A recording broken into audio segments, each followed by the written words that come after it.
A troublesome paradox lies at the core of the world of philanthropy.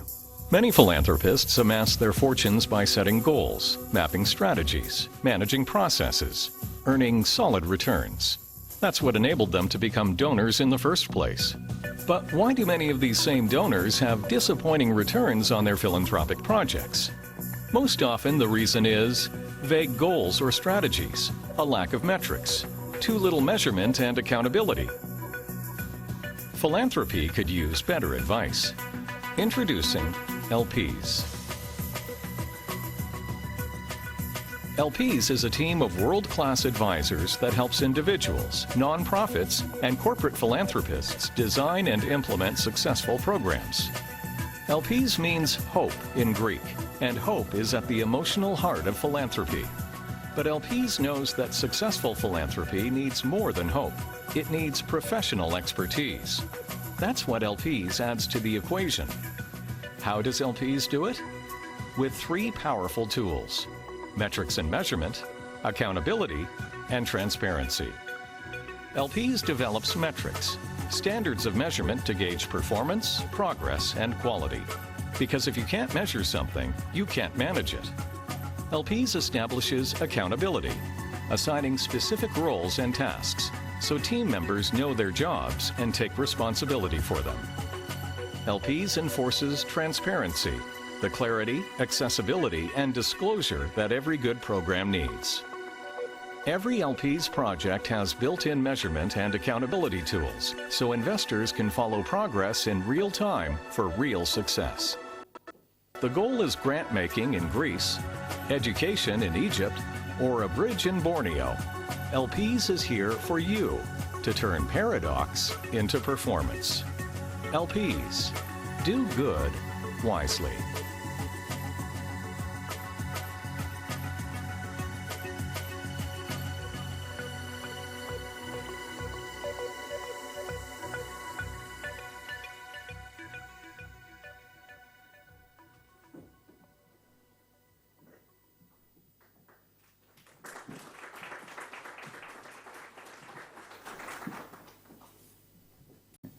I'm not an expert. I think we have here the best experts to analyze what exactly is creative economy, because there are many meanings for creative economy, and that's one of the problems we believe. In Greece, we have in the past very organized and very nice efforts on the topics of creative economy, and we hope that this today will be an event that will create a larger dialogue of what creative economy is and what it can do for Greece. As you may have read or know, creative economy, if it were a single economy, would be the fourth largest economy in the world. And this is a fantastic opportunity for Greece as well.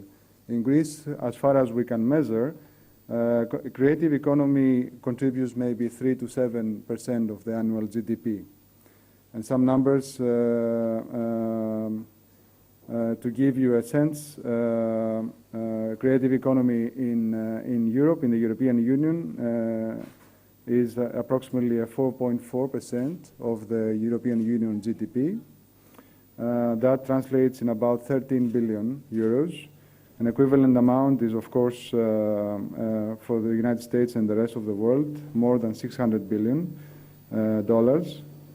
And recently there is set up institutional funds in Europe, Creative Europe, with 120 million available for creative economies in Europe. Some examples that we can give, but not everybody can relate them to creative economies. For example, gastronomy is a component of creative economy. Fashion, that we will hear more today. The circus. I don't know if you attended the Cirque du Soleil recently in Athens and Thessaloniki, with over 5,000 staff members and performers around the world, and a budget of over $800 million annually. So to give you a sense of how important this sector is, and sometimes it's overlooked. We believe strongly that creative economy is an umbrella of ideas that should be and can be creative, but also need an enabling environment. And that's why LPs is associated with this project today, this event, and with the notion of the creative economy. Because we strongly believe that private funding and philanthropic funding could really provide for this enabling environment, provide for the unnecessary education for creativity to grow, the necessary protection of intellectual property rights, the necessary access to working and human capital, and even most importantly, to loan facilities for creative industries and economies in Greece and around the world. So, without further ado, I would like to thank on behalf of the Board of LPs, our board members, Anita Petropoulou and Sam Zakar.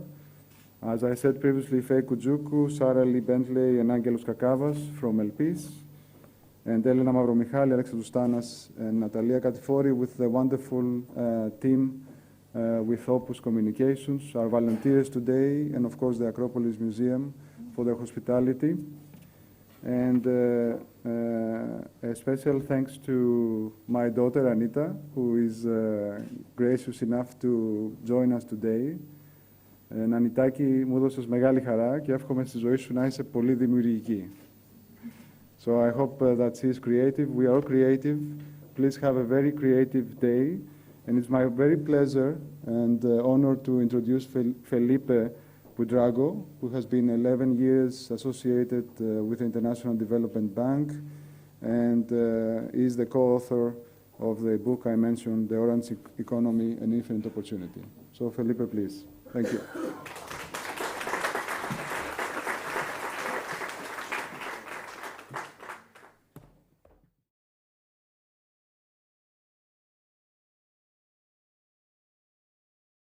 In general, I mean, when we think about culture, we think about many, many things. But many of the things we think when we associate with culture are the arts and the achievements of the different empires that have been around the world. We think, for instance, of the great monuments, the pyramids or the Sphinx, in Egypt. We think, of course, of theater and the philosophy and the concept and notion of democracy from commercial Athens. We also think of Stonehenge. We think of the many pottery achievements and the architecture left behind by many peoples across Europe. We also think about the literature, the sculptures, and the great palaces and temples that were created by the Roman Empire across a very wide spectrum of our geography. We also think about Mesoamerican achievements, like the pyramids, the codices of the Mayas, or even the pottery that now is very valued in the world. We also think about the highway system, the quipus. We think also of Machu Picchu from the Incan Empire. We cannot, of course, not think about the great globalization of culture and the great trade of different ideas and achievements facilitated by the British Empire and its industrial revolution. But all of these empires have been defeated one way or another by an accumulation of threats, most of them unforeseen threats. For instance, we can think of the Mongols breaching the Great Wall of China, rounding it up, and actually showing the weaknesses of the Chinese civilization at the time. We can also think of the stubborn Russians and General Winter defeating Napoleon and annihilating its Grand Armée. But of course, they all left behind amazing things. For instance, when you think about the ideal beauty of the Greeks and how it was translated first to the Romans, and then it was revived by the Renaissance and becoming a new paradigm, which is pretty much very alive today. So, Winston Churchill had the clairvoyance of foreseeing in the middle of the last century that the empires of the future would be empires of the mind. And one such empire was represented at the turn of the century by the great majors of entertainment, that where these great corporations were integrating vertically the process of transforming ideas into the goods and services of a multi-billion industry. But they do, as an empire, had weaknesses. And with the click of a mouse in 1999, Napster shook the basis of these big empires. And of course, legal actions and the naivety and lack of experience of master creators let the measures retake or regain some control for a time. But the weaknesses of the system were shown.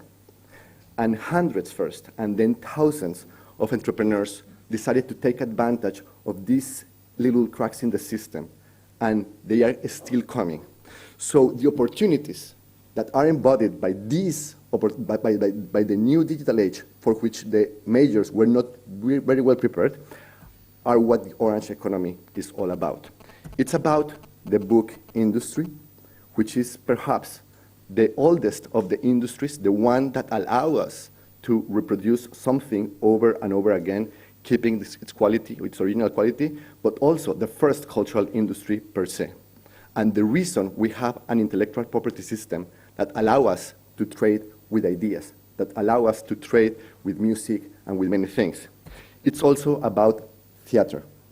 And of course, how it can be presented in the most exquisite opera houses around the world, but also how it has a presence in the most humble of the public spaces. It's also about crafts and how they carry the identity of very particular communities, but also how they can inspire the most avant-garde designs that make our day-to-day life a lot easier and, of course, a lot prettier. It's also about carnivals and how carnivals are changing the paradigm of tourism for an experience tourism instead of the old paradigm of sand, sun, and sea. It's also about audiovisuals and how audiovisuals like TV and radio and movies were at the forefront of the cultural debate of the 20th century, but they are not going to be anymore there because now we have video games. And video games is a very rapidly creative industry. It's probably the fastest creative industry right now, and you will see in these video games the narratives and cinematics of films, of TV, of literature, but you will also see interactions at a level that was not possible with the old creative industries. But of course, it's especially about how content, how our identity is mixed with technology because of today's possibilities and allow us to think about a different way of communicating. And behind all of this, we find a lot of intangibles. And intangibles are very difficult to measure. And it's very difficult to see what are their numbers.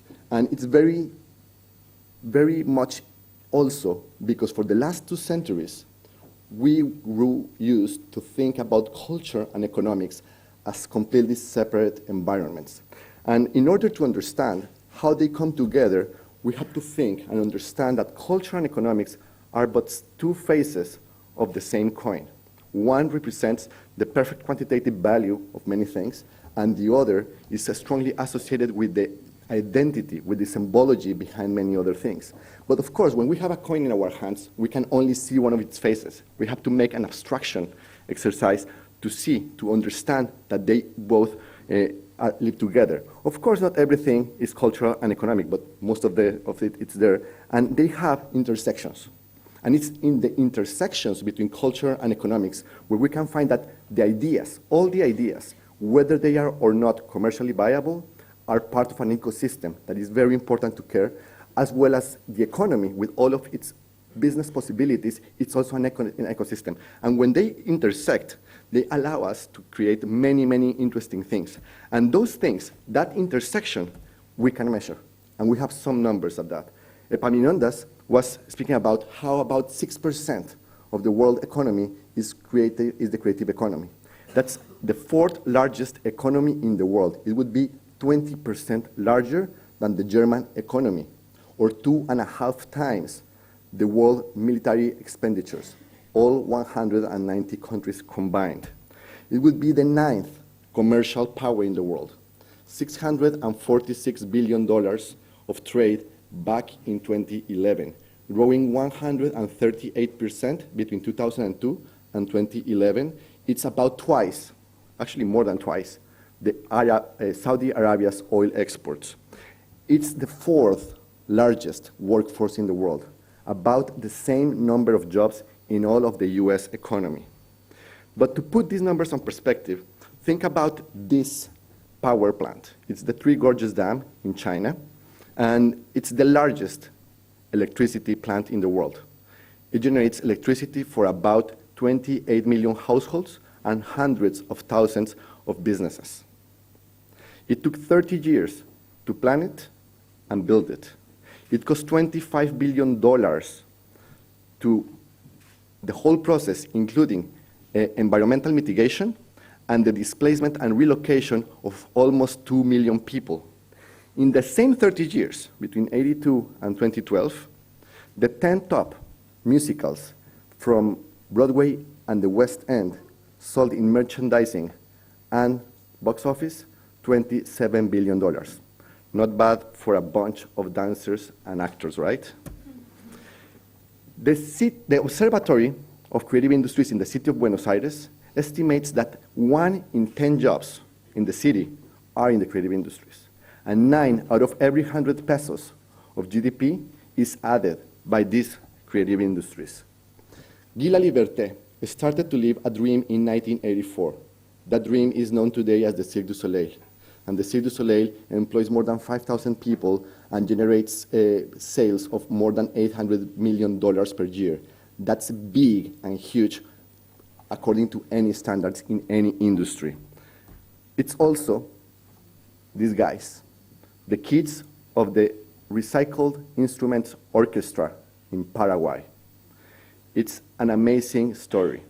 But to make a long story short, these kids come from the largest landfill in Paraguay, just right northwest of Asunción. They are very poor. They have traveled the world. Their vision, their ability to think about themselves, to have a different kind of life than their fathers, has been triggered by the possibility of playing instruments and music across the world. And just to show how this can actually change your life, they have been recently opening 7 concerts for Metallica in South America. That's the dream of any music. Imagine if you're a kid in a slum. But keep calm. This is just the beginning. That's why we need to all work together to make our efforts jointly in order to make the world understand that creatives, that artists perform a real job. A job as real as that of a politician, an economist, an engineer, a doctor, name it. And that job belongs to a value chain. In that value chain, you transform the ideas. You give life to the goods and services, the manufacturers, as I like to call them, of a new economy. The manufacture that can enrich our lives in more than one dimension. And in order to achieve that, to make that dream possible, we need to upgrade the paradigm of education. Ken Robinson Riley says, STEM is good. Science, technology, engineering, and mathematics. That's great. But you need to put also the dimensions of arts and design to enrich the creativity behind them and also to make them useful for people. Otherwise, you are not really doing that. And if we can do that, we can let everybody's dream to go from STEM to STEAMed.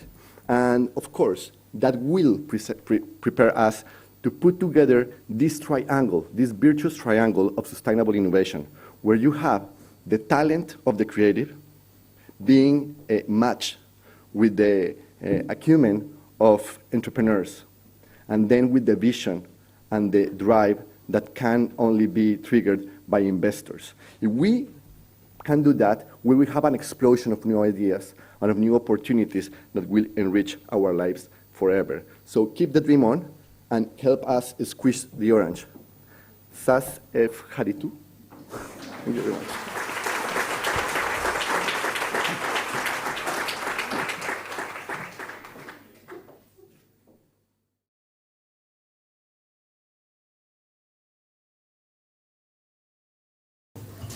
Okay, hello, I'm Vilma Papasavva. I'm a journalist, and I'm here today to ask Lord Smith to share with us some of his wisdom and long experience regarding the creative industries, especially in the UK. Chris, welcome in Athens. Welcome in this conference. It's an honor and a pleasure to have you here. before we begin, I want to make a very brief introduction of Lord Smith. Of course, if I were to list all his achievements, there would be no more time for discussion, so it will be very brief. Chris Smith, the Right Honourable Lord Smith of Finsbury, was a Labour Member of Parliament for the Islington South constituency in the middle of London for 22 years. He was a Secretary of State for Culture, Media and Sport in the UK from 1997 to 2001, and during that time was the first politician to champion the creative industries in the UK. He stepped down as an MP in 2005, started up the CLOR Leadership Programme for Future Leaders in the Arts and Culture, became the chairman of the Environment Agency in England and chairman of the Advertising Standards Authority for the UK. He's a member of the House of Lords, chairman of the Art Fund, chairman of the Donmar Warehouse Theatre and the Wordsworth Trust, and an honorary fellow of Pembroke College, Cambridge. So, Chris, the story goes like this. It was back in 1997 when the newly elected government of Tony Blair decided to establish a task force in order to register the creative activities in the UK. So you set about a mapping, and you came out with some very impressive and interesting findings. A mapping document that actually showed the dynamics of this new construct, which is called creative economy, because I think it didn't exist before.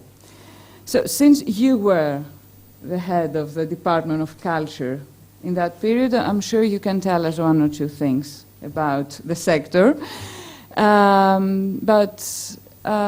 Before you tell us what is happening, what has happened in England for the last 15 years, I would like you to give us your own definition of creative economy, because it seems to be a very heterogeneous area.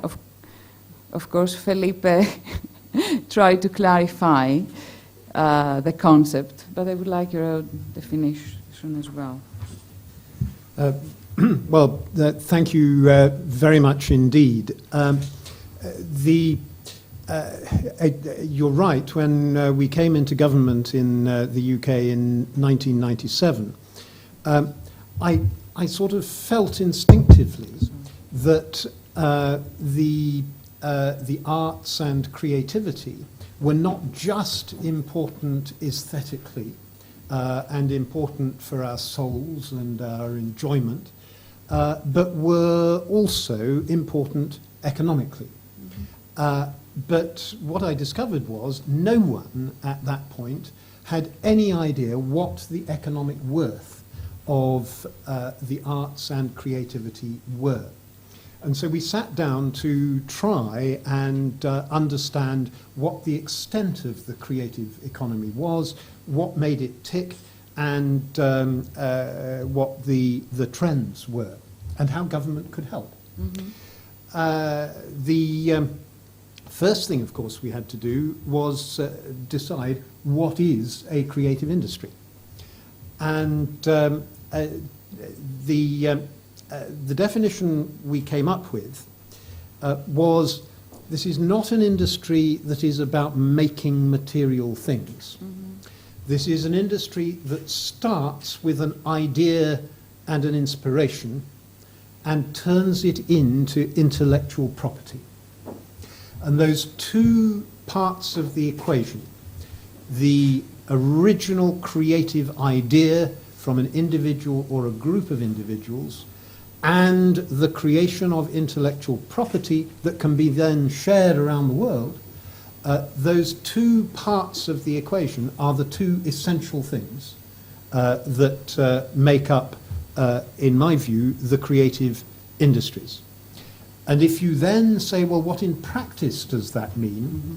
Felipe has already given us much of an indication of that.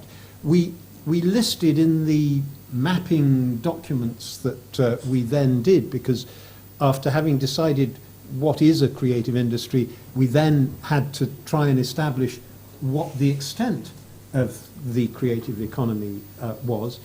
the industries that we listed, and this here it's now 15 years old, is the mapping document that we produced. The industries that we included were software design, publishing, music, television and radio, advertising, design more generally, both within companies and of itself, the performing arts, film and video, the architecture, crafts, interactive leisure software and games, and fashion. And that group of industries, I think that definition that includes that group of industries has actually stood the test of time. And as I understand it, it's a section of economy that can be enriched every decade or not, because it contains so many sectors. I mean, could tourism be a part of creative industry or not? Tourism, I would say, is not of itself a creative industry, but it spins off and develops from creative industries. In both the UK and in Greece, tourism is very strongly driven by heritage, by the creative arts, by the things that people come to see, and it's also inspired by some creative arts. If you think about England, for example, huge numbers of people come to see the castle in Northumberland that featured very strongly in the Harry Potter movies. They come there not because they just want to see the castle, but they come there because they've seen it in the movies. And there's a link between that bit of the creative sector and the tourism economy. There is an obvious interconnection there. I would like to ask you to explain to us, how can individual artistic work become a part of the family of creative industries? This is something we would all like to understand. Well, I'd say two things in answer to that. The first is the countries around the world that are strong in the creative industries are also countries that have a strong traditional cultural sector. In theatre and orchestras and dance and the visual arts, because the two have a synergy. You can't really have a strong film and television and commercial music industry unless you have a strong traditional theatre and music industry. The two feed off each other. The second thing I would say is that one of the characteristics of the creative sector of the economy is that it's full of small entrepreneurs. Yes, there are some major US companies that dominate the world of film, for example, but on the whole, if you look across most of the creative sector, it is populated by small-scale, small and medium-sized enterprises, and very often these are people who've developed creativity during their education. They've perhaps done a course in design or fashion or whatever, and they then set up themselves, perhaps with a friend, in a small enterprise. And one of the really important things for developing a creative sector in any economy is to help to foster those small startup enterprises, because they are the seed corn for the future. So what steps did you take to help and foster those small-scale enterprises in Britain? Probably not enough. partly because it took years to convince the rest of government in Britain that this was important. Trying to talk to the finance ministry or the Ministry of Trade and Industry about the creative sector of the economy, it was like talking to a stone wall. Right. And eventually, after about 7 or 8 years, they got it. And now, if you listen to most ministers from right the way across the government, of all parties in the UK, they will say how wonderful the creative industries are. But it took some time to get there. However, we identified a number of very important things that either help or hinder young start-up entrepreneurs. The first is education, and Felipe touched on that in his presentation. And the work that Ken Robinson did is actually still really important in this, because we do tend to, in all countries around the world, we educate people for, we educate creativity out of them. We try and focus them on being rational, and so all of that's terribly important. But we need to have an education system that nurtures and stimulates creativity, and takes a creative spark that someone has and encourages them to use it and develop it. So the first thing to do is to make sure that the education system is working properly. The second thing to do is to make sure that a young startup creative entrepreneur can have access to finance to help them to start up. And they won't need very much money. They may just need money in order to rent a workshop and buy a computer system or whatever. But they need a little bit of money. And on the whole, banks don't speak the same language as creative entrepreneurs. Yes. And helping to make those links is something that government can help with. The third thing is access to workshop studios and accommodation. One of the things about creative enterprises is they tend to want to cluster together. It's quite the opposite from the rest of the economy, where competitors want to be apart from each other. In the creative sector, people want to cluster together and spin ideas off each other. There's much less of a sense of antagonistic competition. So there is a role, particularly, I think, for cities in helping to develop affordable workshop space for the creative sector. And the fourth thing I put on the list, in some ways absolutely the most important, is copyright protection for the intellectual property that is created.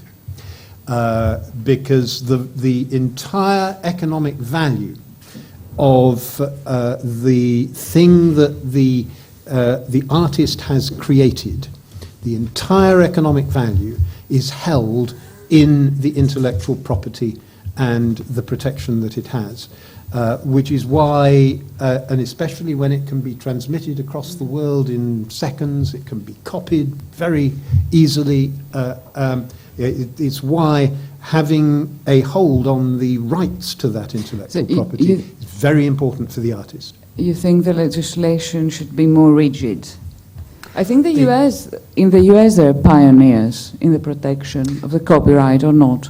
The legislation itself is actually fairly rigorous. It's the implementation of the legislation that's difficult, and it's particularly difficult in some of the really rapidly growing parts of the world. Right. I would like to ask you another question that I think it's very interesting for us here in Greece, that as we all live, Europe as well, in a period when the threat of economic stagnation looms over most West, do you think that creative economy can be an antidote to this malaise? Or it's just a romantic idea? It's not a complete answer. No, of course. It is part of the answer, I think. One of the features of the creative economic sector, and this is not just in the UK, but if you look across the last 20 years or so, the creative sector of the economy has tended to grow at about twice the rate of growth of the economy as a whole.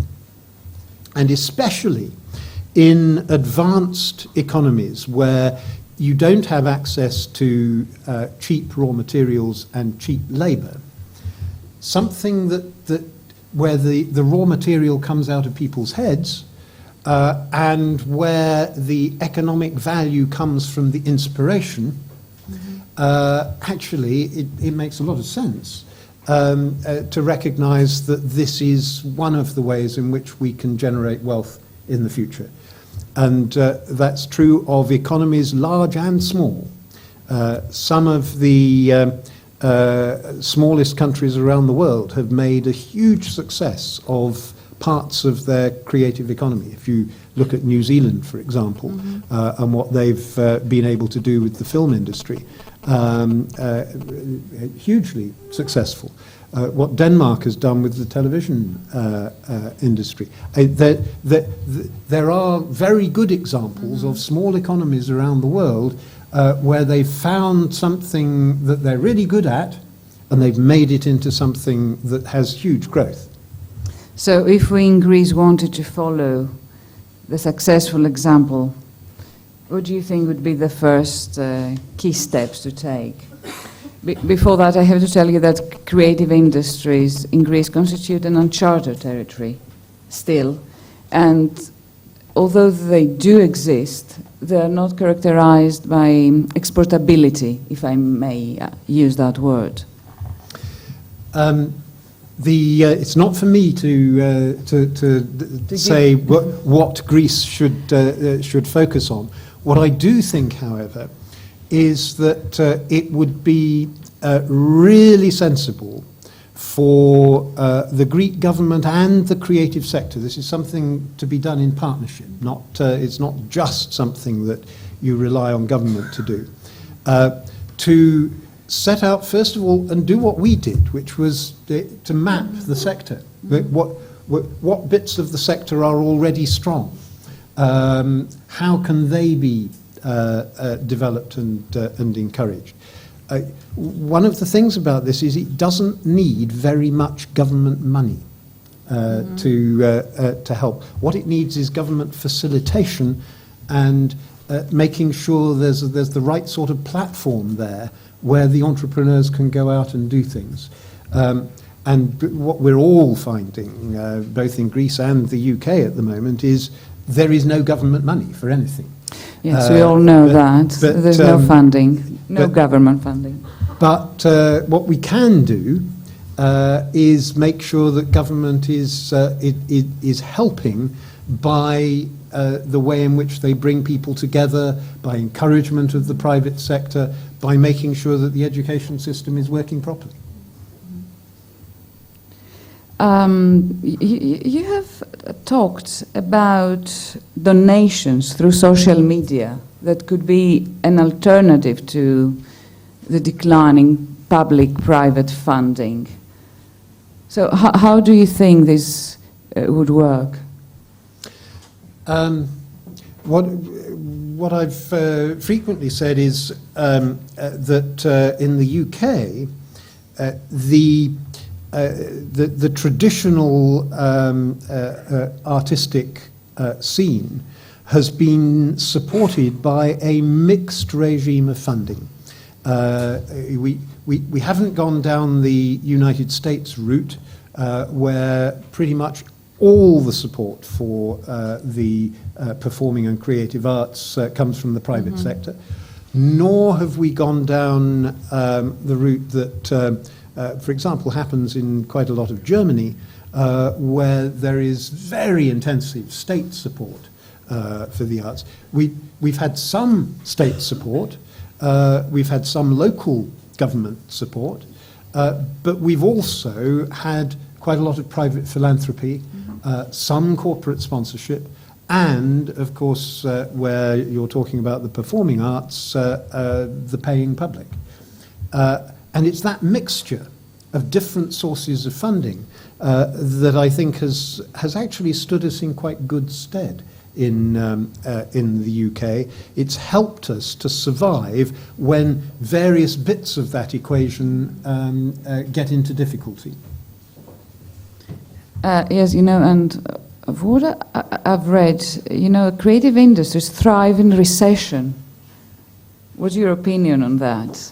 I was reading that the example of the New York City that was saved by the creative industries during the gloomy periods of 70s and the 80s. Some creative industries thrive in recession. Some are very dependent on the performance of the overall economy. Take two examples of that: advertising and architecture. Both heavily dependent on how much construction work is happening and what companies are investing in trying to sell their products. Both of those are rather sensitive indicators for how the overall economy is doing. There are other parts of the creative industries which do seem to thrive despite what's happening in the economy as a whole. And if you take the creative sector overall, even when the British economy went into recession, the creative sector of the economy as a whole still grew. It wasn't growing as strongly as it had been, but it still grew. So you really believe that creative economy can do a difference? It absolutely can. At a nation state and at regional state as well? Yes, it absolutely can. The challenge for Greece is to find those areas where there's real potential strength and to concentrate on developing those. It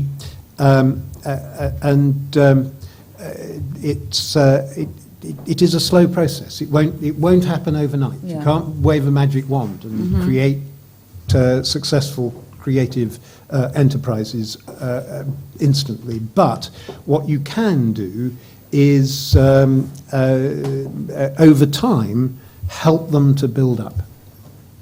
Thank you. Thank you.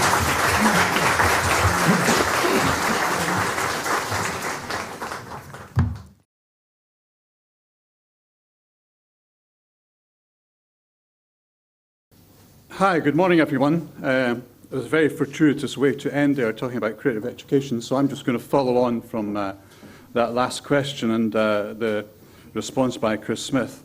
I'm going to tell a story about creative education and possibly creative entrepreneurship, and most importantly, how central creative people, creative practitioners are to that narrative. But talking about the creative economy or creative industries, my key question is, what makes some creative economies more successful than others? And I'm talking from my own experience as someone who was closely involved in the post-industrial transformation of Glasgow through culture as both an educator and a curator. In Scotland, where I come from, the creative economy supports over 80,000 jobs and is worth over £5 billion, about over €6 billion. It is huge economically, and it's growing year on year. What's also interesting is that underpinning Scotland's creative economy are 50,000 students and over 4,000 teachers on creative courses in universities and colleges. And those jobs and those courses have a value of about £250 million. So for a sector that is dependent on a continuing stream of fresh talent, creative education has to be the answer to the question about what makes a more successful creative economy. Creative education is not only valuable economically in its own right, that £250 million that's invested in education in our country. I believe it's the missing part of the creative economy narrative. And if we are talking about economic growth and social renewal using creativity and changing the paradigm, then creative education is absolutely key. Why creative education is fundamentally important is because it's about engagement. And people and children are best and work best when they are engaged. And engagement with services, with products, with environments, and with customers, and with audiences are absolutely central to the creative economy. And it's why building creative partnerships between education and creative practice, as Chris mentioned, like the Creative Partnerships Programme, has become such a crucial part of European policy. But I'm not going to talk about statistics or measurement. What I want to talk about is what I think is the real value of creative education. And for me, that's about 5 things. The importance of creative education at all stages, from kindergarten to university and beyond. Leadership and partnership in education, particularly the role of art schools in the creative economy. Skills development, lifelong learning and continuous professional development. Innovation, and engagement and strategies for engagement. It's not just creative education in universities that's important, in art schools, drama schools, and film and TV courses. It's about educating for a more creative society generally, creativity within a lifelong perspective. In Scotland, a quiet revolution has been happening. There's been a push to embed creativity right across the curriculum of 5 to 18-year-olds. Going beyond the STEM to STEAM paradigm, really trying to embed creativity in every single subject in the school. We have a national plan for creativity in schools. And there are 2 reasons why I think that plan is so important. One is that it's conducive to the growth of both the creative economy and the economy more generally. And the other is that it points up the importance of resources to encourage creativity in schools. Along with this national plan for creativity, it's quite a brilliant set of online digital resources that have been created for young people and their teachers, and maybe this offers lessons for countries elsewhere. And central to this development, and this is really important, the development of these resources, has been the involvement of creative people themselves, artists, dancers, engineers, painters, whose lived experiences in the creative economy have been turned into videos to inspire kids in school. And central to the development of these resources has been involvement of all sorts of creative people. And this is fundamentally important in the context of creative education. Engagement with creative practitioners and creative practice, bringing young people and creative practitioners closer together, breaking down barriers, and increasing understanding of the role of creativity in the economy and society. This is also important in university and the professional education of creatives that bridge to the real world. And universities have several roles to play in the creative economy. Nurturing talent, developing skills and employability, and entrepreneurship and research and innovation. But they have a wider role acting as anchors for regional clusters, engaging industry and supporting networks. But I think the big, as yet unfulfilled role for universities is in creative and cultural leadership. In the case of my own art school, my own university, it has been proactive in leading on the production of a strategy for the region's creative economy. The plan is called Creating a New North, and it has 4 interconnecting aims: assisting the business community and cultural organisations increase the quality of life, promoting talent attraction and retention, connecting quality of life creative economy and culture, and creating a clear narrative around cultural heritage, provenance, identity, especially in terms of tourism, the thing that Chris Smith mentioned earlier. And making that link between the creative and cultural industries and tourism is really important, especially for a country like Scotland.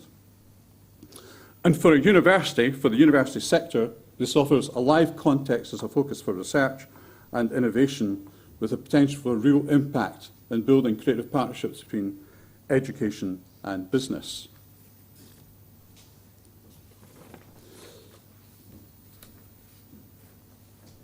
Universities are key providers of skills for creative industries, but what is really exciting is how creative and cultural industries are taking responsibility for their own professional development through creative networks. All the research in the UK shows that creative and cultural industries, which by and large are at the small end of the SME scale, micro-businesses, that they are under-resourced, under-financed and underdeveloped in terms of business, marketing and other skills.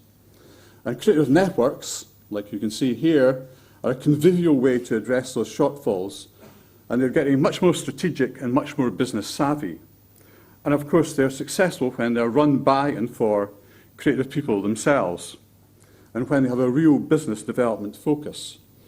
As an example on the screen, that you see these creative networks from two Scottish cities, from Edinburgh and Dundee, one of their advantages is the opportunity they present for peer coaching, learning from one another, and bridging the gap between professional training and professional practice.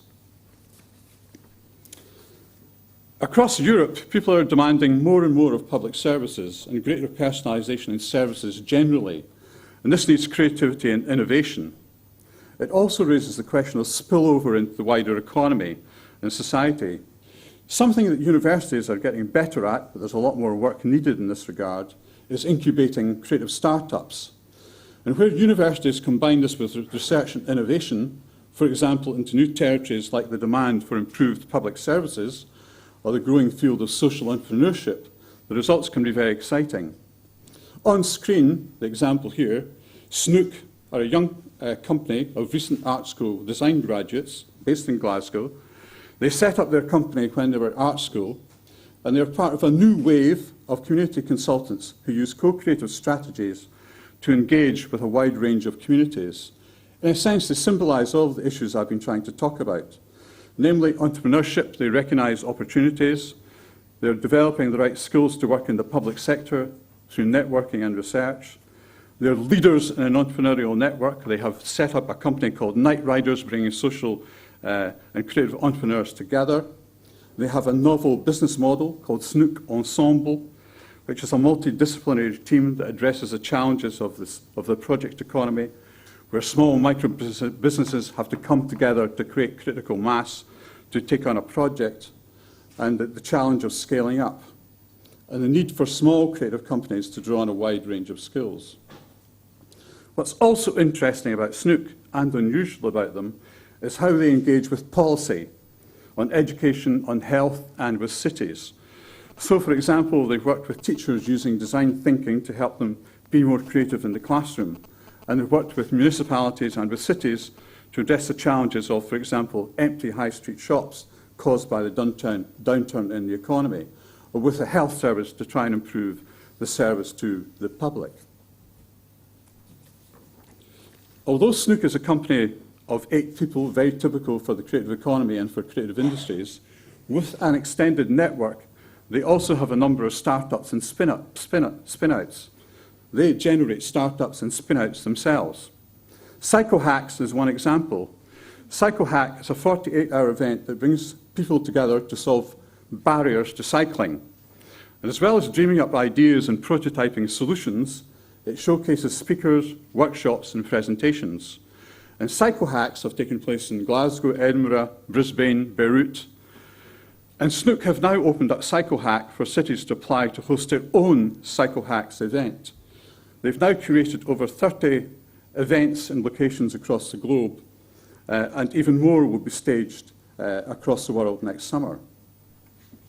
And one of the ideas that came out of Cyclehacks was a penny in your pants, a design solution to the problem of wearing skirts or kilts on a bike that uses a penny and a rubber band to hold the skirt in place and stop it rubbing against the bicycle. And the Vimeo that's been produced has now been seen by over 3 million people. From pennies and rubber bands, Snook have now developed prototypes which they are taking to market, crowdsourcing the finance, building on the marketing offered by the global views that the Vimeo has had, and the coverage in social media, as well as the coverage in titles like Cosmopolitan, Huffington Post, and Marie Claire. And I think in the small example of a small company, there are lessons for the creative economy. The importance of embedding entrepreneurship in university courses. Snook benefited from internships with business while they were at university, while they were at art school. How psychohacks created a social experience and a network with learning opportunities through peer coaching and co-creativity. And social experiences and networking are now recognized as important factors in competitiveness. They were also alive to new opportunities, like positioning yourselves as community consultants, connecting to policy to maximize opportunities in urban education and economic and social policy, being aware of and using the huge potential of technology and social media to create a multi-layered event project like Psychohacks, and using a large-scale creative event to harvest and prototype new ideas and products and to take them to market. And how Snook moved seamlessly from conventional design to social design and managed to marry somehow economic with public and cultural value. So the challenge, I think, just to round off, is that the creative economy is an optimistic, orange, progressive narrative. The leadership challenge for policymakers, influencers, business, and for creative practitioners, for creative people themselves, if the economy is to achieve its potential, whether you're in the United Kingdom or in Greece, is about innovating ways for the creative industries to engage with the Greek and European research system, its innovation system, the public sector, and for European and Greek enterprises to engage with themselves as well as engage globally. And in that context, creative education and creative entrepreneurship is absolutely key in developing the necessary skills, the networks, and the communities. So just to round off, I think what's really important is that support has to be focused on the real experiences of creative people, and it has to be tailored and customized to meet their real needs. Thanks very much.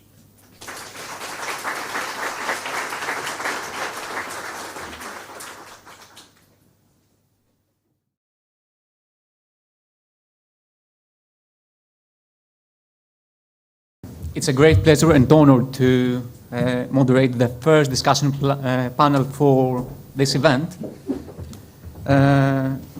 which is entitled Changing the Development Paradigm. I would like to invite to this panel Lord Smith, Professor McDonald, Felipe, and Kathleen Soriano, a UK-based independent curator as well as broadcaster. Thank you very much.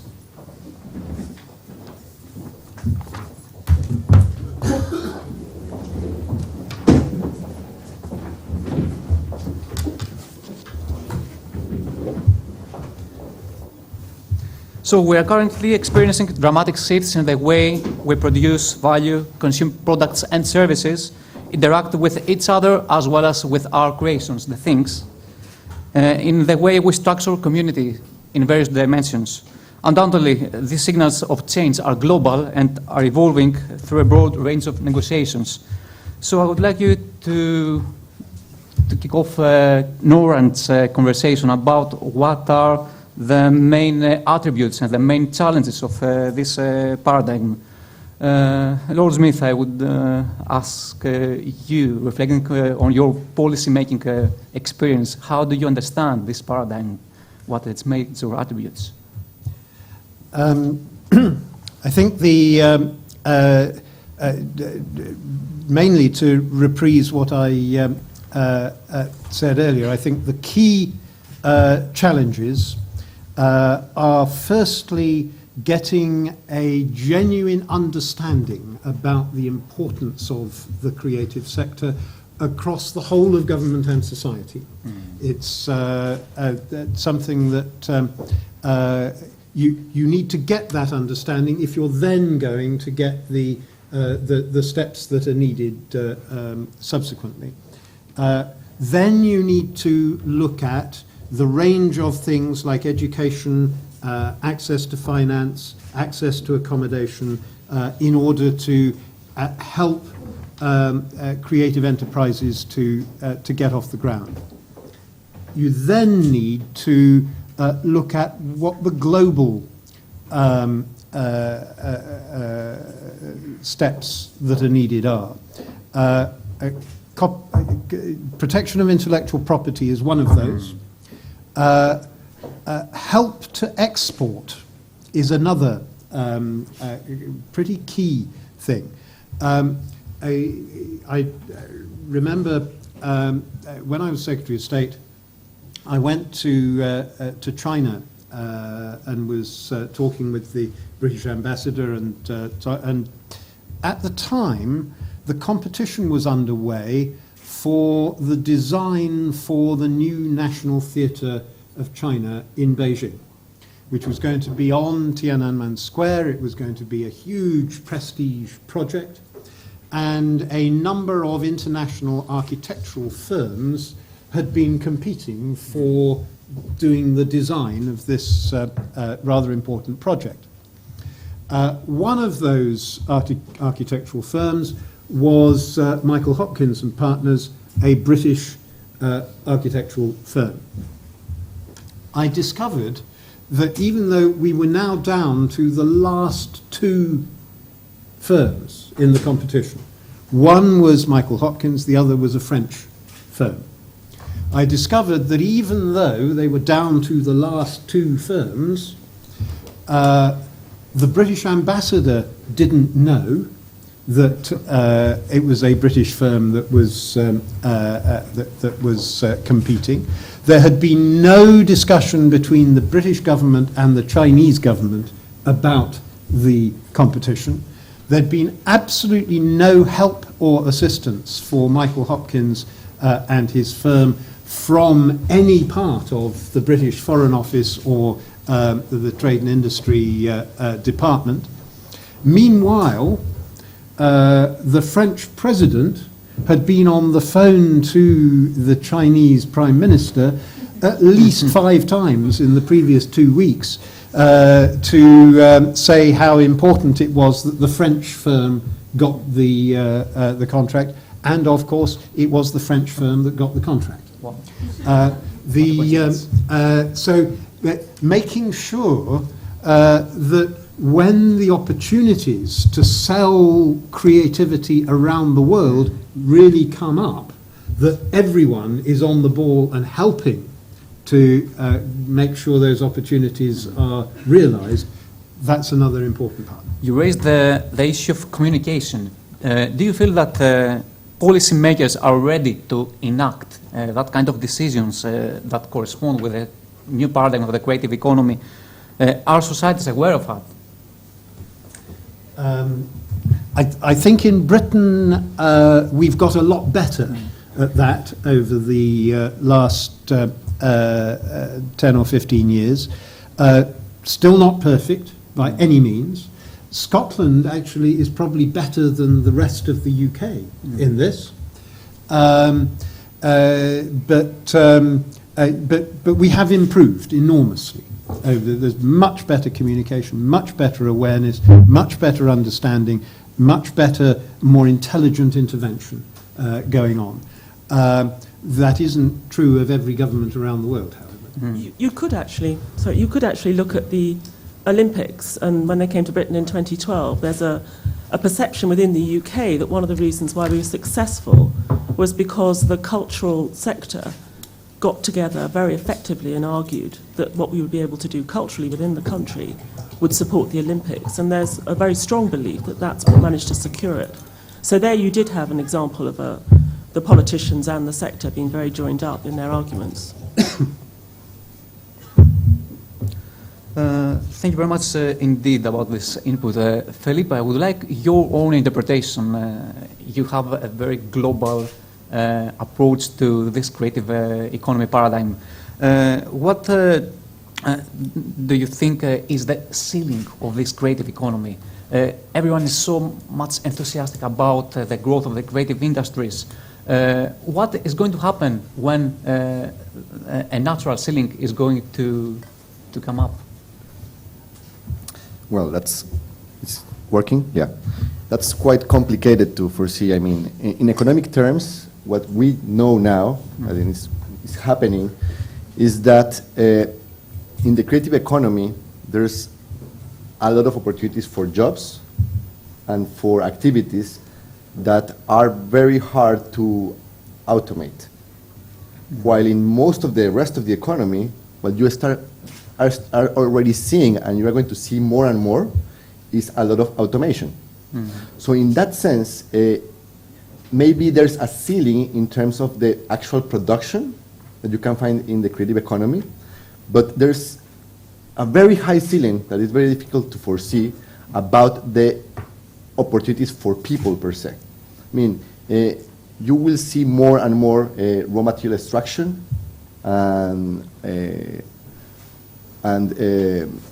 but its transformation, the designs that help that materials to become something are going to require more and more people. And you will have more and more customization of the results, and for that you need more and more creativity. You will see more automation of agricultural production, but you will also see much and more creative ways to cook that production, and that will create more and more opportunities.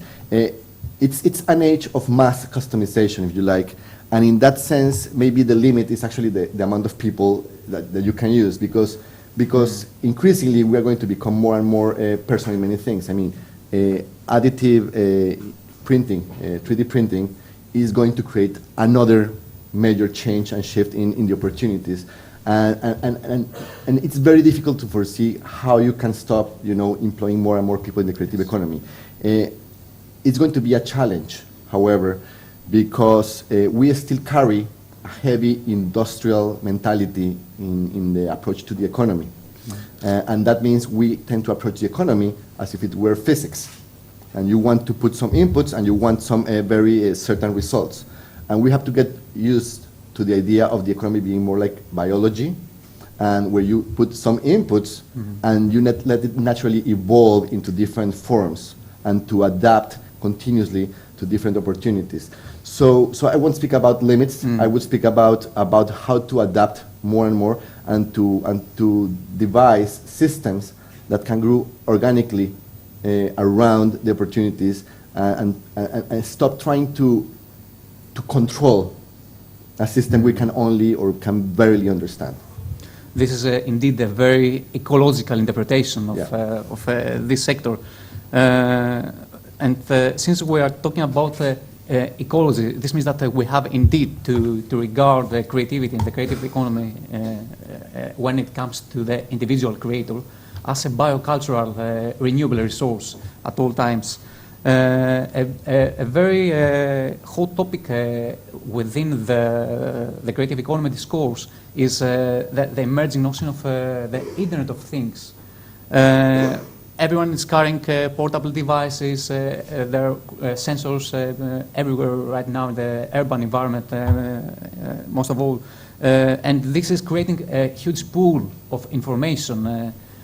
How is the creative sector going to exploit, in a sense, this information and introduce to the public new products and services that correspond to the needs of the economy?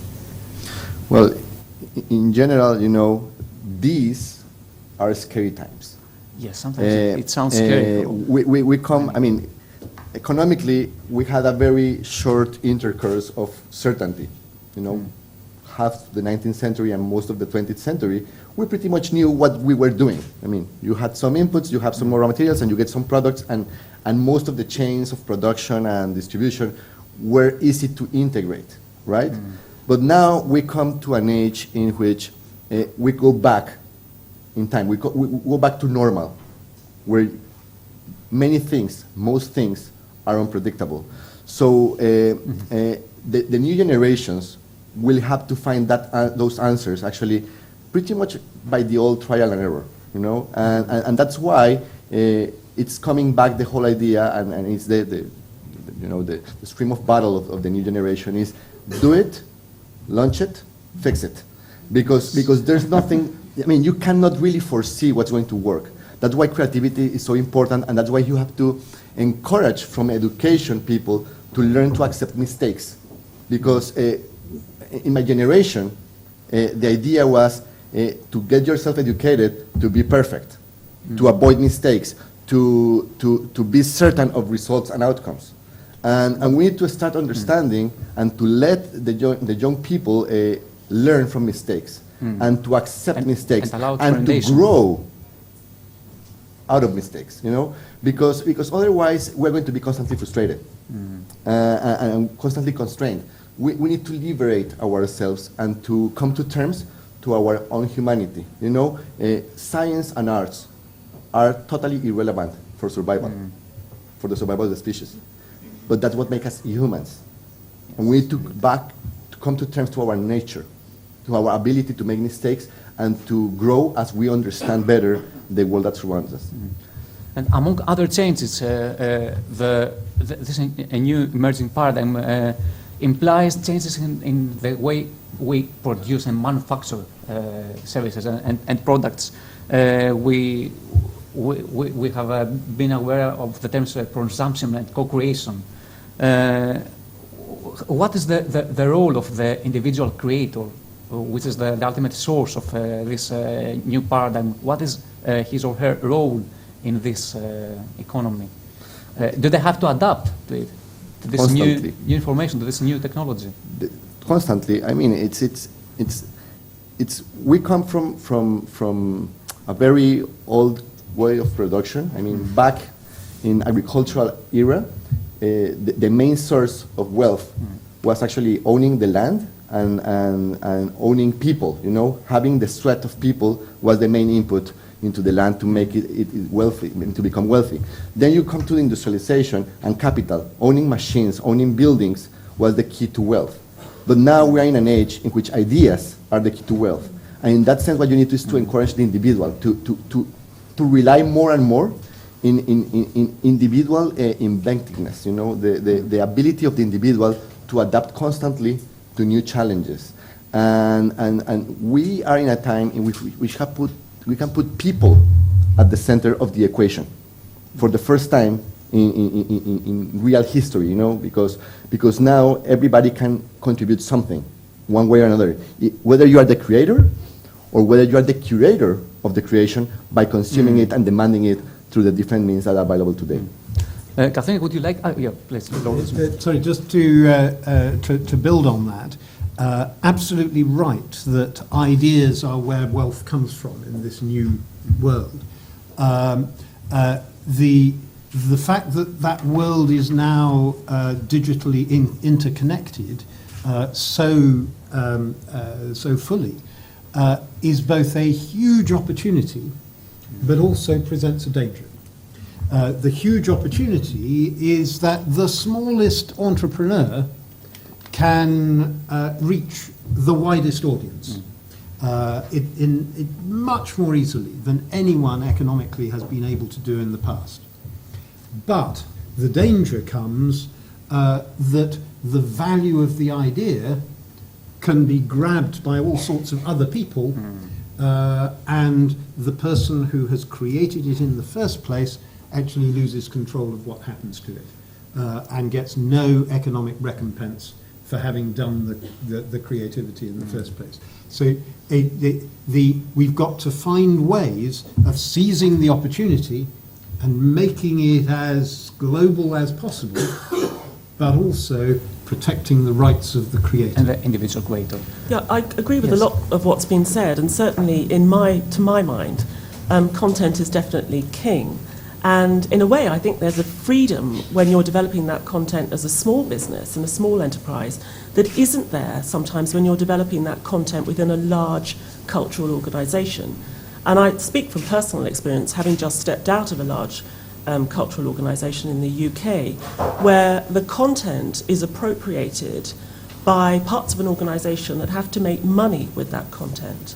And when they have to make money with that content, that's where the value becomes associated. So the value becomes associated with the department that can raise money on the back of that idea, or the department that can bring more visitors through the press and promotion of that idea.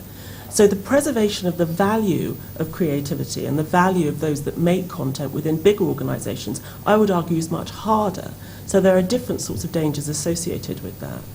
And just picking up on something that Felipe was saying about the future being scary, I actually think it's really exciting. And one of the reasons why I stepped out after 30 years in big cultural institutions is because the world is changing so much. And as a 50-year-old woman, I don't really understand the way it's changing. But I have a 16-year-old daughter who inspires me through her use of technology, the way in which she speaks to other people, the way in which they are making things happen. And I think this linear view that we have of history and our development, but also our confidence in evolution along that linear route, really needs to be overturned, because we have this quiet confidence that we will get better and better. Our models will get more and more refined.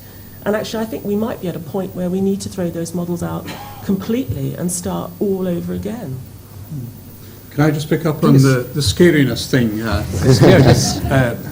think the Internet of Things and this whole trend towards presumption can be scary, I think. But I think what's interesting, if you actually watch what's happening at a kind of micro level in the creative industry, is that there are lots of opportunities and lots of really interesting things happening. Just to give you one anecdotal example, just near me is a fab lab. It's actually called a Mac lab because it's got a kilt around it to make it Scottish. But it's one of the biggest fab labs in Europe.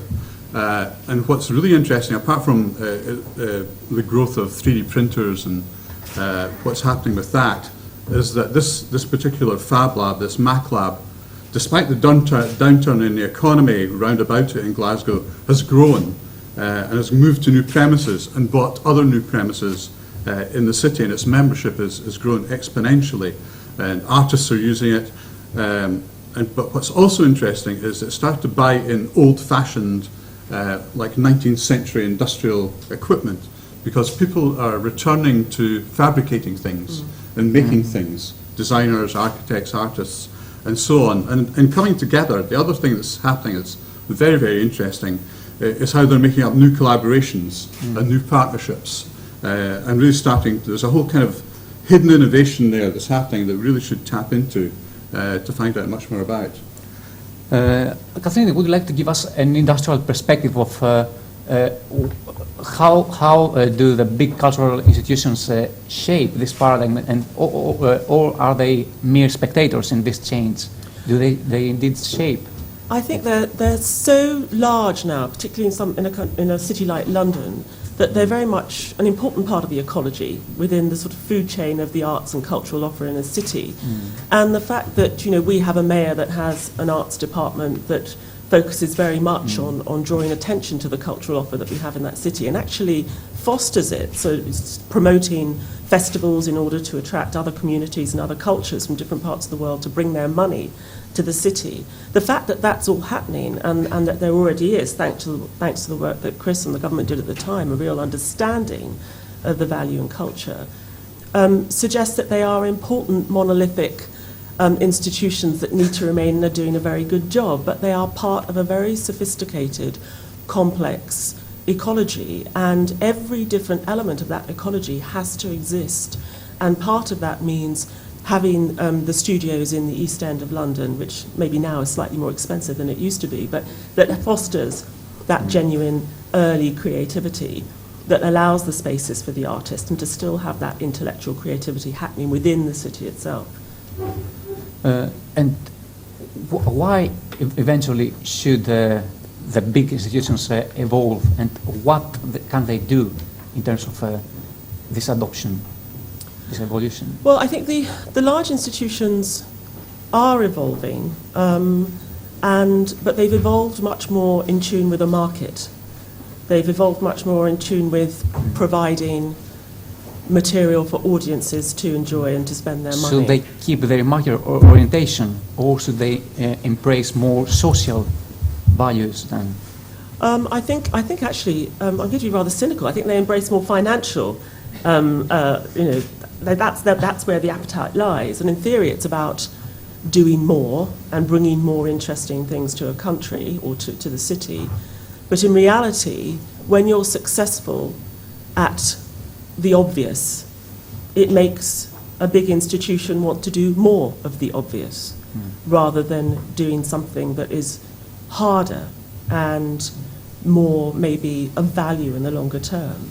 And the larger institutions will argue that they do this through a stranding in their programme. I mean, at the Royal Academy, for example, we have the first art school in the United Kingdom, and the money that's made from the annual summer exhibition, where all the works are for sale, is invested back into the schools so that it's a free 3-year postgraduate course for those artists.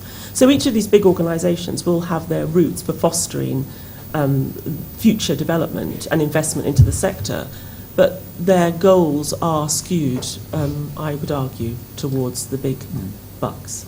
Thank you very much. Eventually, do you think, Professor Stuart, that the very definition of development is evolving? Is it changing the definition itself of what is development and what is growth in this very era of the creative economy? Yeah, I think that's a very apt question about what is growth, especially when you put it into the context of ecological sustainability, for example. But it's very pertinent in terms of the creative industries, which Chris has pointed out is made up of micro-businesses or businesses which are the very small end of the small to medium enterprises paradigm.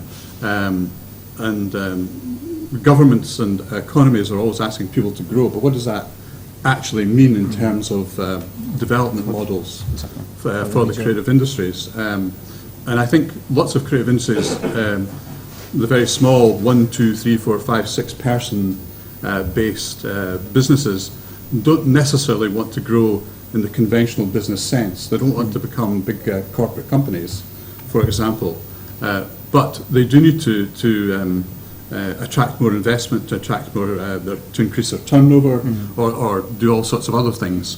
And I think some of the interesting ways that they do it are by forming cooperatives or forming short-term relationships with other companies to take on particular projects, which they might not have been able to do if they had remained the same size or not changed in structure, if you like. Also, the challenge for creative industries is that if you're a small micro business, you lack the kind of depth in skills necessarily to take on some kinds of projects. You might need skills in advertising or in urban planning or all sorts of other skills. So how do you pull in those skills in a kind of workable, manageable model to take on the kind of projects that are going to take you forward as an entity, not necessarily so you can grow and become a corporate, but so you can do more interesting, rewarding projects of the kind that you want to do that are going to make you happy and sustain your business. In order to conclude this panel due to limit of time, I would like to ask you what is your opinion about how can a small country like Greece, with rich heritage though, and with rich cultural resources, how can get on board the train of the creative paradigm? What are the major challenges both for the nation itself and the individual creators that are representing the new generation of creatives? Building really on what Chris had given us as guidelines earlier, and accepting the fact that the larger cultural institutions also have a very important role to play in moving it forward, because they have a voice, a strong voice independently.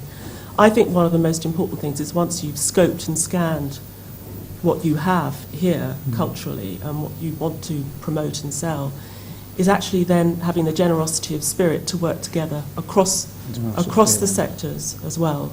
And it's not just one sector trying to outdo another, and not just one institution trying to outdo another, but that everybody works together towards maybe not a single goal, but a group of shared goals for the greater whole. That's what I would argue. To raise the creative economy in a collective level. Yes.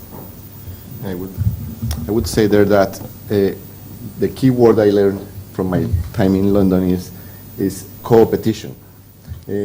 Co-opetition, yeah. To cooperate to grow the pie, and then to compete to get larger slices, you know. And that applies in that sense. I mean, in order to get a healthy creative economy, you need to develop certain infrastructure, you need to improve your education, you need a new way of thinking about government and about how to take risks collectively. And that means actually working together to improve the conditions to grow the creative economy. And then you can compete and get your share, a larger share, and for more people. I certainly agree with that. One of the things that is really difficult for a small startup creative business is how do you get known? How do you make sure that people out there come to you to get their design work done, to get the ideas that you're able to put into it taken up and developed into something. Sometimes some people hit lucky. They become a viral sensation and everyone hears about them, and suddenly they find that from being a business with 2 pennies to its name, suddenly everyone wants to get in touch with them. That's the exception. How, as a small startup business, do you get yourself out? How do you build a set of clients who want to buy your services? Helping businesses to make those links, to have the business sense that they need in order. They've got bags of creativity, but it's how do they turn that creativity into being a successful business? That's very often the really difficult step. And in the great context, you suggest that it is the government that should undertake this role. The government can help, amongst other things, by making sure that if someone goes to art school, for example, learns how to become a wonderful designer, also gets taught about how to become a good business person. Great. And feeding that into the way in which people get trained and educated is an important part of the picture. Professor Stuart, how do you feel about the Greek context as an external observer? What are the main challenges of the creative era for? Well, I think one of the big challenges is embedding creativity and entrepreneurship in the education system from kindergarten right through university and beyond into professional practice. And that's not just a superficial thing at school or university level, that's about a real behavioural change and cultural change, which will take some time. But I think one of the reasons why the UK and Scotland has a successful creative economy is because of the power of its education system and the kind of quality of its creative education in art schools and music schools and so on, and all the kind of initiatives that Chris was talking about. But I think the other challenge for Greece is the narrative about Greece. There's obviously the kind of austerity story we hear, but that's not necessarily unique to Greece. It's got a great cultural heritage story, but you don't hear anything about contemporary Greece. It's got fantastic architects, fantastic designers, and I think marrying that contemporary quality and interest and fascination with the fascination and interest in cultural heritage, which is kind of legion, to construct a new narrative, I think would really be quite powerful if it's underpinned by creativity through the education system. Thank you very much indeed for your interesting orange input. I wish this is going to create food for thought for opening the discussion about the creative economy in Greece. Thank you very much.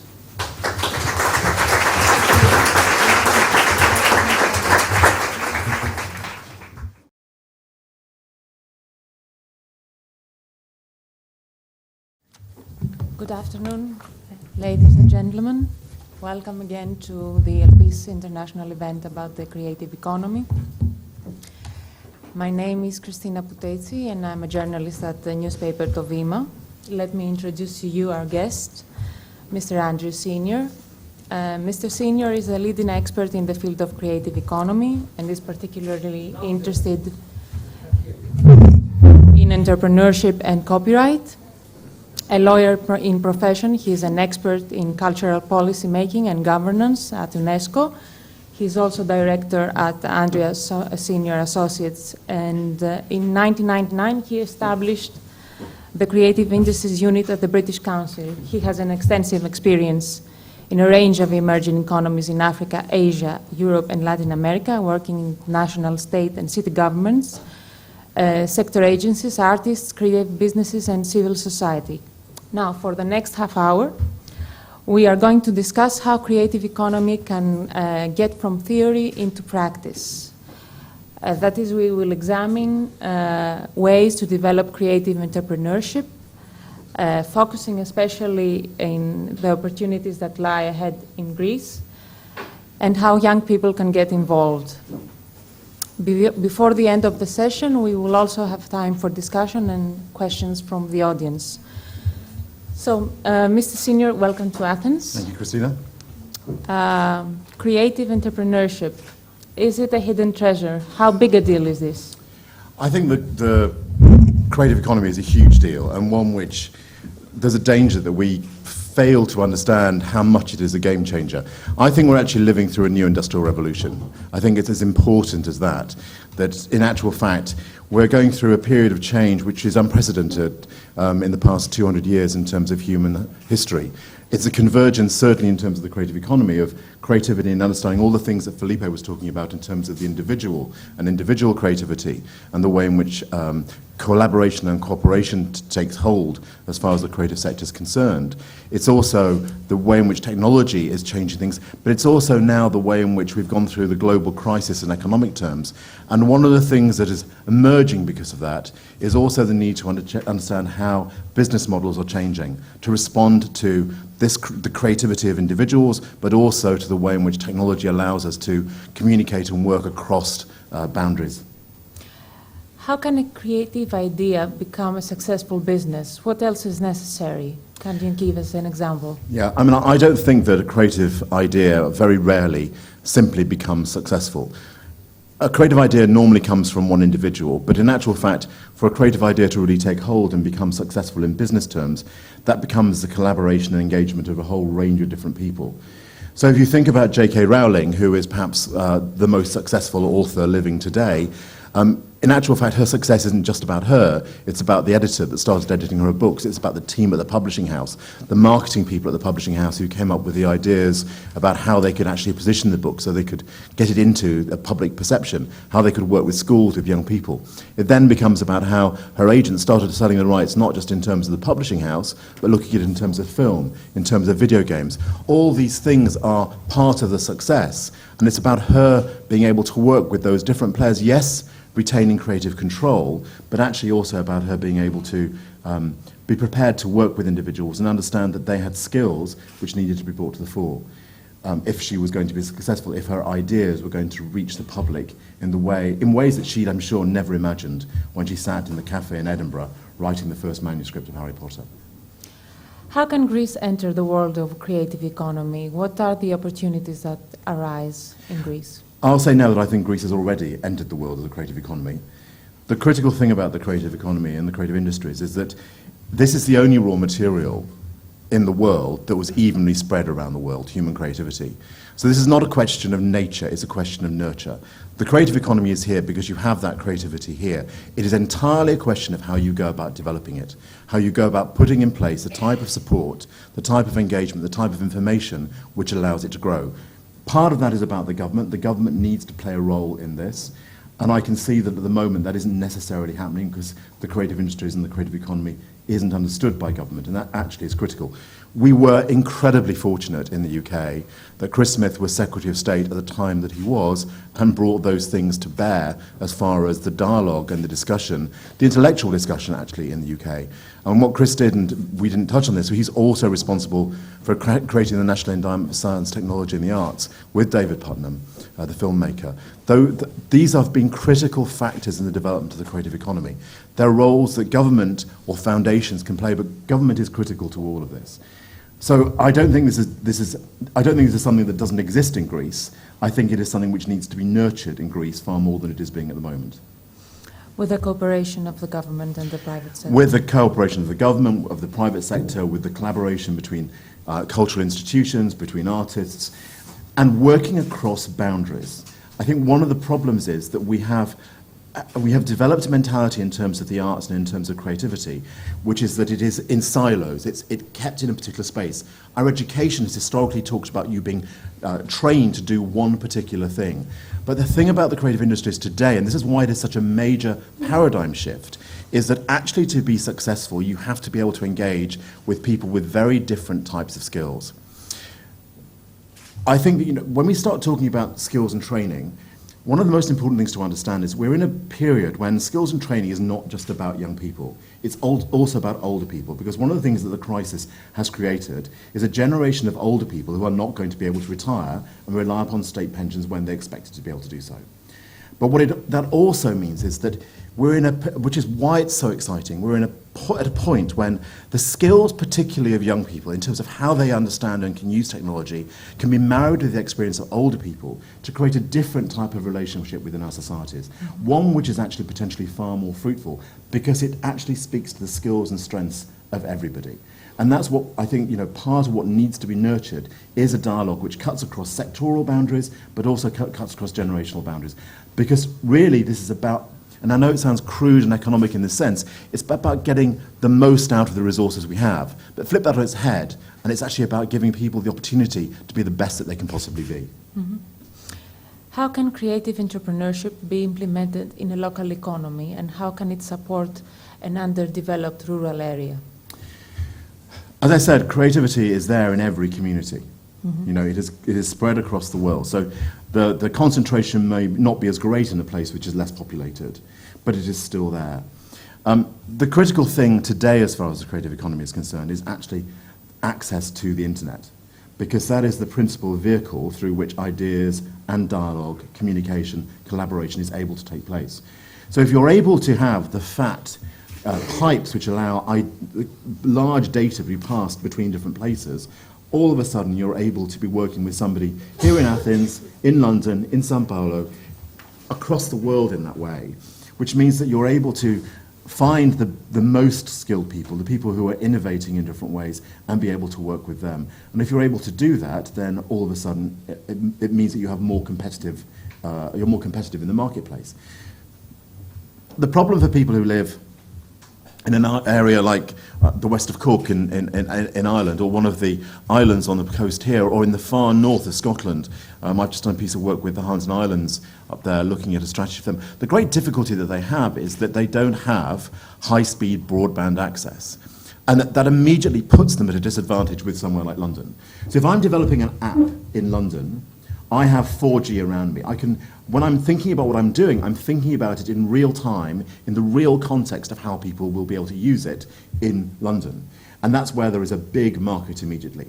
If you're trying to do that somewhere which doesn't really have particularly good 2G, you're immediately at a disadvantage. So one of the critical things to my mind is that we have to understand that access to high-speed broadband is actually a critical factor in terms of economic development and social development and cultural development in terms of our peripheral communities. And that, to my mind, is one of the things which, if we want Europe to be as competitive as possible, we need to be working in that way. Because at the same time, there is something about living in a remote rural region which does mean that you think about things in a different way. And part of the joy of that is that actually you want different ways of thinking to be brought into the way in which we're trying to develop new products, new services, as far as the creative sector is concerned. And so the innovation is going to come from different types of collaboration, which historically were not possible, but which technology allows us to facilitate. Are there examples? There are lots of examples of creative businesses that are beginning to develop on the margins, but where they are able to use technology to kind of spread out. So, for example, In Brazil, there was an area that is quite a large city, but historically wouldn't have been somewhere that you would think about being able to collaborate globally, in a city called Recife. And they have taken their old port and through a process of regeneration have created a digital port, which is now where there are a whole series of creative and digital businesses, technology businesses, actually based and working together. And it's that sort of innovation, that sort of understanding of the way in which the creative sector needs to be able to work with technology and other sectors, which I think is important. Because the other thing is, one of the things that we talked about a lot in terms of the work with the Highlands and Islands was the need to be able to put in one place people who were able to share experiences. The whole question, Stuart mentioned the issue of mentoring and peer mentoring. One of the things you want is, you're not, as a creative person, going to have all the business skills, but you want to have access to people who do have business skills. So it may well be that in the course of 10 people sitting around the table, somebody may know enough about marketing to help you to ask the difficult questions of somebody who's actually a marketing expert. Because if you look at many creative businesses, one of the problems is, particularly those that grow, is that they don't necessarily have the skills and they don't think about the business skills from the outset. So that many of you, I don't know how many of you will own them, but many of you will have come across Jimmy Choo shoes. You know, Jimmy Choo, Malaysian guy who went to Cordwainers, to one of the London institutes, the University of the Arts London's colleges or constituent parts, and did his degree course there and started to design shoes. He then got a very rich financial backer, which all of a sudden meant that his business could grow. She then got rid of him, but kept the name. So when you see Jimmy Choo, you're not looking necessarily at something which Jimmy Choo has actually produced. It's his name, it was his creativity. But of course, he then was faced with kind of, what do I do now? He had to think about it. But if he'd been able to be advised from the outset about the contract he was entering into, it would have been a different story. In the same way that you hear time and time again about musicians who sign up to big labels and sign contracts because they want that exposure, but which at the end of the day really provide them with relatively little return. And it is critically important in terms particularly of incubation that yes, you have the technology, but you're also giving people access to the advice which they need to help them and support them in making the best decisions in terms of how they go about developing their business. About this subject, is there a need for a legal framework about intellectual property? In terms of copyright, I think we have, you know, copyright is a system which was created to respond to a very particular situation, which was an argument between the Scots and the English, which were, you know, these are long-held things. But in actual fact, it was really about the Age of Enlightenment. And it was the point where Scotland was growing and wanting to have access to information, but where in actual fact, in London, the people that were holding because they were the people that had been stationers, they'd written out the documents in earlier times and made sure that there were authentic copies that were being created. They were holding on to that right, even though the printing press had come along and the world was changing. They'd hold on to that right. And they were restricting access to information for the Scots. And the Scots were saying, well, we're going to break this. We don't think this is right. And so they broke the rules. And the Parliament then had to come up with a system which meant that those rules could be broken, but at the same time, the people that were creating work and were owning work actually were able to take a revenue from it. I don't think things have changed fundamentally. I still think it's imperative that if you are an artist, you have to be able to find a mechanism for being paid for what you produce and when that work gets into the public domain.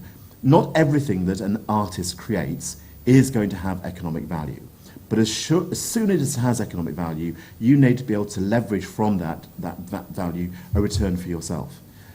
At the same time, there is a difficulty which I think has come about largely because of the way in which large corporations, particularly Walt Disney in the States, have looked at the issue of copyright, and they've pushed and lobbied the American Senate and House of Representatives into a situation whereby they have constantly extended the length of copyright protection, which means that Mickey Mouse now, you know, is still protected, even though under most historic regimes it would have been a situation where he would have gone out of protection and people could have been using that creativity to build on it.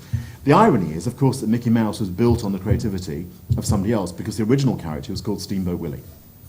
And so I think that, there are faults in the current copyright system as far as I'm concerned, particularly in terms of the length of term, but fundamentally it is the best system we have, and we have to look at what it means and how we go about developing it and maintaining it and managing it in the context of a technological age, because that is actually the greatest threat as far as creativity is concerned, is that people can simply download things and don't see the value of what is being created there.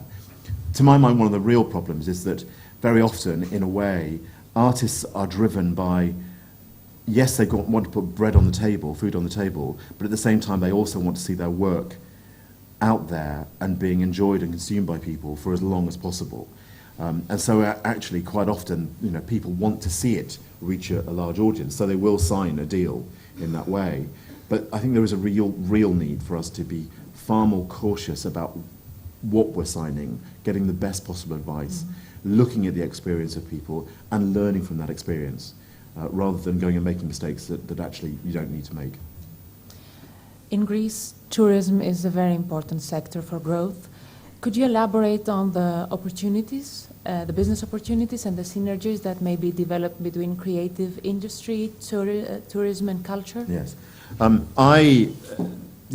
Chris kind of touched upon this earlier on, that tourism itself isn't part of the creative industries, but there are very strong links between tourism and the creative and cultural sector in that way. I think that there are great opportunities, but it is also potentially an issue that may constrain you. One of the problems with the tourist market is that there is a tendency to market a country on the basis of its heritage, not in terms of a contemporary understanding of that society. And so there's a real need, in my view, to be able to think about what this means in terms of the creative industries. Because the difficulty with a heritage-based creative sector is that quite often you don't really want to see too much innovation. You want it to stay where it is. And of course, that might be fine for a tourist who comes here and buys a piece of an artifact of some sort that's been created with reference to the past in that way. But does that mean they're going to go back and buy more of it? Are they going to be consumers? Are you building an ongoing market as far as those individuals are concerned? And critically, to my mind, you need to be able to think about how in the context of tourism, you're responding not just to bringing people in because of the heritage you have here, but also because of the innovation and the energy of contemporary Greece. And that's where you need to have, in my view, a shift in terms of talking about tourism. Because at the moment, we were talking about wine last night at dinner, and I think most people in the UK, and the UK drinks an awful lot of wine, we're one of the largest consumers in the world, but most people in the UK, if you ask them about wine, would think, and Greece, they would talk about Retsina. They'd have no other experience. And there is just this need to shift that paradigm in terms of the way in which this country is perceived to really allow it to flex its muscles in terms of the creative economy. I'm not saying you abandon your culture for one moment, but you need to be able to see how your culture and heritage are a tool which can be used to tell stories which actually have wider resonance. I've done a lot of work in places where their markets have been about a local market, a regional market, a diaspora market. And all those markets have been markets which are really about wanting the same old things. We don't really want things to change. We're happy with where things are. But the thing is, as soon as if you want to break beyond the domestic market, you really need to be able to look at this in terms of what sort of resonance does this have in global terms? How do I make this a universal story which everybody can understand? It doesn't mean that you change the story, it just means that you make it something which in actual fact has a narrative which speaks to somebody who is consuming this in Australia or in Indonesia or in India. So that all of a sudden it is something which they're able to engage with as well. The Americans have been incredibly successful at doing it. But I don't think there's any reason why Greece and other parts of Europe and other parts of the world shouldn't be able to do it as well. How friendly is this creative environment for young people? I mentioned before the whole question of young people and old people and the respect and the cross-generational conversation. The thing about young people is they understand technology instinctively. If you have a problem with your computer and you have children, you know very well that one of the first people you have to ask is, this isn't working, how do I get it to work? And I think that the critical thing that we have to understand is that children today, particularly those that have grown up through the crisis, don't have the same aspirations that we necessarily had, all the expectations in terms of life. Many of us were, I was certainly born into a post-war generation which I expected the welfare state to function in a very particular way, to have all sorts of support from the state. But what we can see today is that actually those certainties aren't the certainties which another generation is going to have, whether or not we as a generation are going to have those certainties. And therefore, for young people today, I think that they don't want to be constrained and to think in the way that their parents and their grandparents' generation thought and acted. They're looking for new opportunities. They're not frightened of a conversation which is about enterprise or about entrepreneurship. And it's interesting that, that to my mind, they're a generation which is prepared to take risks that we wouldn't have been prepared to take. One of the things that I often, it's a slight tangent, I apologize, one of the things that I often get quite concerned about is when we start talking about entrepreneurship. Entrepreneurship in many ways is a very specific thing. Quite often what we're talking about is actually startup businesses. People who start up businesses aren't necessarily entrepreneurs. I think a lot of people, especially at a time like this, set up businesses because actually they're trying to find a way of providing for a better future for their children and their families. And one of the things that you have to do if you're an entrepreneur is to take risk. If you set up a business where you're trying to create a better life for your family, you get to a point where you achieve that, and I question whether or not you then want to take that risk. Because you don't want to risk the fact of being able to allow your family, the kids to go to the school that you want to go to, your parents to be able to have the sort of care that they need to get as they get older. All those things are important for you. And I think you weigh it up, and in the balance of things, you don't take any further risk. But an entrepreneur will do. An entrepreneur will take that further risk. And to my mind, we need to be entrepreneurs, particularly as far as the creative sector are concerned, I think are hugely misunderstood because we see that and it becomes a negative. We see entrepreneurship as being something which is, these are bad people within society. But part of the paradigm shift that I think we have the potential to affect today, because we are talking about this industrial revolution, to my mind, is actually challenging the way in which people think about entrepreneurship. There is a social good in being an entrepreneur and creating jobs, because not everybody can create their own business or be a self-employed. So we need to understand that actually entrepreneurs are important as far as our society is concerned, and in terms of employment, and in terms of people being able to have fulfilling lives. What we need to be able to do is to ensure that in terms of entrepreneurship, that there is a far stronger relationship between the entrepreneur and the society within which they're living. And I think that the thing about creative people and people who are creative entrepreneurs is that in a way they're predisposed to working and thinking in that way. Now, I believe that, but I don't believe that that necessarily has been manifested so far in terms of many of the creative businesses that have come through. But that's about the paradigm shift. I was having a conversation with some people a couple of days ago about the publishing industry in London, where one woman was talking about the fact that she was finding it very difficult to persuade them to put a mixed-race character on the cover of her book because the publishing house was saying it won't sell. Now, of course, I don't believe that's true for one moment. I don't think anybody in the UK really cares about that stuff anymore. The real problem is that if you go and look at a publishing house in the UK, yes, there are far more, it's a very female-friendly environment, but how many black faces do you see in the publishing house making decisions? Very, very few. And yet, actually, if you want to be able to expand your market, if you want to be able to engage, you need to be looking at how you go about creating dialogues with people that would not otherwise be your consumers. It's about building new markets. So I think this, that actually part of what will drive creative entrepreneurship to be more engaged with society and the communities it's working with is actually the self-interest of being able to build new markets. And I think that, is one of the ways in which this is, again, that paradigm shift in terms of the way in which society and business come together. And through the creative industries and through the driver that is creativity, the innovation that comes from creativity, we start to really see the fruits of a new industrial revolution. Thank you very much, My Mr. pleasure. Senior, for your very useful insight. And hopefully it will inspire creative ideas that will become successful business. I hope so too.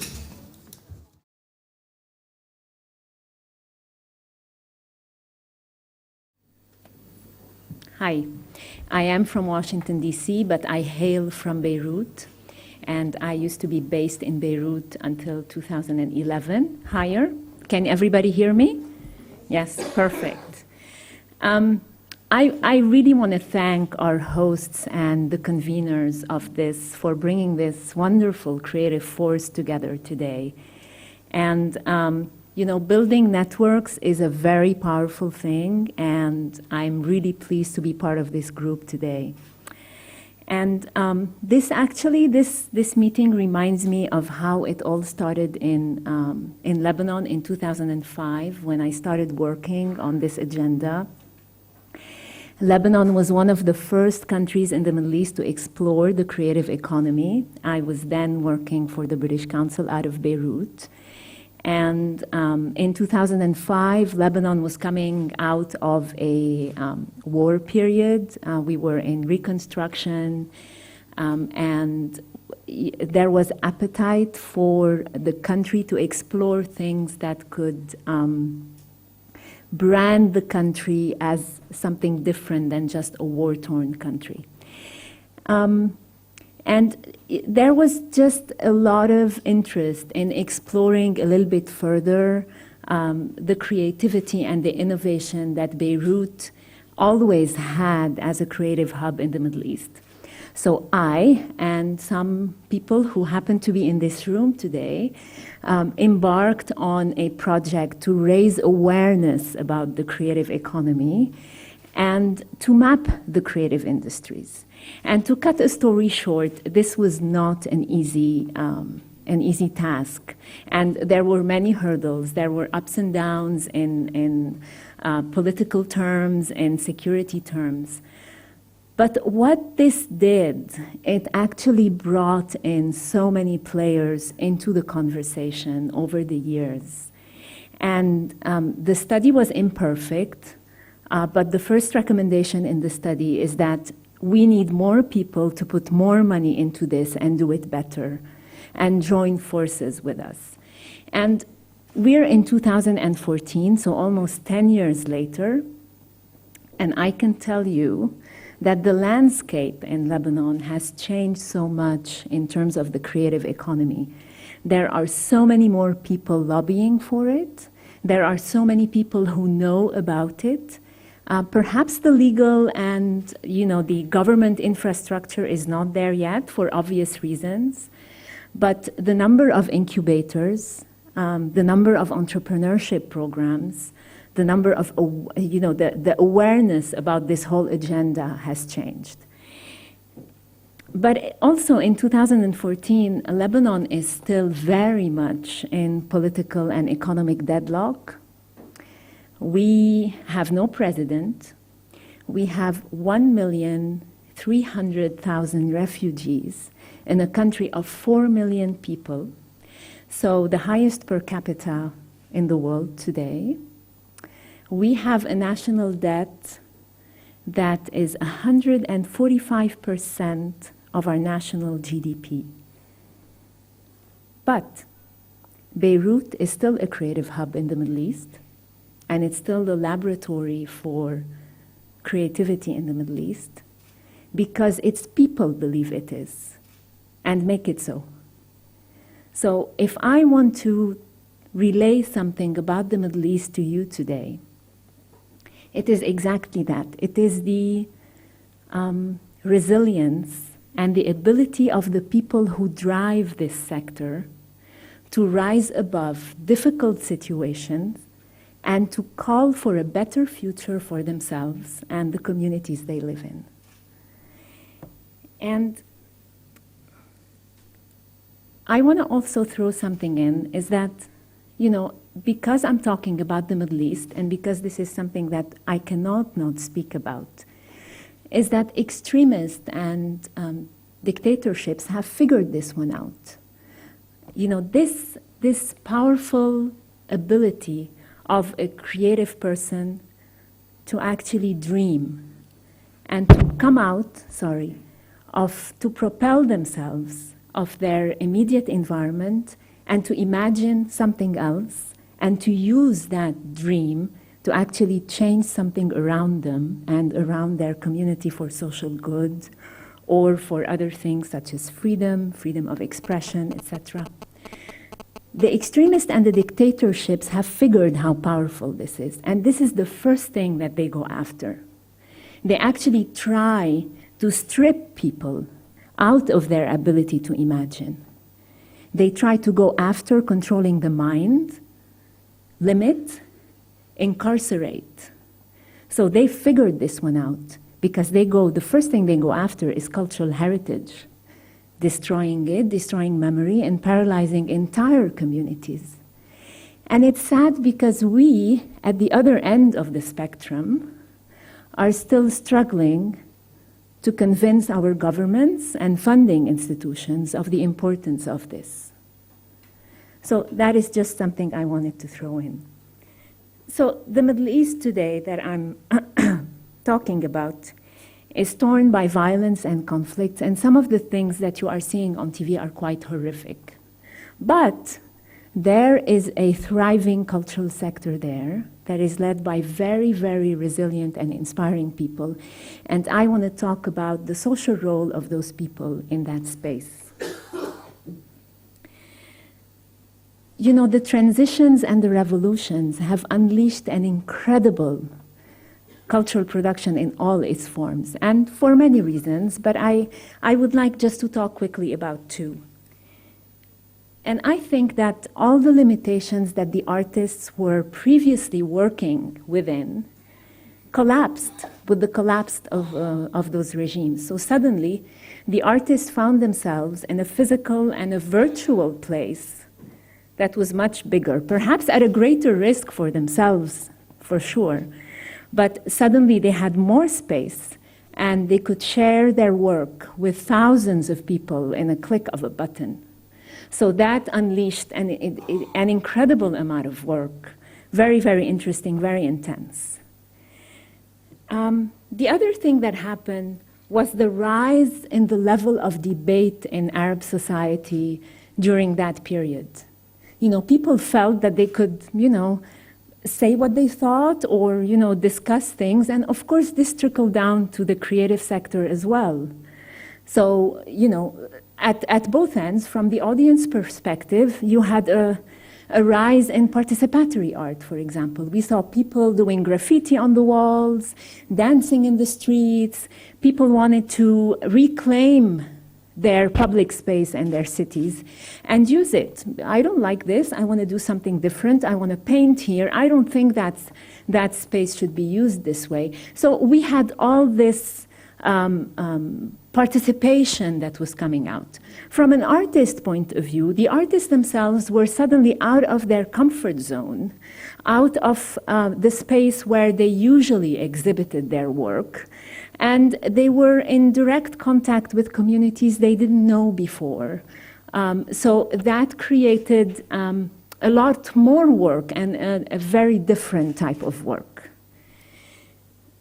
So it's not surprising at all that Arab artists have occupied a very, very important space and have fostered a very vibrant civil society in those past couple of years in the Arab world.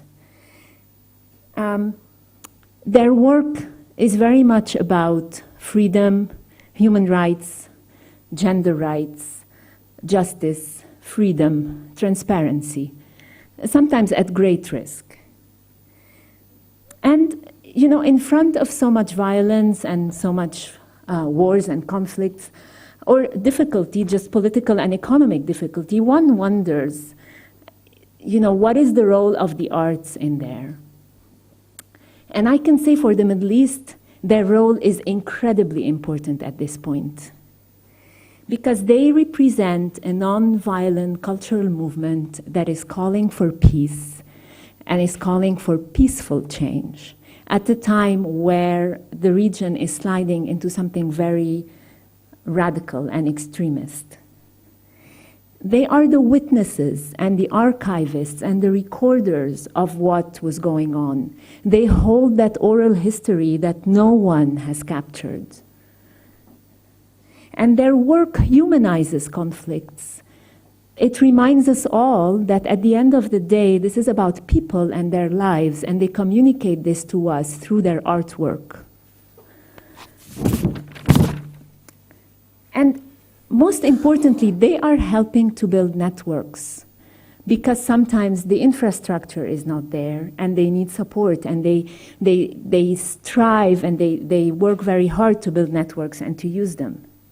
And I'm sure that in the next maybe 50 years, their work will certainly influence a new historical narrative for the region. So from Cairo to Palestine to Beirut and Damascus, projects and cultural manifestations are going on despite the regional conflict and have a very, very important role. And they're going on due to resilient, imaginative, creative people like so many of you in the room today. And just to give you, brief examples, for example, in Egypt, just this April, May, and June, the DCAF Performing Arts Festival that animates downtown Cairo took place, and they hosted local and international companies. And the recent collective called Cluster by Omar Nagati, who's an architect, is, with other multidisciplinary artists, are looking at concepts of public space and their democratization in Cairo, in a country where public space is very, very contested. In Syria, most of the art in exile that is coming out is the only source that is reminding an international community that this started as a peaceful demonstration of people calling for change peacefully. I do not see anywhere else a reminder of how the Syrian crisis, which is very bloody at the moment, has started.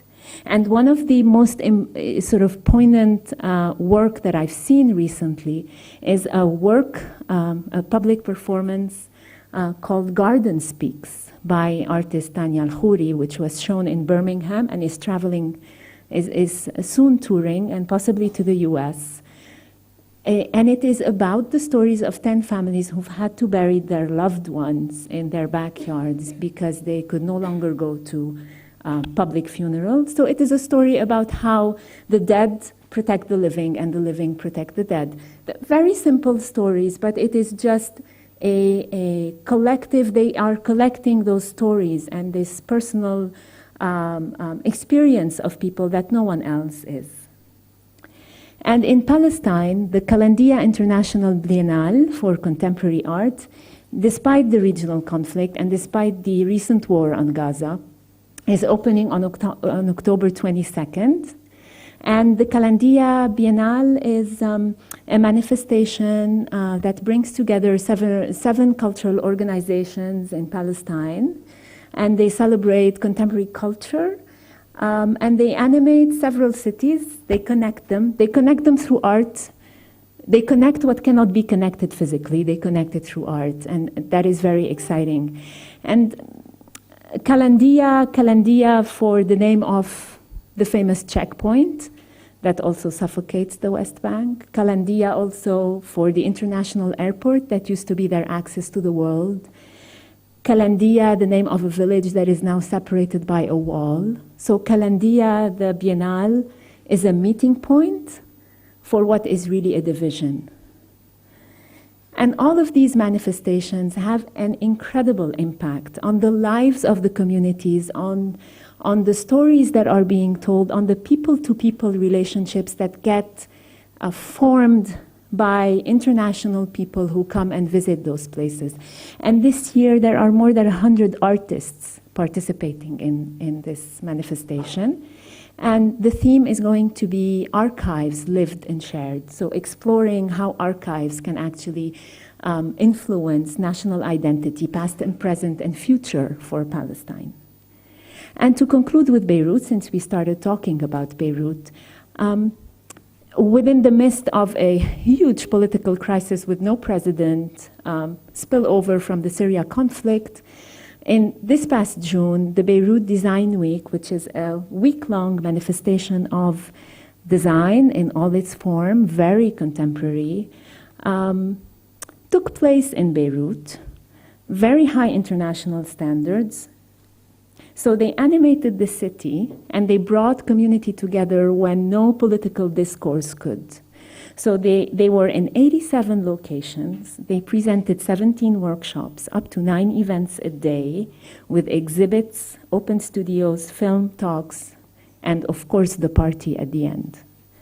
So just to conclude, I would like to show 2 films to illustrate the power of the arts in bringing communities together in difficult times. The first film is very much geared towards drama therapy, and it is work that was done with Syrian women refugees in Amman. And it is based on one of the oldest plays in history. Of course, it's a Greek play, and it's called Trojan Woman by Euripides. The second film, I'm going just to show 2 minutes of it. Of course, if you all protest and stand up and want to see the entire 7 minutes, we will show it, maybe. But I'm going to show just 2 minutes, and it is the film very different, so very contemporary, showing the Beirut Design Week documentary that was commissioned. So I'm going to show 2 minutes of that after. Let me try and find them now. Here they are. Do we want to dim the lights somewhere, or are you okay? No? Shall I just show? Yeah. كنت أيتها الأم زوجة قائد عظيم. زوجته عيد. وأنا صغيرة حلمي إني مثل. ماني مصدقة إن الحلم اللي كان أنا صغيرة إنه هلا رح يتحقق بعد ما أنا بحكي عن بلدي. وماني حابة أطلع بهالصورة هاي كنت.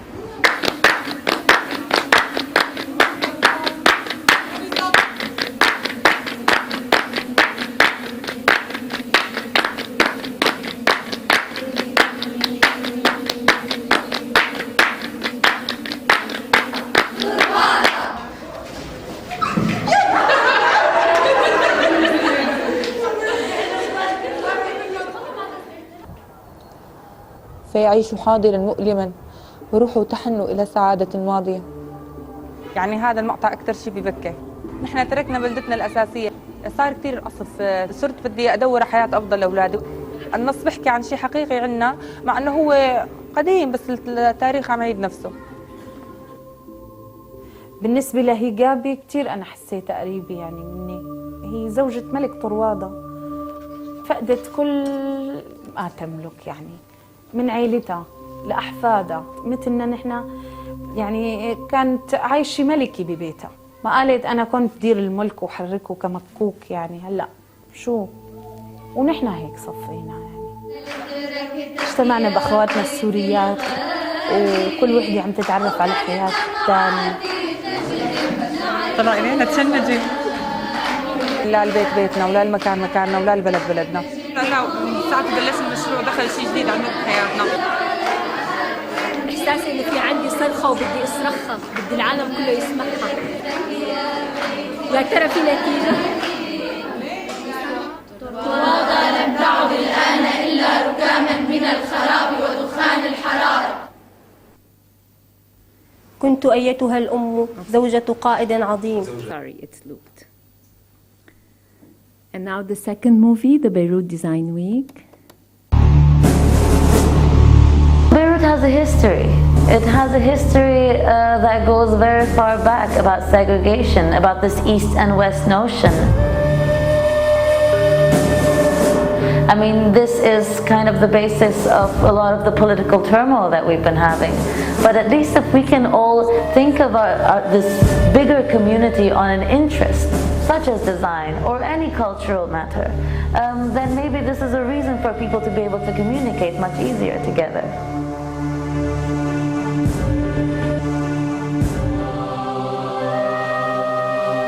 Seeing also the damage of the war, the vibrance and the people and the passion they have, I think it's really inspiring.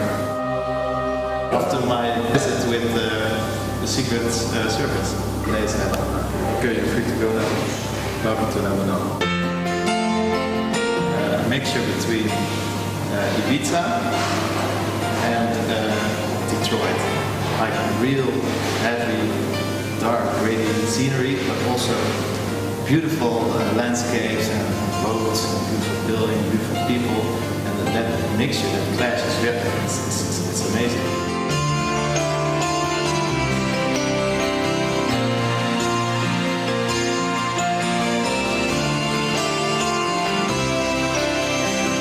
Why is time for social impact? Well, 7 years ago I started the Tea House, and now we're here at 7 designers, but you can see downstairs what we're moving out.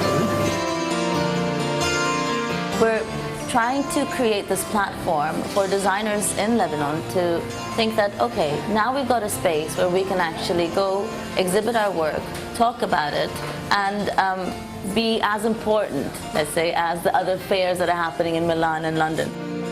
My name is Mika. We have a own small design studio in the Netherlands, and I really wanted to see some more than what we are used to. I think I was meant to stop here, so I will leave you with this because it lasts 7 minutes and I don't want to run. It was just an opportunity to show you two very different situations working in the arts. Thank you.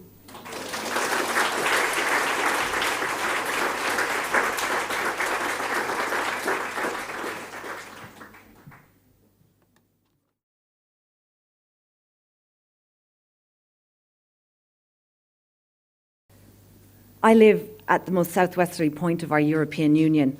It is an exceptionally beautiful part of the world, but it is also remote, insular, and recently devastated by corruption, austerity, and emigration.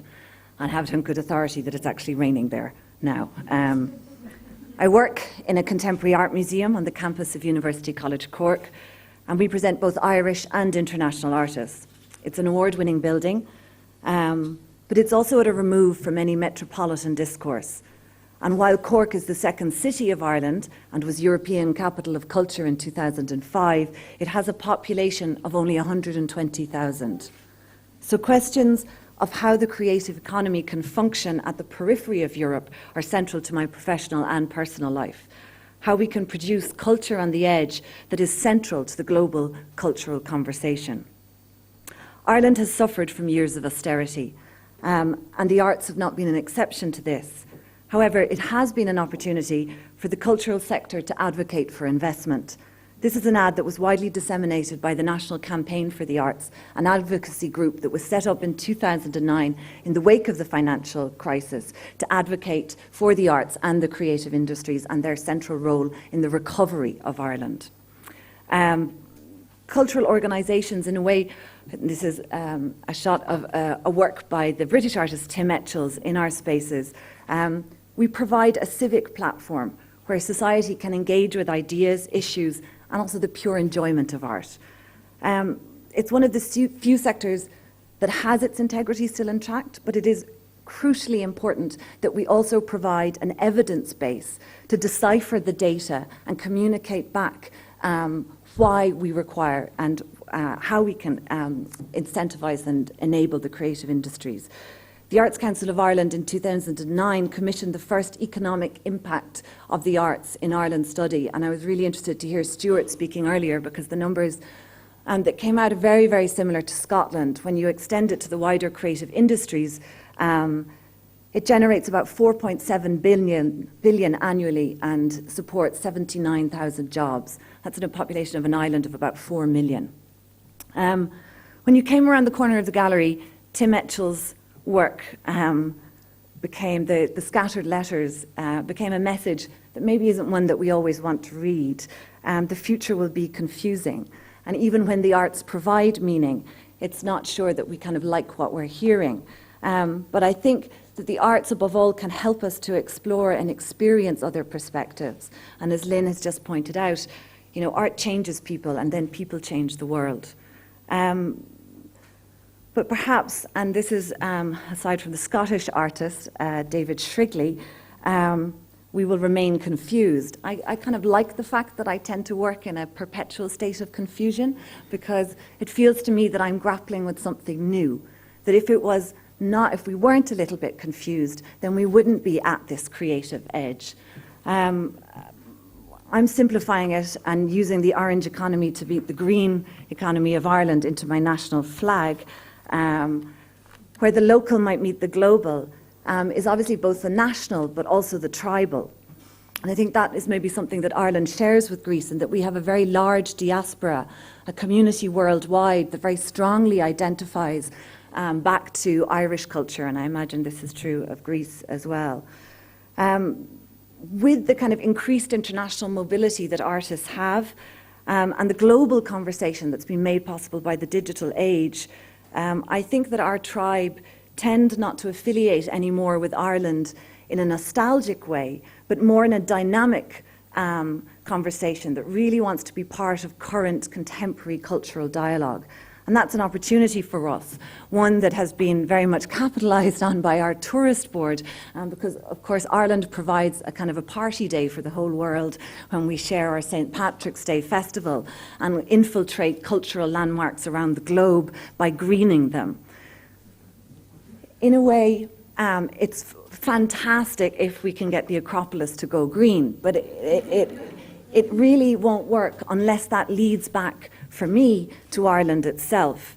And here, crucially, the government have taken action by providing tax incentives that enable different industries to kind of really think about locating and working in Ireland. So there's a number of tax breaks for the film industry, and this is a kind of an imagined slide that the Irish Times put together when it was reported that Star Wars, the new Star Wars film, was filming certain scenes on the west coast of Ireland in Skellig Michael, which is one of our most ancient and sacred sites. There was quite a bit of uproar about this, but the key thing that people came back about was that this was employing a local crew, a local cast, that it was really enabling to sustain an otherwise rural, isolated community for the time that that film was being made there.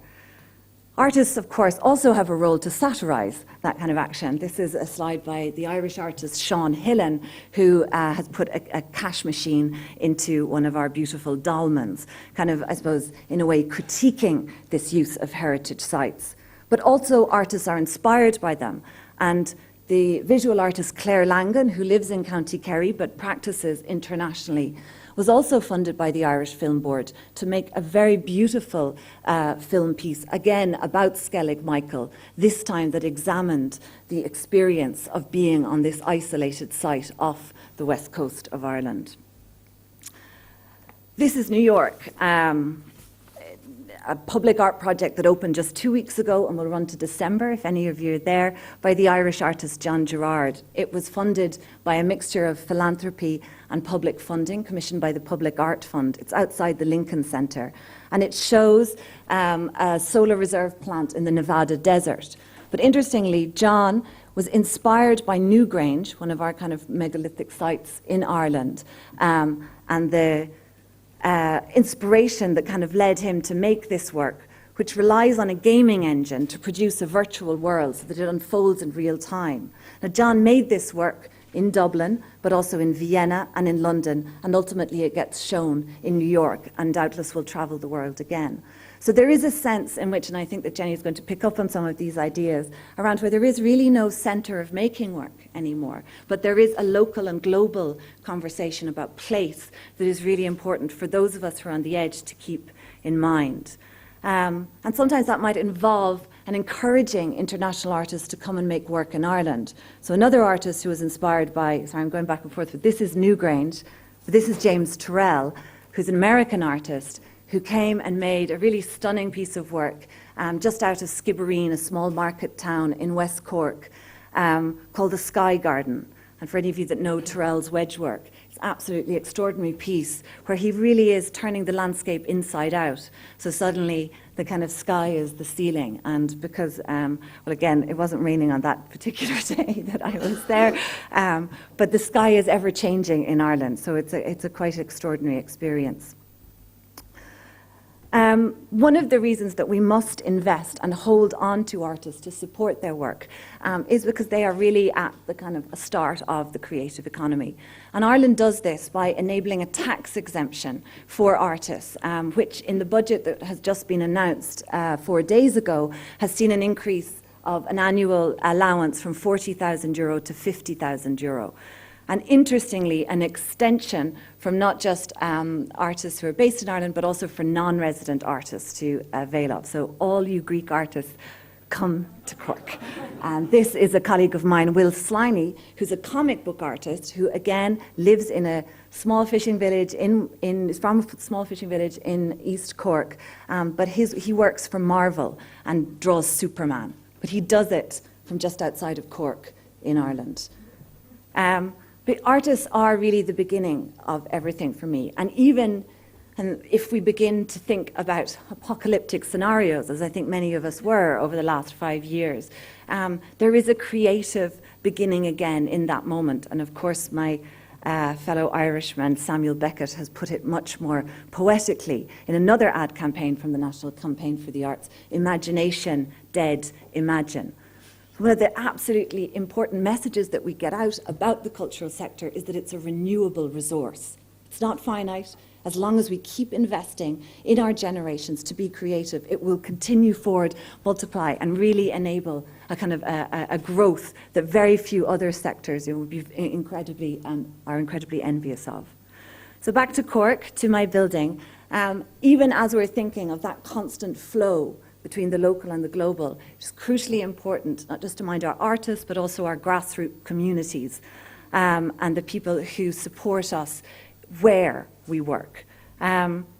This is an initiative that was made by our city council, commissioned from a local design duo, Hurrah Hurrah, and they made a new version of 11 sites around the city. And each of us have a poster on the front of our building somewhere, which points with the walking time or the bus time to the other site. So we act kind of as little beacons for a wayfinding exercise around the city. But the success of that has been even more so because now the City Council, they so loved these beautiful posters that, and we constantly get visitors asking, can they buy a poster? So we're going to produce posters, so it is becoming a kind of little mini creative industry in itself.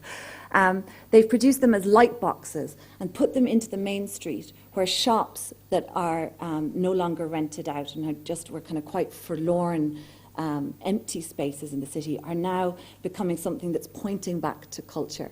And of course, hopefully they will disappear because hopefully commerce will inhabit those shops again. But it is also generating into that space, into the main street of the city, a sense of the cultural life that exists locally. Another way perhaps to do it, this is a mural that we commissioned from German artist Drei Hamburger Frauen. But it was part of a triptych. It was the central part of a triptych that existed simultaneously across 3 different sites. So one in our museum in Cork, another in a museum in Switzerland, and another in a museum in Germany. So you could never really see the triptych together. You had to hold it in your mind's eye. But again, this possibility of imagining and thinking from one region to another, ignoring the kind of central spaces of London and New York. And we were able, by working together, to do things crucially like take out an ad in Art Forum so that we could speak back to the centre, but which we wouldn't have been able to do just on our own. I suppose in terms of the generation that we're speaking about, this are kind of my son, who is nearly 12 and is kind of a digital native, I guess. And it's probably why I am so actively on Twitter trying to monitor him. But I think we are working with a generation whose expectations have changed, who, as Andrew pointed out, are willing to take risks and who are interested in different conversations about entrepreneurship. This is from a Dutch artist, Mark Bale, and it was part of an exhibition we did called Mixtapes, which was looking at contemporary music and culture and visual art. And we used a crowdsourcing platform that exists in Ireland called fundit.ie. And we sourced through 72 different funders the money to produce a limited edition artist book. Now, this is just a fantastic thing for us, but what was more fantastic was that we had a community of 72 people who were waiting for this work to be published and who championed it and advocated for it. So in a completely different way, I think this new generation is looking at, and we should be aware of how we can work with them to fund culture using these new models. This is a local DJ and kind of radio personality, Stevie G, who we invited in during the exhibition to speak about his record collection. And it was an absolutely fascinating moment for us because he spoke about how he had been inspired by kind of black music to take up an MA and do an MA in our university in the Department of History on civil rights.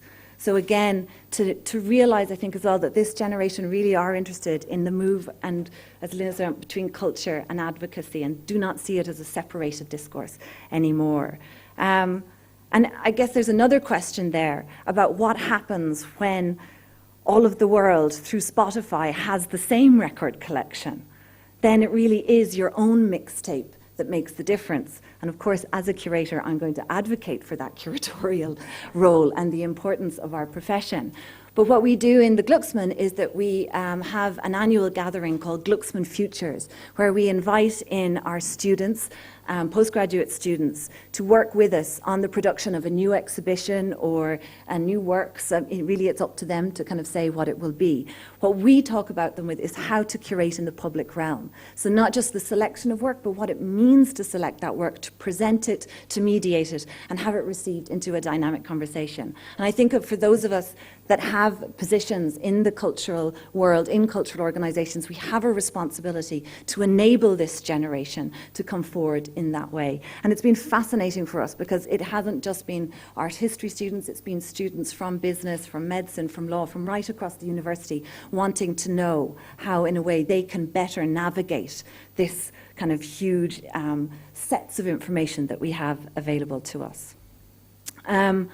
And I guess as we're always speaking about the young people, it's important not to forget what we like to refer to as the silver surfers. That these people, they're kind of a retired group of people, can be extraordinarily supportive and interested in contemporary culture. And maybe perhaps of all of us have the time to enjoy it and indeed to fund it. So even as we are moving to support the next generation, it is really important that we capture and include all communities into our spaces. And I guess I'd like to conclude really by saying that we can't really know where this new connective, creative community is going. But just to say that artistic mobility must be supported, the tourist economy captured, and within all of this, the distinct local flavour that we have in Ireland or that you have in Greece, be recognised as that which can truly differentiate us. So it can be thrilling to work on the edge as long as we remain confident about the difference that we have where we live in that particular site. The future will be confusing. We should love that and know that it is the artists who will guide us and turn on the light for us as we go forward. Thank you so much for having me.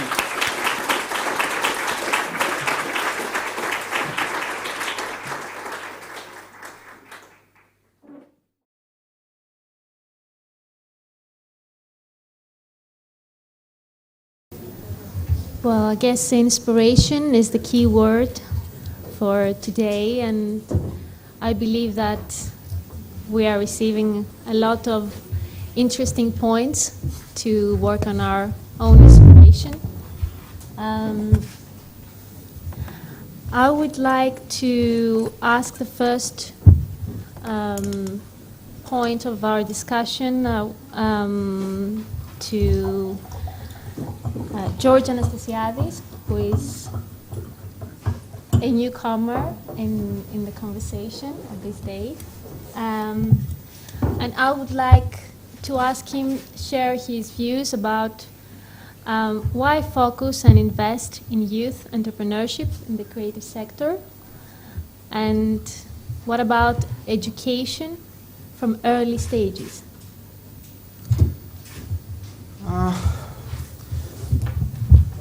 We have to focus because we are in a desperate need, and also we have because there is a great opportunity there as well. And as Andrew mentioned a lot earlier, It's all about paradigm shifts. We have to break some paradigms here, both in order to become more creative, in order also to become better entrepreneurs as a society. And this has to start from youth. This has to start from education. Three main paradigm shifts we have to take. The first one, I would say, has to do with success and failure. Those two notions, success and failure, are not greatly treated, are not very well treated in our society. We are not used to glorify success. We are not used to accept failure. And this has to start from the very beginning. This has to start from education. If we have, what I say to my students when they leave the class is that, okay, go out and fail. Go out and start making mistakes, because only through that they can experiment, they can achieve and have success later. So we have to glorify failure from now on. The second shift has to do with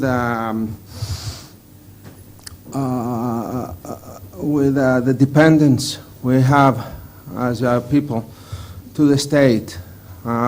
We depend too much on the state. Coming from a very protective family culture, we believe that the state should continue to play the role of our family. We expect too much from the state, and even though we see that the safety, the security system that comes from the state is not translated, is not transformed into a base for more effort for experimenting, for entrepreneurship, but it's more of becoming a barrier for trying new things. Also, we are in the creative industry. We cannot expect from the state, we cannot expect from the government to be creative. I mean, as a notion, the state and the government are a lot about control, a lot about processes, a lot about legislation. So, as creative people, we have to progress, and we have to start creating our own world. A third paradigm shift we need to take. Art should cover the needs not only of the creator, but also of people. So I'm a marketeer, actually, so I know that every activity should satisfy both the vision and the desire of the creator, but also the desires of some people out there. Otherwise, there's no value, economic or else. So, in Greece, we tend to say that we cannot have good quality in something artistic if it's commercial and popular. We have to change this shift as well. And this have to start from the very beginning, from education. So it's totally important to focus on that. Thank you very much. That's very interesting from a marketeer's perspective. I was just wondering, maybe from Andrew's point of view or Lynn's, are there any particular approaches you think work with young entrepreneurs that you've seen in your respective experiences? Well, Lynn and I have a shared experience from being at the British Council. Yeah, I thought that. Where I created a program which is about young creative entrepreneurs, bringing them together from emerging economies. So Lynn saw it at the coalface in terms of Lebanon, where we created a program there, but where we then brought in, for example, in terms of publishing or in music or design, we would bring in young creative entrepreneurs from other parts of the world. So The Lebanese man or woman, creative entrepreneur, might be there with somebody who was coming from Estonia, or somebody who was coming from Argentina, or coming from South Africa, or coming from Kenya, or coming from Indonesia. This group, this disparate group, would come together, always with a question: what on earth am I doing to have in common with somebody from these other countries? And always by the end of the week that they were together, absolutely understanding that they had a shared passion for this particular art form, but also were facing many of the same sort of problems in terms of developing their businesses. Yes, absolutely. And I go back to the idea that I talked about a little bit earlier in my talk, the helping entrepreneurs grow their ideas, but helping them also build networks and feel that they are sort of part of this global network of people who are also toying around with creative ideas and trying to use them not only for economic value, but also for changing things, developing a better quality of life for themselves. And I think there is a lot of value in this. And I think people, we tend sometimes to not realize the real value of linking people together and of providing them access with tools to keep that connection going. So just that, I think, is very powerful. Okay. If I can just add in, I think one of the things that we have to remember is that being an entrepreneur, setting up a business, is a very, very lonely process. Yes. And anything which you can do which allows people to have access to other information, other people to take their concerns to, I think it's particularly true about Europe, that we are very, very reluctant to talk about failing. And yet, if you talk to Americans, they have no problem about talking about the failures they've had when they've been building a business of any sort. We need to be able to get beyond that and understand that actually to be successful, we have to be able to experience the failure and learn from the failure. Anybody who can build a successful business without failing in some way has been incredibly privileged. And I have to say, I question whether or not that business can actually be sustainable. So the critical thing for me is that by creating networks, by allowing young people to talk to one another about the problems that they have, you find innovative solutions. Because one of the things I remember when we first started doing the work was that a solution for a sophisticated country like the UK, in terms of getting disadvantaged communities to read, get books in front of them, we would never give them a book which was printed on newspaper. But in the Philippines, where they were trying to get people from the poorest communities to read to their kids and have books for their kids, they printed them on newspaper because they didn't need to be so sophisticated. What they needed to do was get their kids to read the books, to improve literacy. And so I think, it's really important for us to see that sometimes, actually, the solution, the problems that we perceive are not the real problems. And it's through a conversation and a dialogue that we can start to understand actually what the real problems are and how we might go about solving them, and solving them in a way which benefits many different people. Yep. Can I just add also that, what networks do actually is also solve part of the problem of access. Because access is a real problem in some parts of the Middle East, where you have fantastic entrepreneurs with great ideas, but the access is not there. So, if we get a chance to talk about, the importance of investing in opportunity, not just finding the opportunity, because, for somebody to take advantage of this, you need to invest in it. But actually, networking actually solves sometimes the problems of access that people have.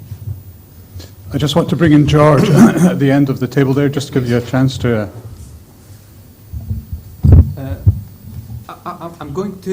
I'm just wondering, what sort of networks are we actually, lacking? Because networks already exist in terms of... I'm talking about the social media, I'm talking about many international platforms of cooperation among universities, etc. What sort of networks do you think we're actually missing right now? So maybe, sorry, Andrew, that's maybe a question for... Yes, it is a question. I think that the difficulty in a way is the networks, allowing people to have access to the networks that reach beyond the traditional boundaries. So the internet was created to allow academic to speak to academic. What's happened is that social media has created a whole new opportunity for a whole different series of conversations, and conversations that we didn't realize were going to be possible 10 years ago. So, to my mind, networks are really important in terms of being able to empower people to be able to use the technology in different ways, to have that access, to think about how that technology can be used, because that's then how the new business models are created. It's about allowing people to look at something and say, well, I can do something slightly different with this. I can innovate in terms of what I'm doing, and all of a sudden a new business is created, a new business model is created. And that is, I think, the joy and the risk, but also the excitement of the creative economy in many ways. It's actually about increasing the potential of existing networks, really, and redeveloping existing infrastructures. It is not introducing from scratch. Yes, and also just bringing people together, and for them to meet and physical to realize spaces matter. physical and other. Yes, bringing people together. Facebook and other social platforms certainly facilitate how you keep in touch, but there is also value in also making people aware of what is out there internationally and globally, which is something that even if you have access to Facebook and other social networks, you may not by yourself.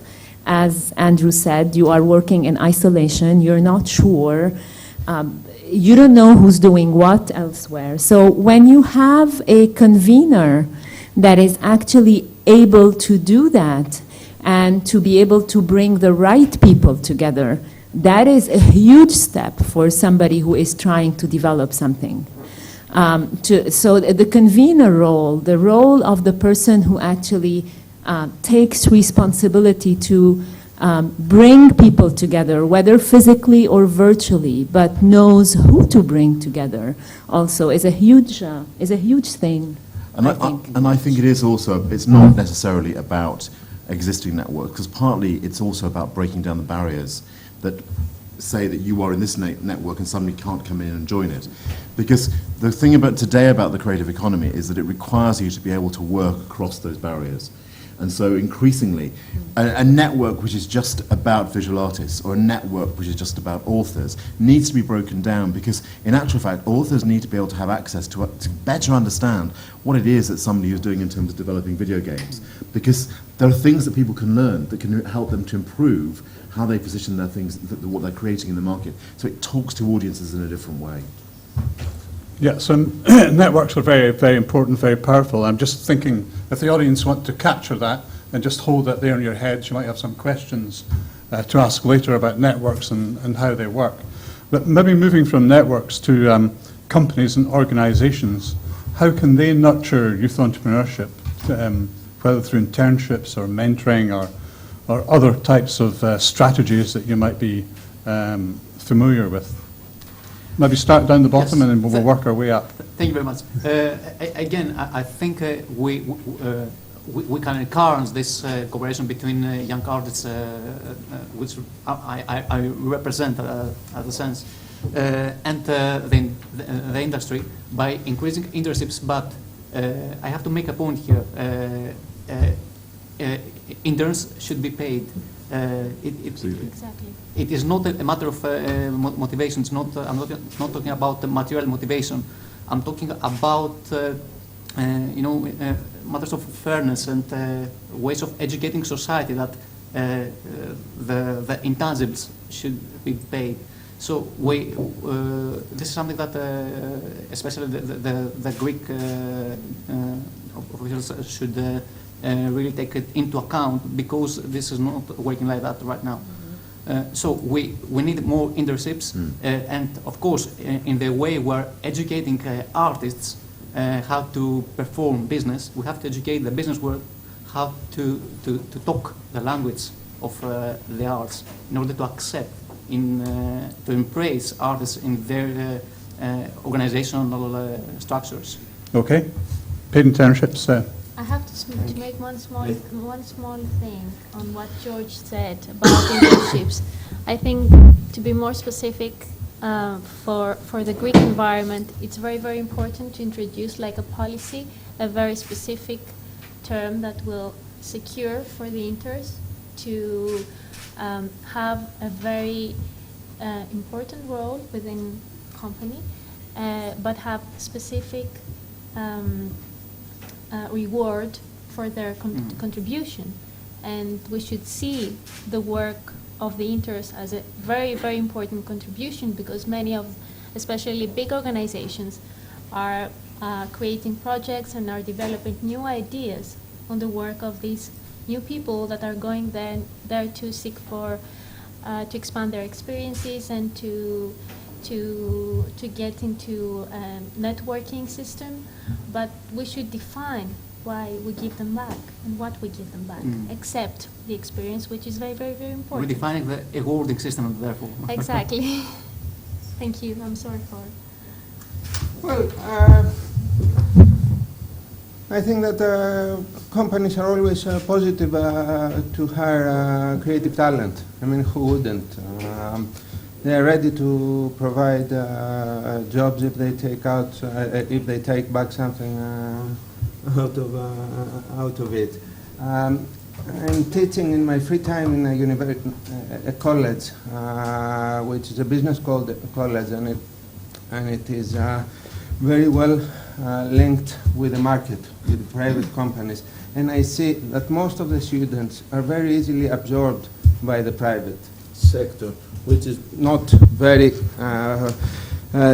which is something that doesn't happen so easily in Greece, because there's not such a link between public universities and private companies. But I think that while companies are eager to hire talent, there is a different problem they face. They are not eager to benefit from that talent when they have it in. And I think that both companies and employees should focus more on the notion of entrepreneurship. I mean, it's nice to be an entrepreneur, it's great, but even when you work in another one's company, you have to act like an entrepreneur there. You have to become an intrapreneur. This depends on yourself, but also it depends on the corporate culture.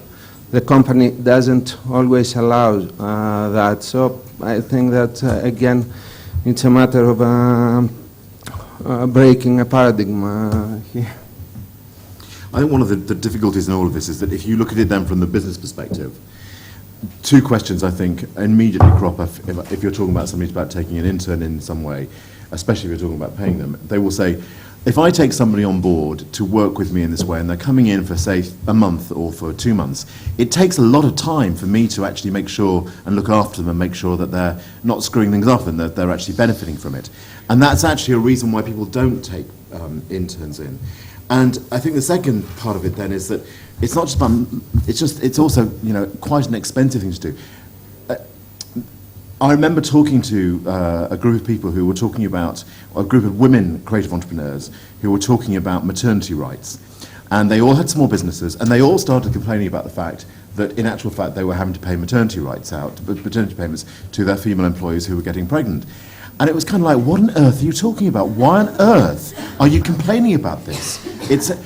I think it's really important to understand that the pressures that are there in terms of a small business. So yes, we need to be able to encourage them, but we need to think about how we support them in doing it.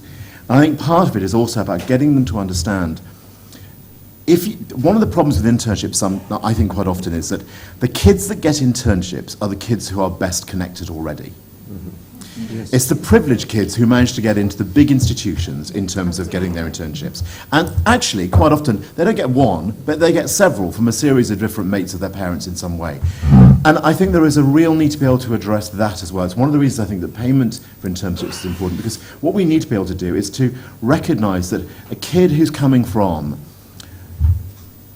a community here that is, for example, perhaps attacked by Golden Dawn in terms of kind of whether they've got any right to be in Greece. That kid has a need to be able to see where their place is and develop their role in Greek society into the future. And to be able to do that, they need to be able to get a job and develop an understanding of society. So I think there are reasons for saying there are benefits, and we will support you in this process of ensuring that you get these. And of course, what you start to do then is also open up, as I was talking about before with publishing, open up the opportunities in terms of understanding where new markets are, where new ideas are coming from. Because the new ideas aren't necessarily going to come from the most privileged people in society, because by and large, they're the ones who want to see change the least. The accent, Yeah, and it's the same problem you've just hit on, Andrew, applies to placements.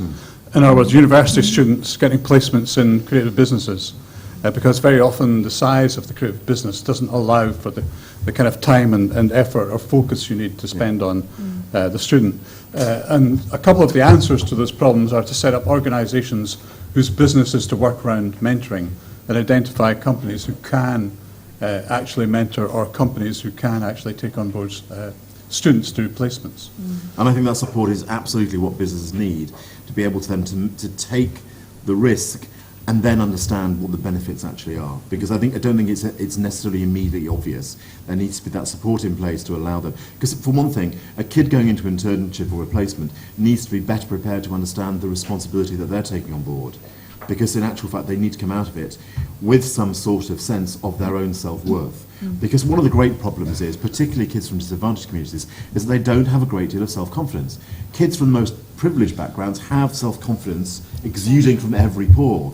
But if we want to have a societies where everybody is able to play a far more fulfilled role in terms of their lives, we need to make sure that we're giving people far greater access in that way.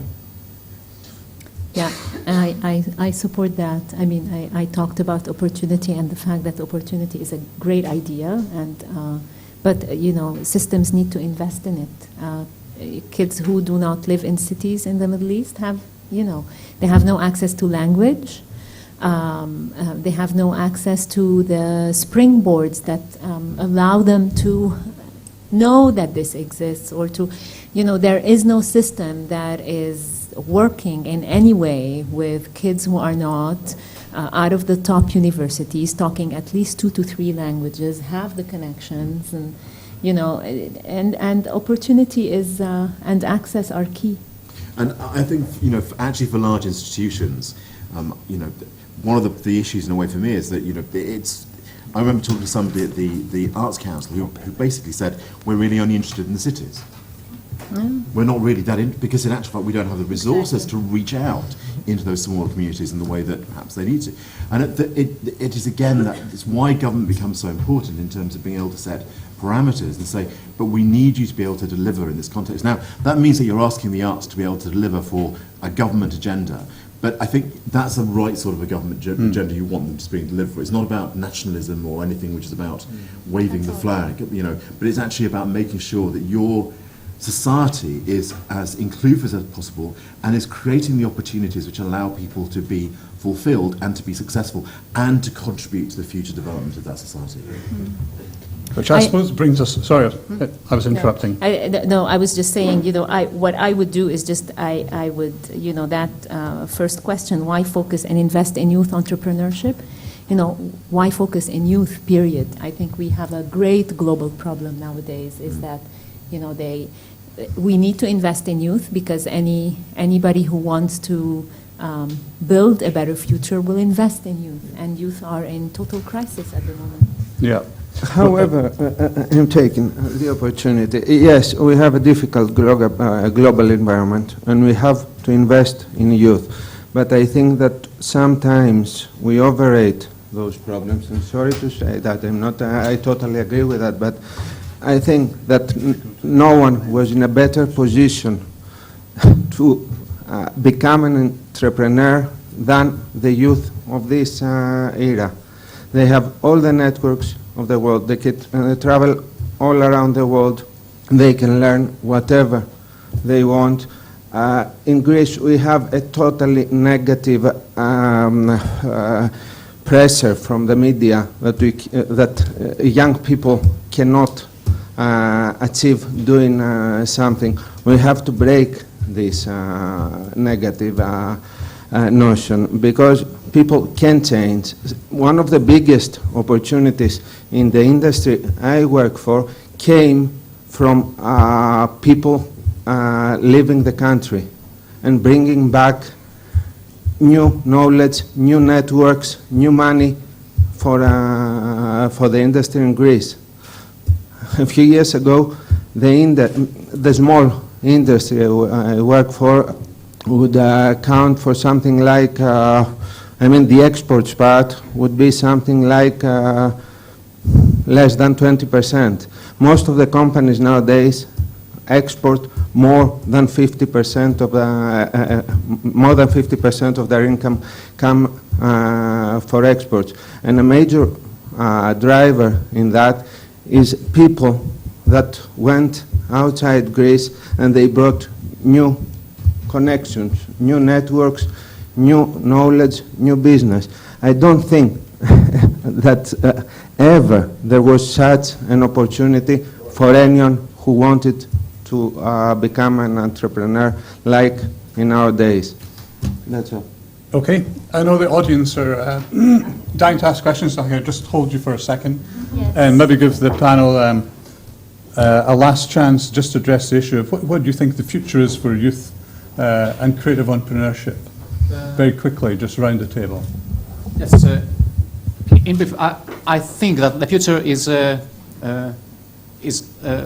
very energy demanding in terms of my generation.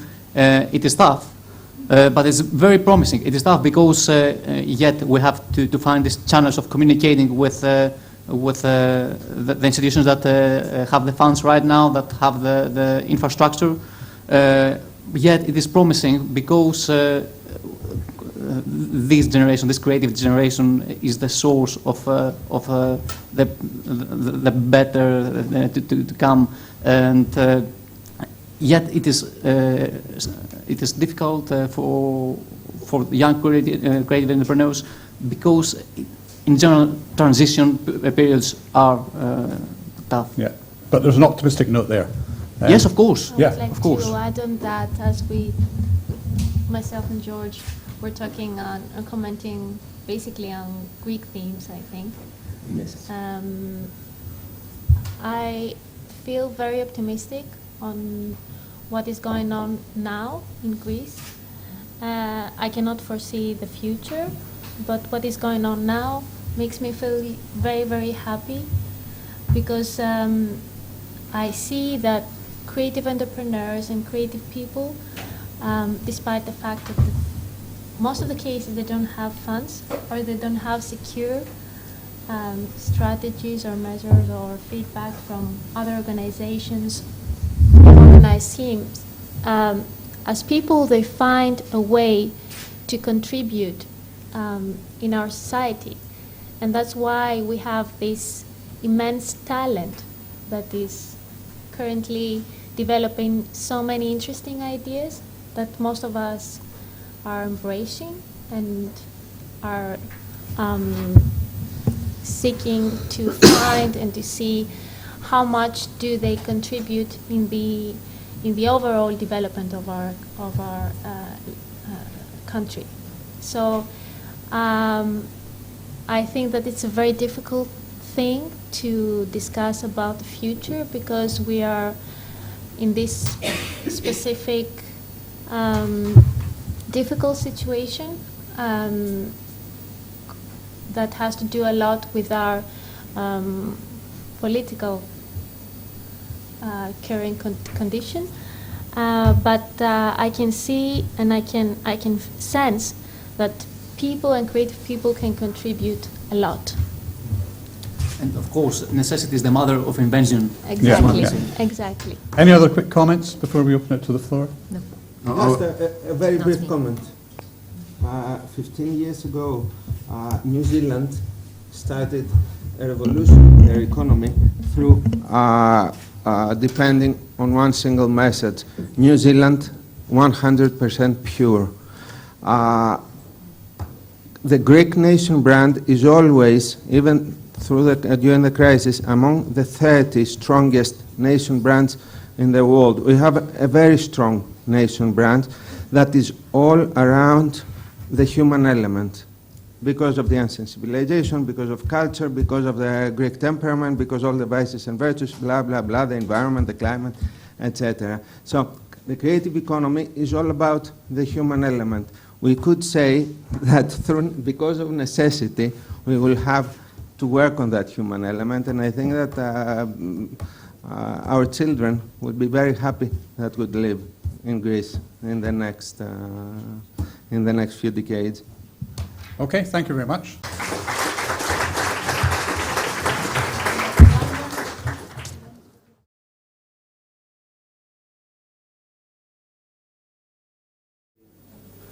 Well, welcome back, everyone. I shall be speaking to you for the next 15 minutes with this rather pretentious title that you see here. Like my predecessors on this platform, I am greatly honoured and indeed thankful to be invited to this occasion, but I have an extra reason to be thankful, which is that I am put in a position where I'm not the first lawyer to speak. That is always an unenviable position because, as you are probably aware, lawyers are not always the most welcome guest at the feast. We have this reputation for mercenary pessimism. If there is one thing more galling than paying money to be told what you cannot do, it is paying money to be told what you should not have done. And this is, unfortunately, a role that falls to us all too often. I'm going to talk today very briefly about quite a narrow but nevertheless highly remunerative corner of the creative industry, and that is the creation, composition and management of international art exhibitions. And I have here some figures which recently emerged from England about the sort of revenue which this can bring in to a city or a country which has successfully adopted a global art lending and art borrowing capability.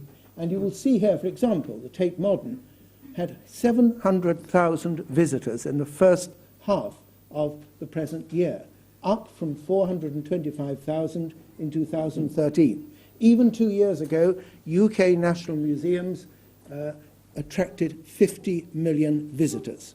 And the income generated by this in various forms and manifestations runs at between 3 and 4 million pounds, possibly even more. So there is, accordingly, considerable incentive in not only developing an international loans program, but also, and this is my theme today, in making sure that the underpinning, the sinews of that loan program are effective and work and protect the art that you are lending or borrowing from legal misadventure.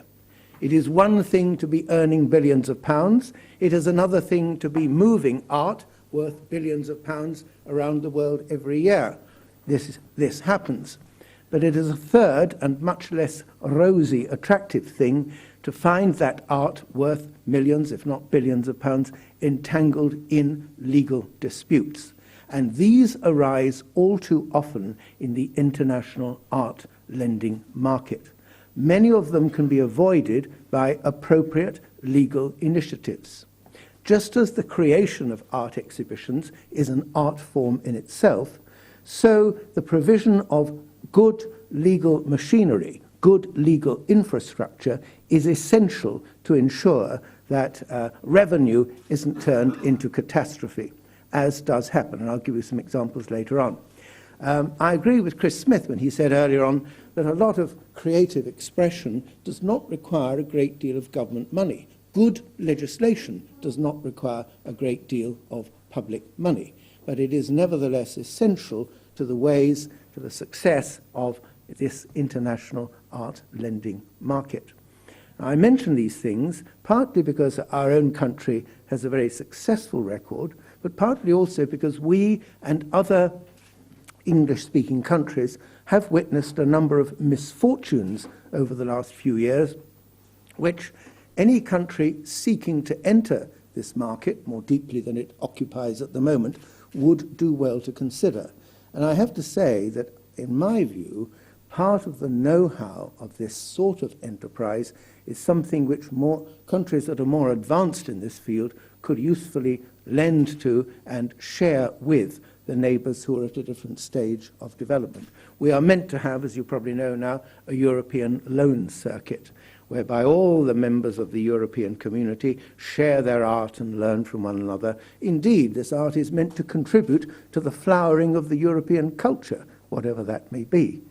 I think it would be a responsible thing if experienced nations shared their expertise and technical know-how with nations who are less experienced at this form of cultural exchange. There are two ways in which it happens. The first is that there should be statutory incentives. The laws of particular countries should enable and facilitate this. It need not cost a lot of money. As I say, the TFEU, it should be the Treaty for the Function of the European Union, actually encourages nations to lend art. And we have a number of acts of parliament in England which facilitate and incentivize that form of cultural activity.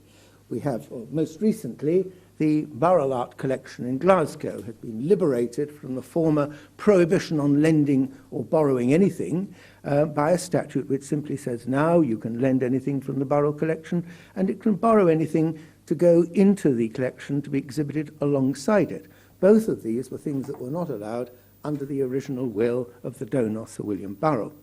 More importantly, we have what is called an anti-seizure statute, a statute which guarantees to anybody lending to an exhibition in England, whether it's a private collector, foreign museum, or even a nation, that there will be no legal interference, there will be no court order, judgment, or ruling preventing the return of that work of art to the lender or the lending institution when the loan is over.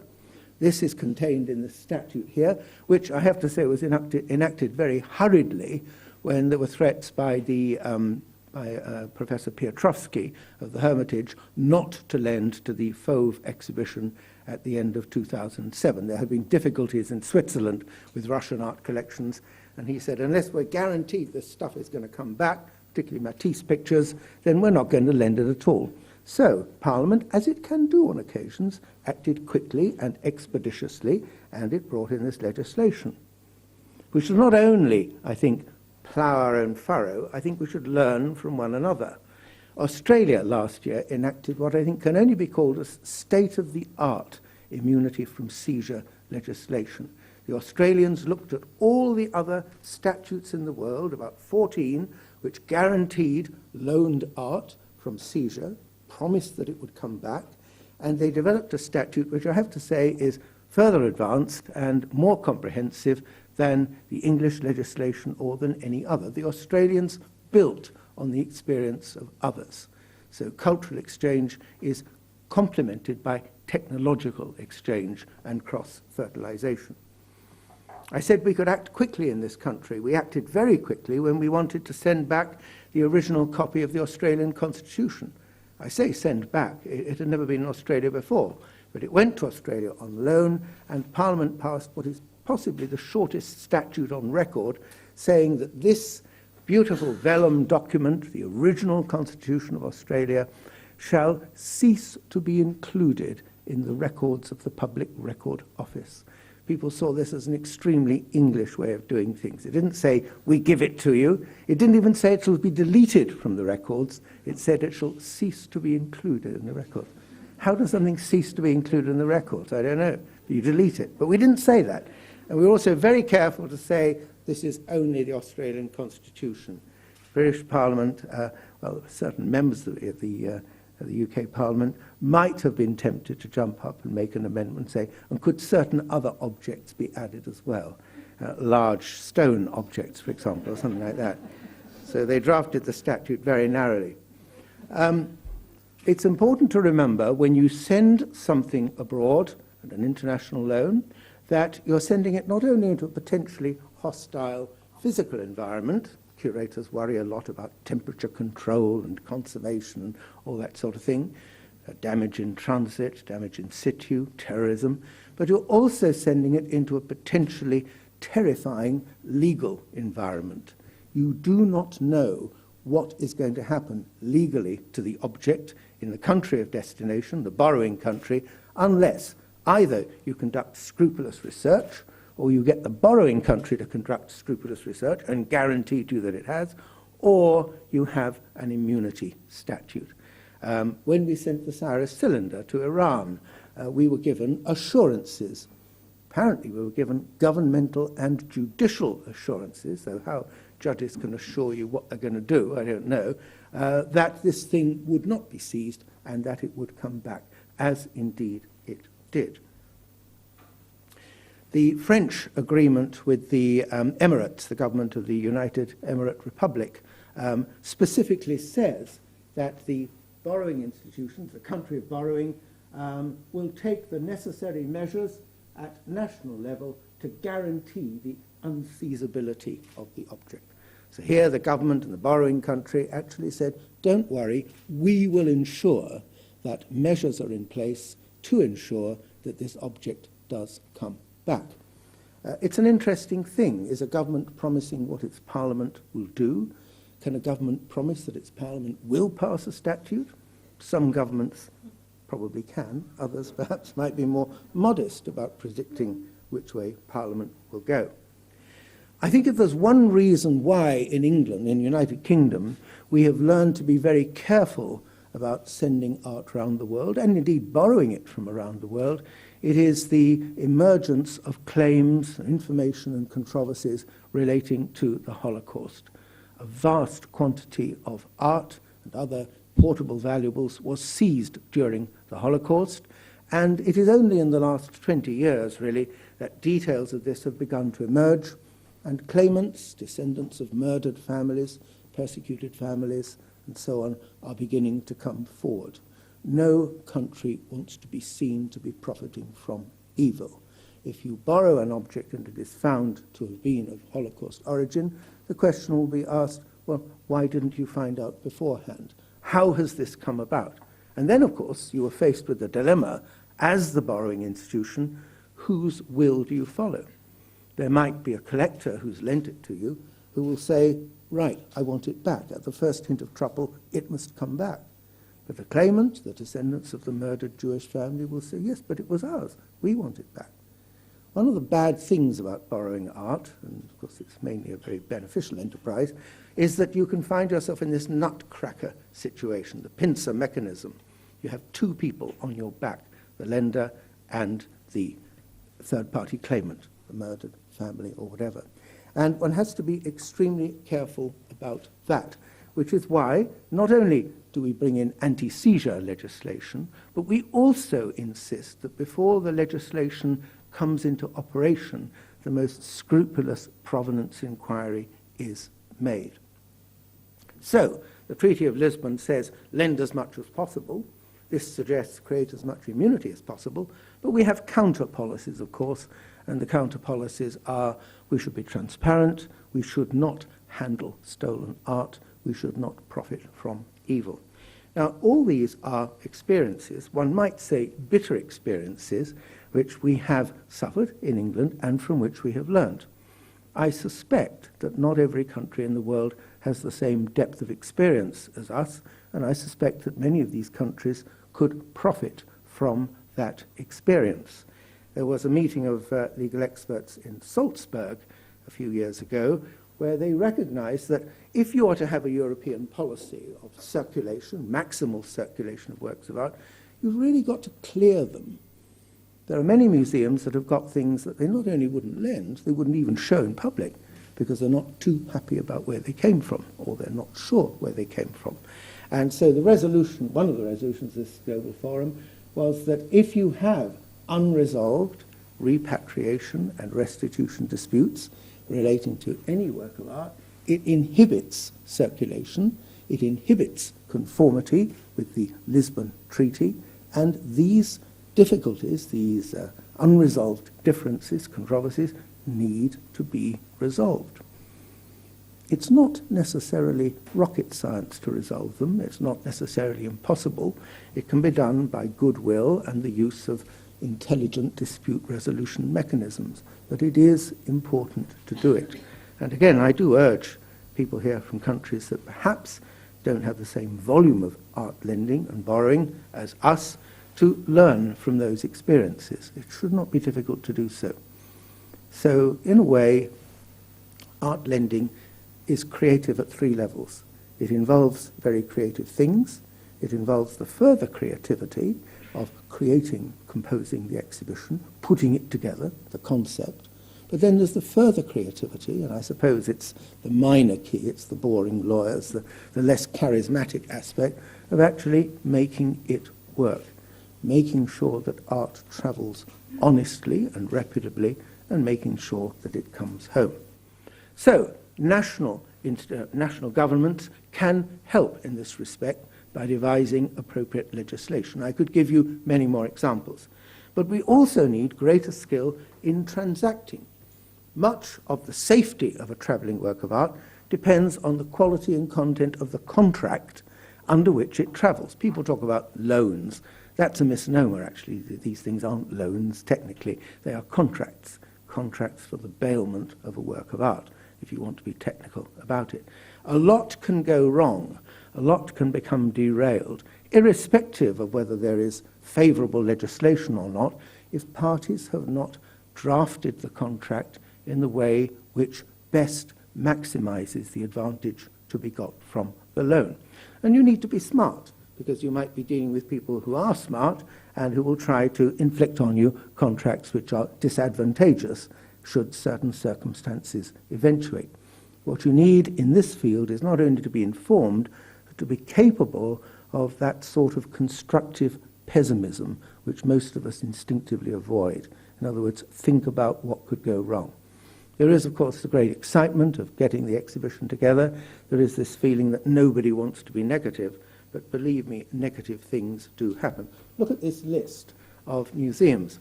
These are museums, with the exception of one in Germany, in England, in Canada and Australia alone, which have been sued or have been involved in legal action in the last couple of decades. There are more, but I ran out of space. So you see, it's not a trouble-free activity. It's not some amicable exchange conducted in the village atmosphere of art curators who know and trust one another. It's, you could say it's a war out there, and you've got to be careful to avoid this sort of thing. This is a charabanc of lawyers arriving to earn their enormous fees in these cases. And this, of course, is the old thing about if you go to law, you've got two peasants fighting over a cow, and the lawyer is milking it in the middle.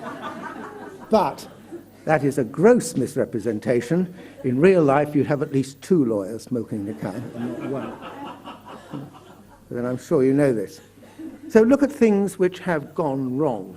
In 2004, we loaned, on perfectly legitimate circumstances. This was not a thing stolen. It was loaned to the Melbourne Museums, Museum Victoria, and it belonged to the British Museum, was given by Aboriginal people to a colonial administrator who gave it to the British Museum.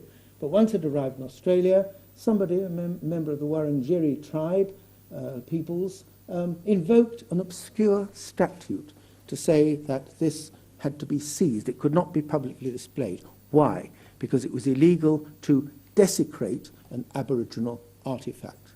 Well, you think, what's desecratory about putting it in a museum? The answer was, in a further subsection, desecration was defined as any use not in accordance with Aboriginal tradition. And that was how this thing came to be seized, and that was how it came to be involved in legal proceedings, which eventually led to its return. But it led to a lot of angst. There was even, I think, possibly at least the risk of dissension between the English lender and the Australian borrower.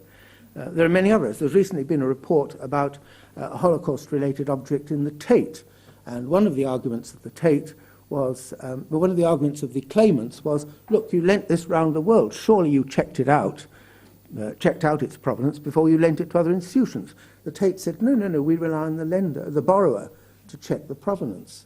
And you see here the report of the spoliation panel says, well, this is rather surprising. Here you are sending something in which public money has been invested around the world, exposing it to the risk of claims, and not even checking out the provenance of it, whether you own it, and whether it's been taken from murdered people, as indeed it had. So there isn't just the risk of financial loss, there's also the risk, the huge risk of reputational loss and embarrassment. Perhaps the most striking recent example of an institution incurring, what should we say, reputational misfortune wasn't a borrowing, wasn't a loan, it was an acquisition of this Shiva Nataraja by the National Gallery of Australia. It turned out that it was looted, it was amputated from an Indian temple, and it had to go back. 5.4 million Australian dollars were spent on this thing. This apparently was a discoverable flaw in the title. The legal advice that they received didn't warn them that the Australian legislation whereby the government inspectors could seize looted art was retrospective. So it didn't only apply to things looted after the legislation came forth. The whole thing was a complete mess. And now the institution, the museum, is suing the vendor, Mr. Subhash Kapoor, to get their money back. But he is in India under arrest, his assets are frozen, and some people say it's little more than a face-saving exercise, possibly even throwing good money after bad. We had an incident in England in 1999 where the Royal Holloway College wanted to sell a constable, and they used a different dealer to sell it from the dealer that they'd used to sell a Gainsborough some time earlier. And that dealer then came forward after the constable painting was sold and said, no, the deal was, I get the commission anyway if it's bought by someone whom I introduced. And the thing went to court. It went all the way to the Court of Appeal.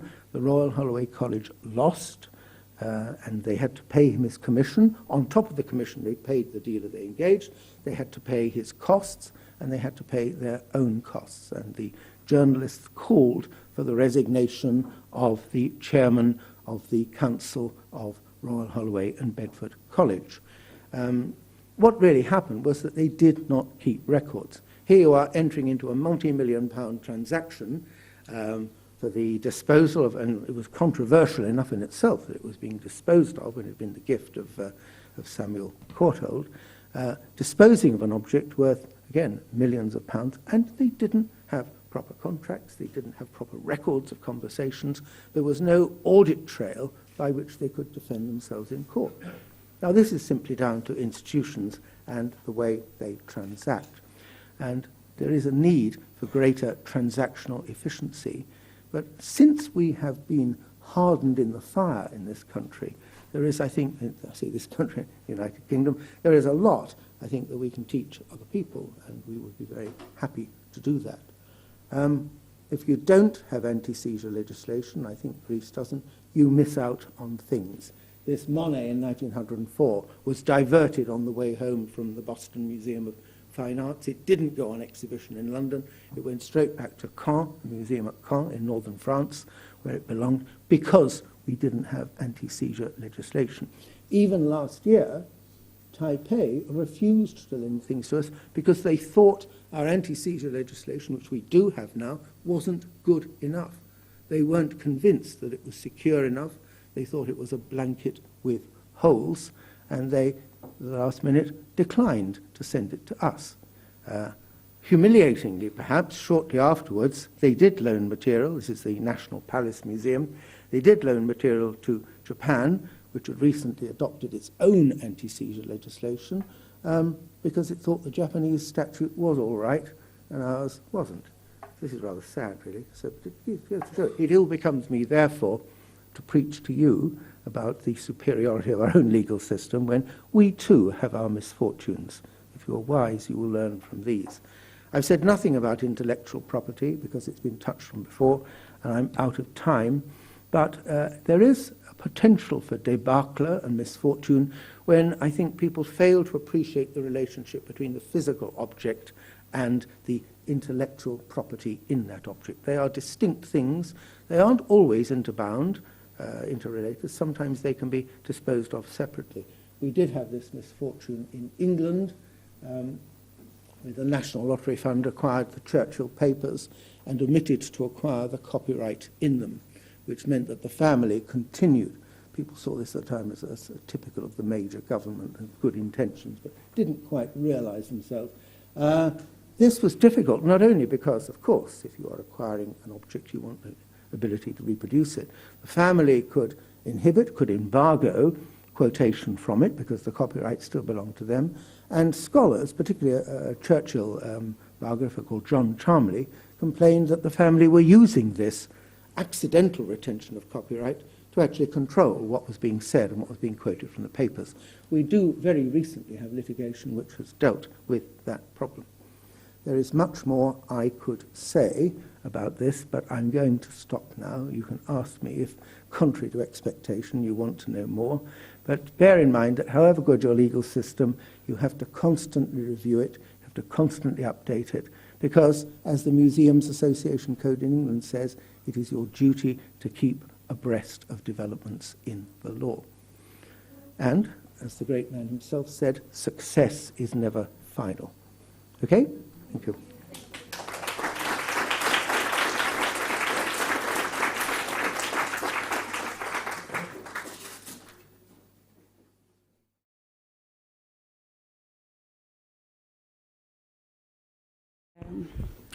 My name is Esther Lamy and I'm an artist. Basically, I started as a painter. I was 5 years old and I knew that I'm a painter. And I'm here to talk about the procedure of starting as a painter and mixing technology in my work. And I've thought about talking basically about the inspiration, the steps that I followed and the people from whom I get inspired. And that's not, I start with the one piece of art that is here in this wonderful place. And no. Help. I'm a Mac person, sorry. It's oh, wonderful. Okay. So I work with haptics, and this is a picture of my recent project. I'm in Denmark. I started working a few months ago at the Department of Mediology at Aalborg University in Copenhagen. Haptics is a new technology, and haptic is a Greek word, and it's actually a research in the sense of touch. And we research the way, the ways that we can have feedback from objects. This is actually a page, 2 pages of a book, where you can have sound at this moment. And here is about haptics. And the project that I thought that it's good to show as an example is of three students at the University of Michigan from Taipei, where I supervised. They were IT students. And the idea was to use an immersive environment, using a famous painting for people that are not able to see this painting and have read the history of art, but they're not able to see. And now let's see if I'm able to do that.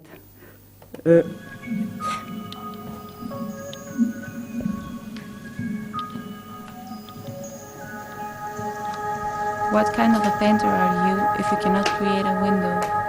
Monet's painting functions in this project as such a window. The carpet of grass leads to the reproduced image of poppy field in a hollow, hanging on the wall, serving to extend the landscape of Giverny into the physical space. 4 different notions were played in order to translate an impressionist painting into a 4-dimensional representation. The first being the effect of viewing distance. A comfortable distance between the painting and the viewer allows one to see the whole picture. In our installation, as the audience comes closer to the painting, the whisper of the painting shifts from comfortable environmental sound towards noisy, primitive sound frequency. Many impressionists like Monet like to paint the scene multiple times to capture the shadow and light at different moments. This series of paintings therefore incorporate a time dimension. In the installation, the atmosphere of the sun will also shift gradually from morning to evening to reflect the time dimension. Impressionist painters also like to paint ordinary subject matter in the wild. A butterfly might dance through a garden the painter was depicting unexpectedly. To reflect this aspect in our installation, an audience can raise his hands to feel what's happening in the sky or lower his body to hear what's happening on the ground.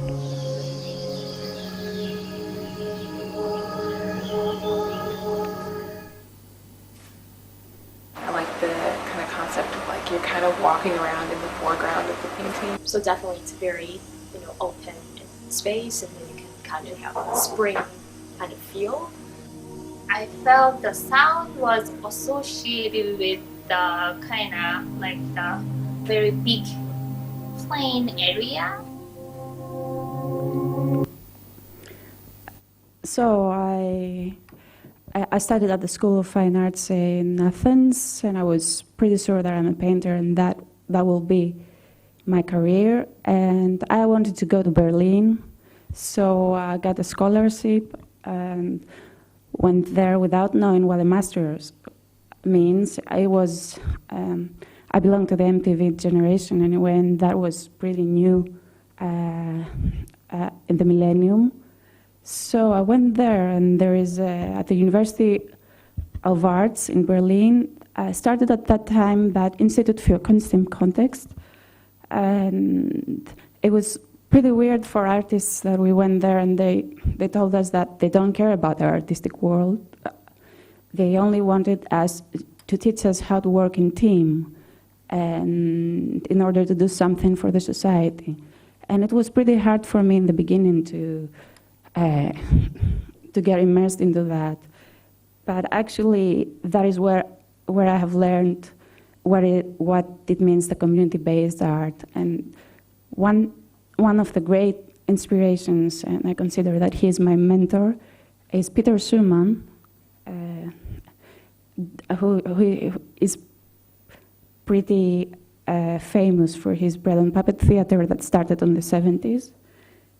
I don't think that we have the time to show you the video, but he's really an inspiration. And actually, he's critical in using technology. And I think that it's very important for people that work with technology to follow that path on being critical. And then I came back to Athens and worked as an editor for films and for the Olympics here. And I started playing piano at 5, and I kept on studying music. So I took my BA diploma in composition at the same time, and that changed entirely the way of thinking, because I used the compositional thinking that is actually similar to the visual way of thinking. And I enjoyed so much this combination that I kept working as a composer. And then I did a PhD in aesthetics, and that was in musicology here in Athens, and I have written this book. And during this process, I get to know the work of Vannevar Bush, that was an engineer in the 20s, and he wrote this wonderful book, As We May Think, and actually he inspired the digital, the after 50s, the after 60s era. We keep on reading his book and discovering new things. And the wonderful thing in the way he worked with his team was that he had a group of engineers, and he used to work with somebody that had no idea of engineering. And the other person was able to see another kind of reality in the way phenomenology works. And the idea of engineers working with artists actually have that kind of success that is not possible otherwise. Artists, even if they don't have an idea of the functionality of a process. They have a different approach of failure that is wonderful, because they create things that even if they fail, they're beautiful in a way. And this is another project that I love. It's actually theremin. There was an idea of an instrument of the beginning of the past century, and people still working on that, even if we have so many wonderful instruments that function in a more complicated way. And there are schools that work in a curriculum that is quite bizarre. They start scheduling an insect and researching the way an insect moves and how they create sound. And then they recreate that in a digital theremin. And so the kids have this transdisciplinary class where they can learn so many things at the same time. And here's the Creative Media and Behavioral Health Center. I've worked with them, and I'm still collaborating with them. And I think they're doing a wonderful job in this transdisciplinary domain of health, accessibility, engineers, and artists. And here's one of my favorite works. And play.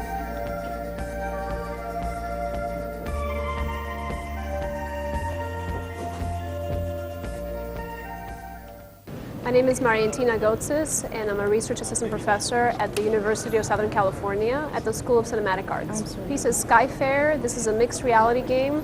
It's a shoulder rehabilitation game for people who are aging with disability. The concept behind the piece is to develop an easy and engaging way to exercise the shoulders for people who have pain, for prevention and for also treatment. Generally speaking, these physical therapy exercises are very boring, and people don't do them well, don't do them for a long time. And for this particular group of people that we're working with, they need to be doing them 3 times a week for as long as possible, and they're very boring. And this actually makes it very fun, and people actually want to do it. CGRAPH is the premier computer graphics conference, and for us it's a really big honor to actually be accepted in the community. It's important to expose the community to other applications of computer graphics and technology into health applications. And finally, these things are actually now affordable enough that we can actually do it in the home, so that's really good. And then, since I have read the book, and I have about orange economy, and I have my own interpretation that it's from the point of view of an artist. And the closest, I have found 3 works that I suppose, if the way I have read that are closer to what we're discussing about here, and my inspiration of doing art, and doing art that belongs in a way to the future, to this century, the contemporary thing of working together with artists and engineers. Ugh.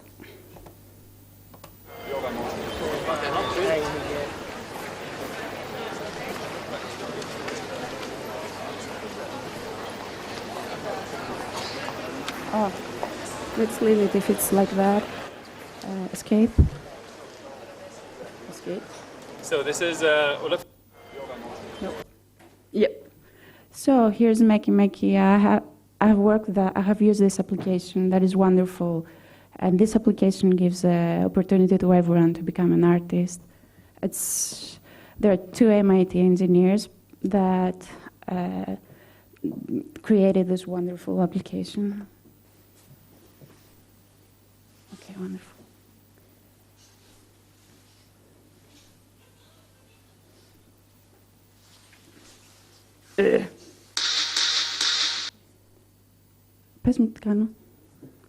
Okay. We have found a solution. We're doing like that. Well, yeah, here it is.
And I'm going to leave you with one of my favorite works of art, contemporary, that is quite orange, and I truly believe that we live in a wonderful world and that wonderful people are everywhere and are able to create things that can help the community and being beautiful at the same time. The only thing that we have to do is to find them. And that is orange enough.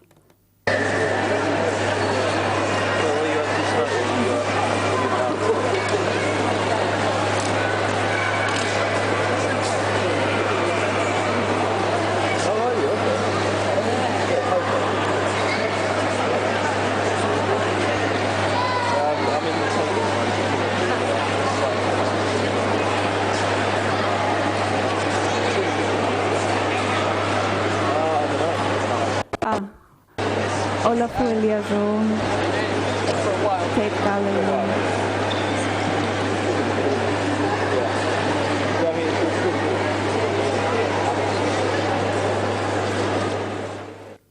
Thank you very much.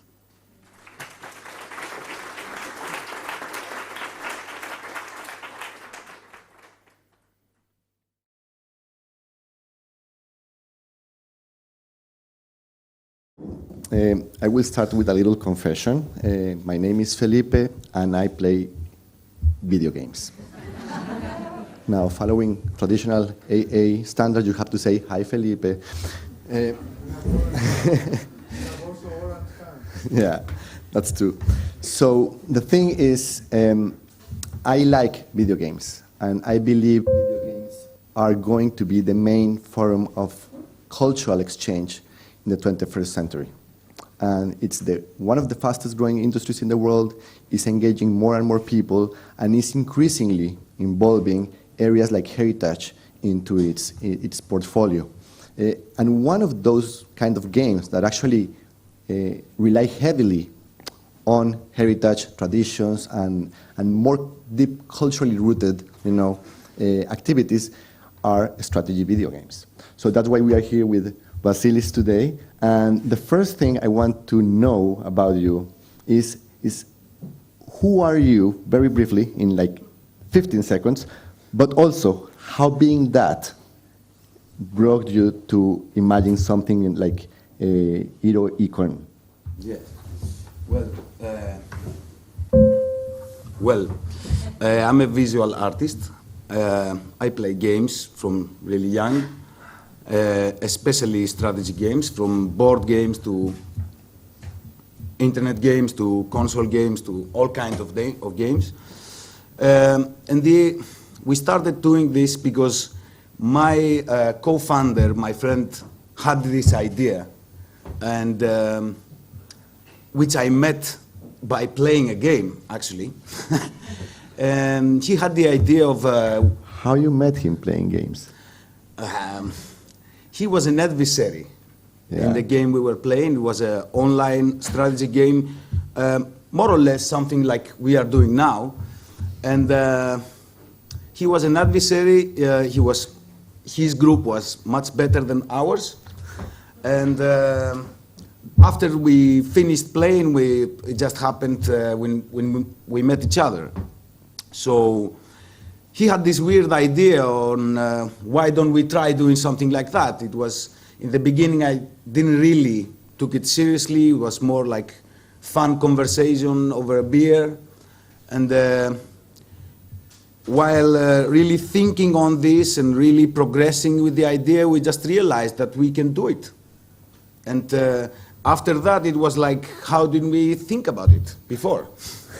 Well, that usually happens. I mean, when you are playing strategy games, you very often are defeated by somebody that comes out with a very simple idea on where to position something, and then you say, how on earth I didn't thought about that before? But that's precisely what comes out of iterations. So can you tell me a little bit about how those iterations have been working in improving and making the game better and better and more like, user-friendly?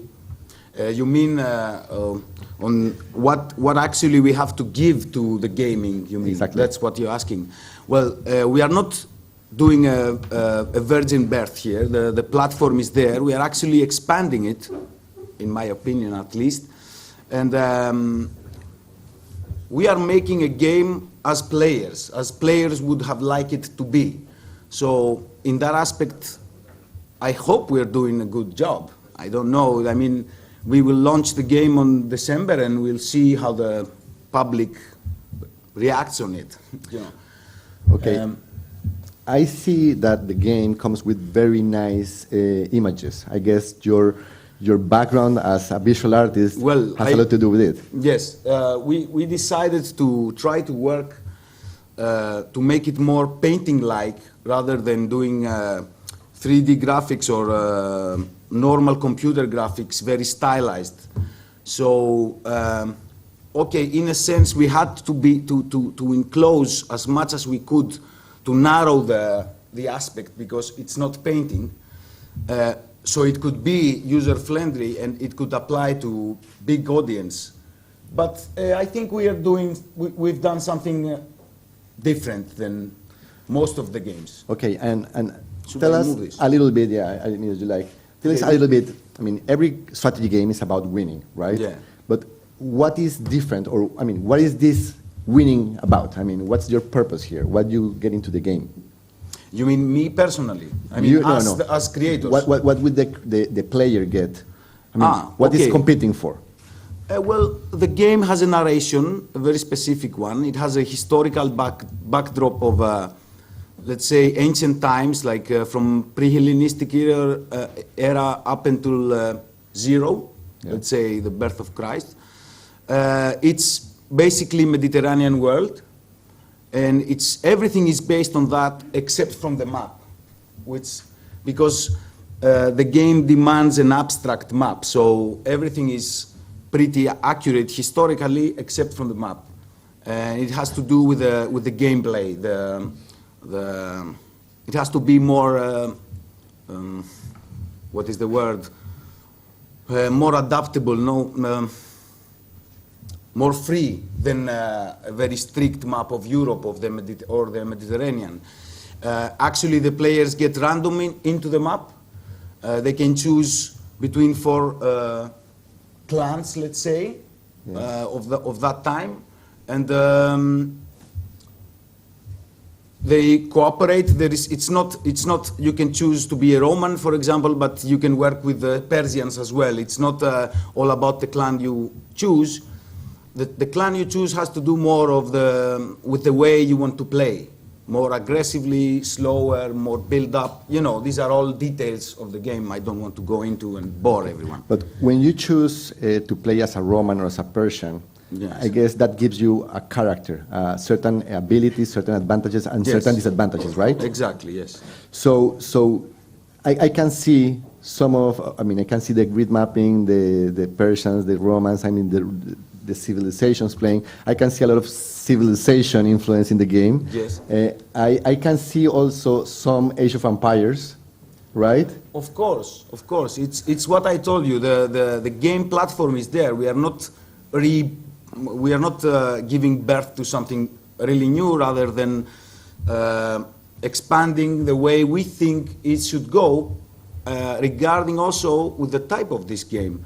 The type of this game is online, it's free, it's the kind of games we say, we call them freemium, which means that it's free, you can play it online, but you can also spend money on it to gain advantages, you know, from your adversaries. To accelerate. To accelerate, your yes. performance, yeah. Because it is as all strategy games, it's all about time and distance. So by paying some money, you actually decrease time. So you, it gives you a great boost against the person who doesn't use money. We also call them card games, not because they are played with cards, but because the graphics are not moving. Everything is very static, and although that might seems like a disadvantage, for me, it's an advantage from this type of games have the advantage that you actually grow the story in your mind. So it becomes very yours, very unique for the player, I mean. And I say that from experience. I agree with you. I mean, I mean, you like cinematics and things moving, but at the same time, first, it makes the game very heavy, and it will limit your ability to go mobile sometimes. But yes. It also restricts your imagination.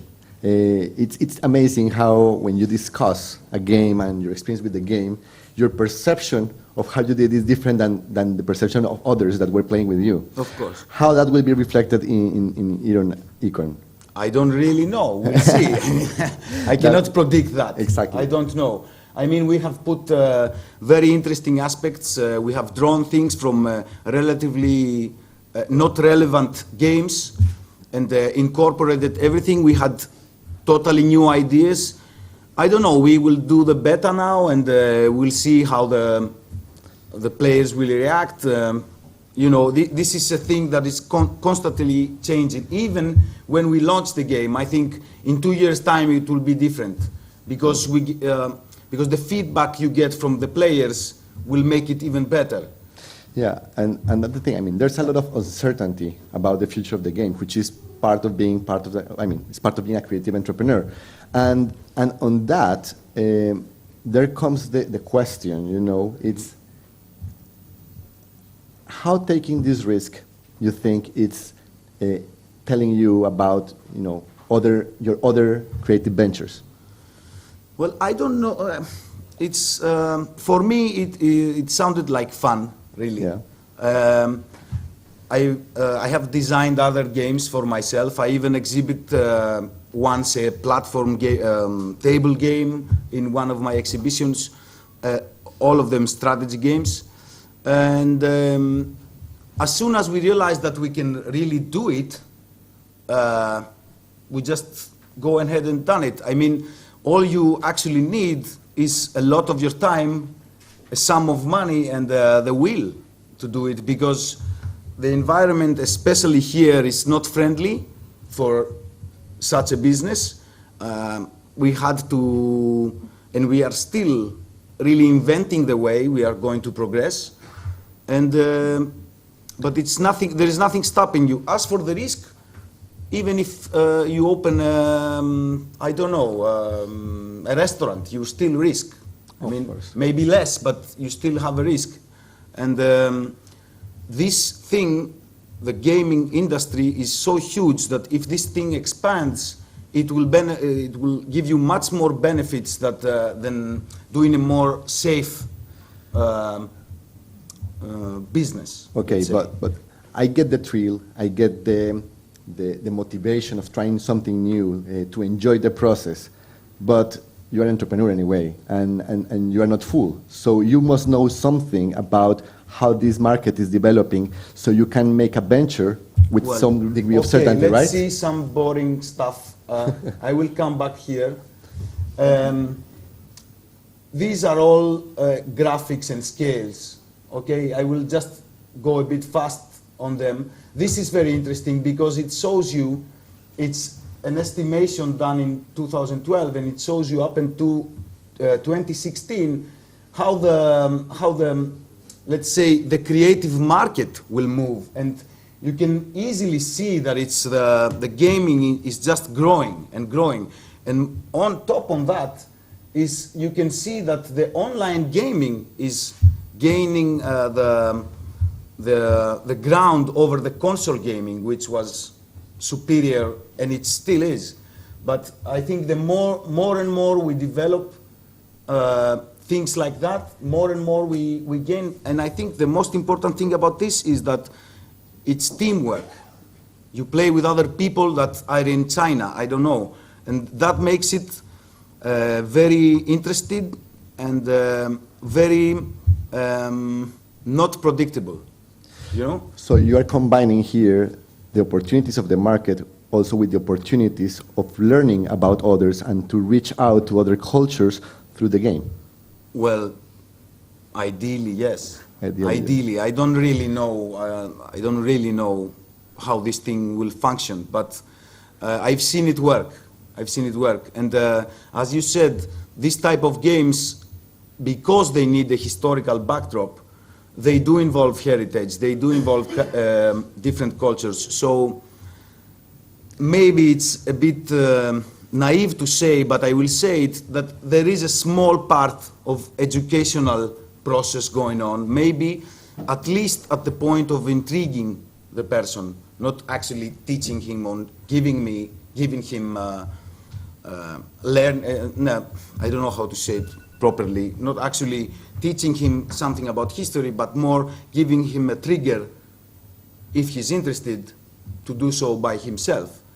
So, and I think it's, when we first had the discussion to have this conversation here, I didn't really understand why was this relevant, you know? But more I got into it, especially after hearing a lot of people here, I understand that it's very relevant because it's very creative. For us, it's very creative. It's creative because the game is so abstract that it's even creative for the players as well as they progress. We don't really know how they will play because the main platform of the game is abstract. That's why we had to have an abstract map, for example. So it's free for the player to play as he thinks. So, and it's relevant in another aspect because, and I think we didn't realize when we started, but we are actually doing something like Orange, we have something like Orange economy effort here. And because we were conservative ourselves and maybe afraid, and because there are not any around, we found it ourselves. I mean, we decided that we will do this through by collaborating with other people. We never thought of going to a bank to have a loan or knocking the door on a fund to give us our money, or even try to take a program, you know, a funding program from the state. We just said, this is worth doing, we'll do it ourselves, and we'll take all the risk, and we'll see what happens, you know. Okay, we are running out of time, so I want to make you a final question. Okay. And try to give it very brief, not only because of time, but mostly because if it's brief, it's going to be more useful. What would be your advice to other entrepreneurs out there who are thinking, should I try or should I not try? I mean, what would be your piece of advice that will probably make their lives a little less difficult? I don't know if I can do that, but okay, this is why I made this quite ridiculous t-shirt. It's the hell with circumstances, let's create opportunities. I mean, like, just do it, you know? That's just great. Just try, and all you need is your time.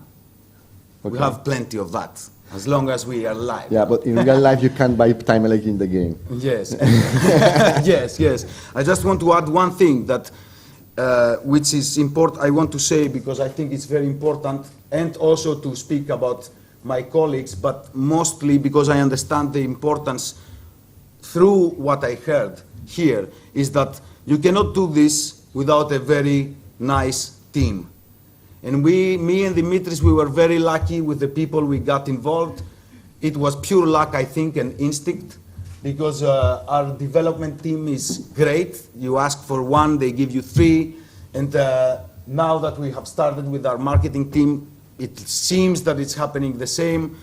So we are lucky on that, and you cannot do this without having a great team. You must, one must try to focus into creating a team. It's maybe more important than having the money to do it. Okay, well, congratulations. All the best on your venture and this venture and other ventures in the future. And thank you very much, Vasilis. Okay, thank you as well. And this is the name of the game, huh? I haven't said. Coming soon.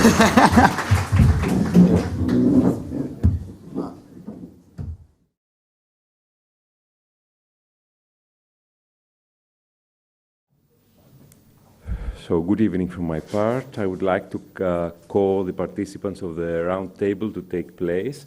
The table is not exactly round, but we have to use our creative imagination and make it round. Just please do come to the table. Yes, please. Just to remind you that the columns of the Parthenon are not exactly straight. Okay, so State of Concept is a non-profit gallery operating in Athens in Greece. It's the first of its kind. Most people in Greece were very confused when I introduced the gallery. They were, non-for-profit, what does that mean? How does a gallery not make a profit? Well, this gallery operates as a tiny, teeny museum. We do not do sales. We just show works of art. We just host exhibitions. So, operating a non-for-profit space in Athens. You have the contemporary art scene in Athens, which is a very small art scene. You have the patrons, which is people that help you, partners, sponsors, again, not so many, and then you have the local community. So let me just go through very quickly. What is the contemporary art scene in Athens? Well, there are around 40 registered galleries in Athens, but only 4 of them operate internationally. And by saying operate internationally, I mean participating in art fairs that are established, such as Art Basel, Frieze, Art Brussels, etc., which means that you have a very limited visibility for Greek artists abroad, and a very limited sales for Greek artists that are not exposed abroad. I mean, they only do sales here, and we all know that due to the crisis, we do not have many of those lately. So, although that in some cases, for artists that do live abroad, the prices are very high. So, we have one museum of contemporary art that is not as yet, does not as yet have a permanent building operating. The EMST, the National Museum of Contemporary Art, does operate for the past 15 years, but it's been temporarily hosted at the National Auditorium. We all know, especially the past weeks, that there is a problem with the museum. The building is actually finished, but there are no money from the government to open it and actually employ more staff, and there are several other difficulties. There are 2 other museums that are not of contemporary nature, and that's the Cycladic Museum and the Benaki Museum, but they host contemporary exhibitions. One recent example is the Androvekwa show, and that is due to their directors that are very open to contemporary culture. And then you have the Contemporary Art Museum of Thessaloniki and in some other smaller cities that also do several things. And you have the Deste Foundation, the Neon Foundation, and the Econom Foundation. And all 3 promote art and host international acclaimed artist shows here. So very briefly, that's about it. So I will tell you very little things about me. I wanted to be an artist. I went to study in the UK. I realized I'm not a very good artist, so went into theory. I was more in the library rather than the studio. Lived and worked in the UK until 2005, and decided after the Olympics and all the hype of the Olympic Games to return home. Since 2005 that I'm back, I have been kind of trying to think which were the things that miss in contemporary art in Athens. And one of the things that I've realized was that there were no non-for-profit spaces. And what I mean by a non-for-profit space is an institution that is smaller. It's not a museum in most cases that is operated by the state, as it happens in Greece, and not a commercial gallery that makes sales and has a specific stable of artists. So also, it's very important to say that in Greece we do not have an arts council. There is no governmental system that supports, aids and promotes Greek contemporary art actively. And I mean, you will say, of course, there's the Ministry of Culture and they give money for artists to do things. And that is true, but it's very limited and it's very questionable. How do they actually make the selection of where they give the money? I'm sorry to say.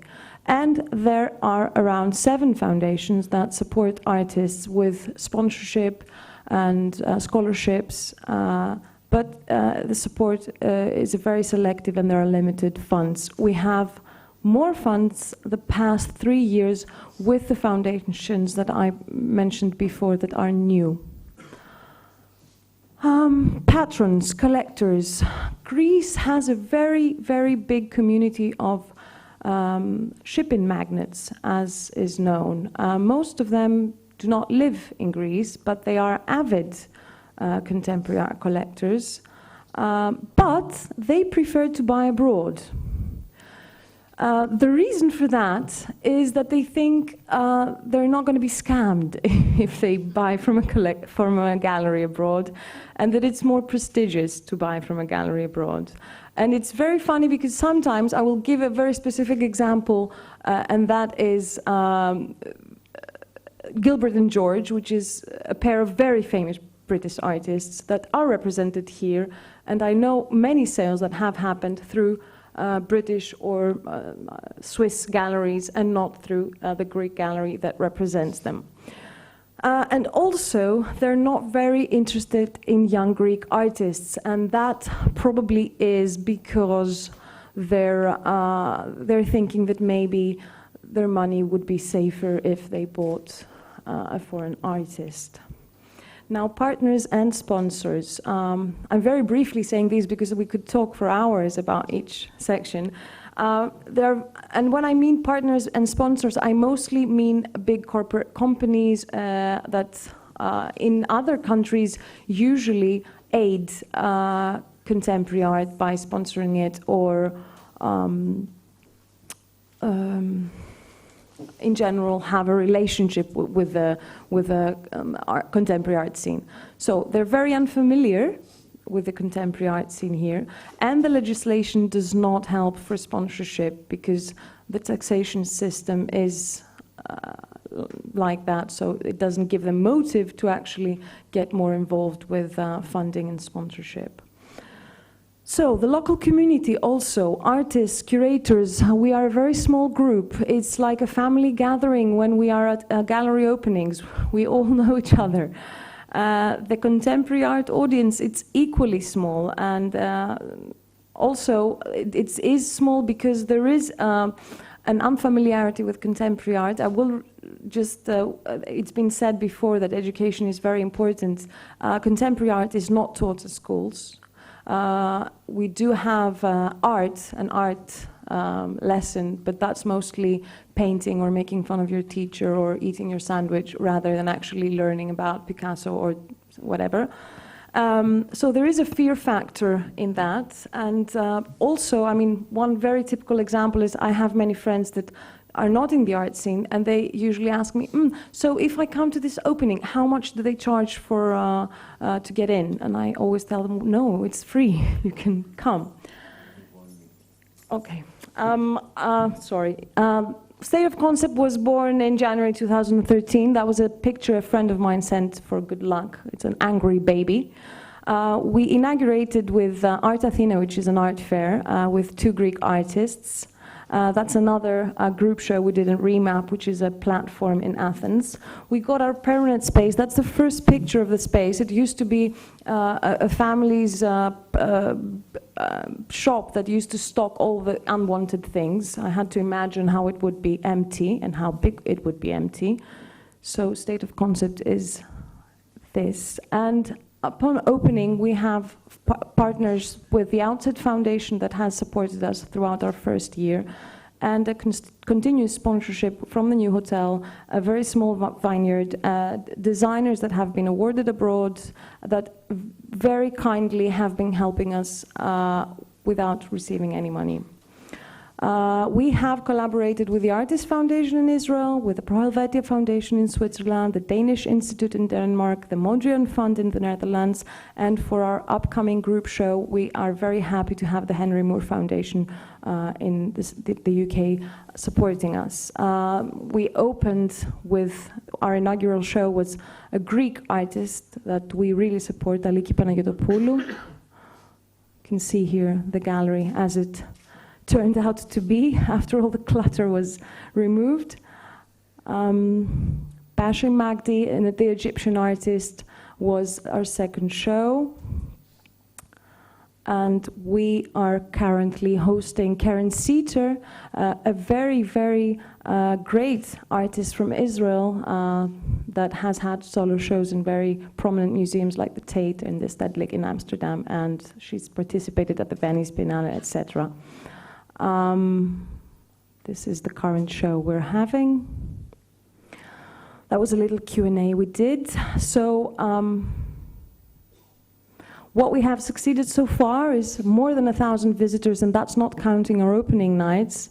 International attention by magazines such as Frieze and Art Monthly, wide national press coverage, and I forgot to mention that apart from hosting solo exhibitions of international artists mostly, we have an educational program of helping artists and students of art schools to further their career and have portfolio presentations, because that is something that the art schools here in Greece do not provide.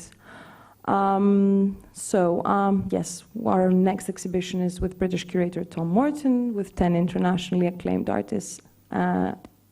And going to the creative economy, sorry, I'm wrapping up. We've helped the creative economy. I didn't even think that we were linked with the creative economy. We mostly spend, we do not have any income, but we have generated income for many different people and groups that are in the surrounding area, help the local community, we interact with them and help artists further their career. So, well, that's it from me. And that's our future exhibitions. So thank you very much. Thank you, Iliana. And now we go from contemporary art to fashion, and not only. Dimitra Kolotoura, co-founder and owner of Zeus and Dion. Watch. And how is the voice? Oh, okay.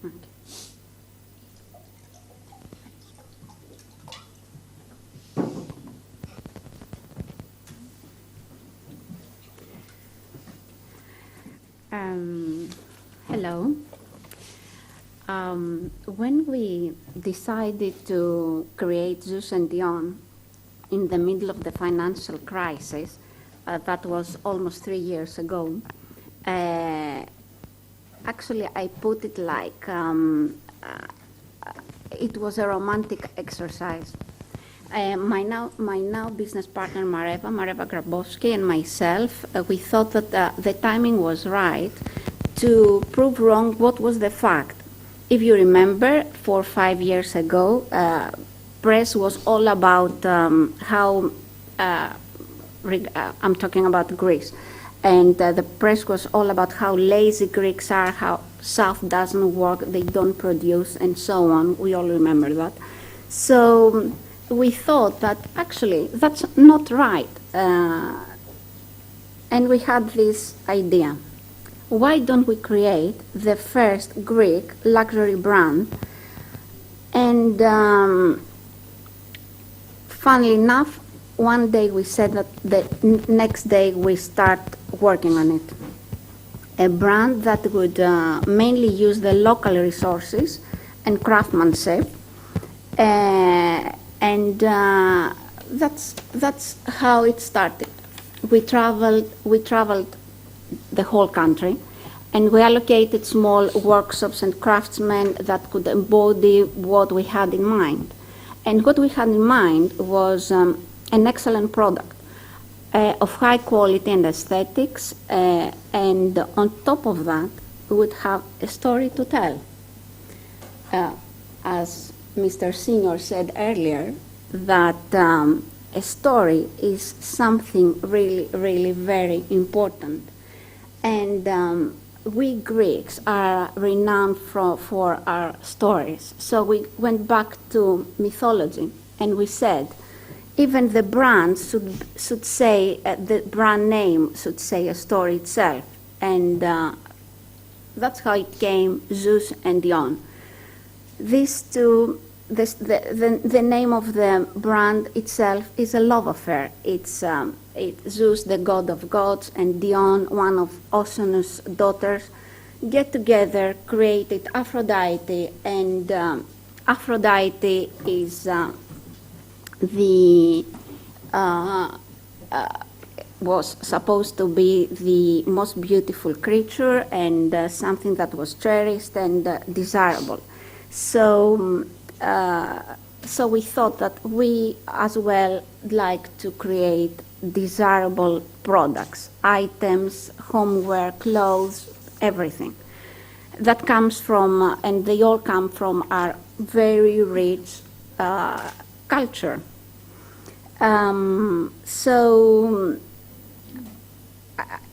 Just to mention that each of the product has a story to tell. So another story that I'm actually very fond of is the story of Soufli. Soufli is a little town in the northern part of Greece that produce silk. We didn't know that. I don't know if some of the Greeks here know Soufli, and that they used to be one of the main players in the silk industry back in the 19th century. The industry of silk in Soufli started in the Byzantine times, and they flourished in the 19th century. However, for some reasons, political or various reasons that I'm not going to refer to them now, in the 80s this business died. So when we went in Soufli and we met the owner of one of the, let's say, big factories, he told us that it was a dying business, that he hadn't produced actually anything in the last couple of years. Our first order back in almost 2 years was 200 meters. We said, okay, we'll get some of your stock, and when we come back, would you be able to produce more? He laughed and he said, okay, let's see if you ever come back. Now, if you ever come back, I mean with an order. Now, we, 2 years after, we are, our last order was 3.5 kilometers. We are selling in quite a few countries in Europe. We are selling in the US, in Saudi Arabia, in Turkey, in Asia, and of course in Greece. The future looks promising. So we involve many artisans, craftsmen. We started with working with 3 small workshops. Now we engage more of 100 people all over Greece. They're spread from the north to the south, the islands, and we have women that they embroider.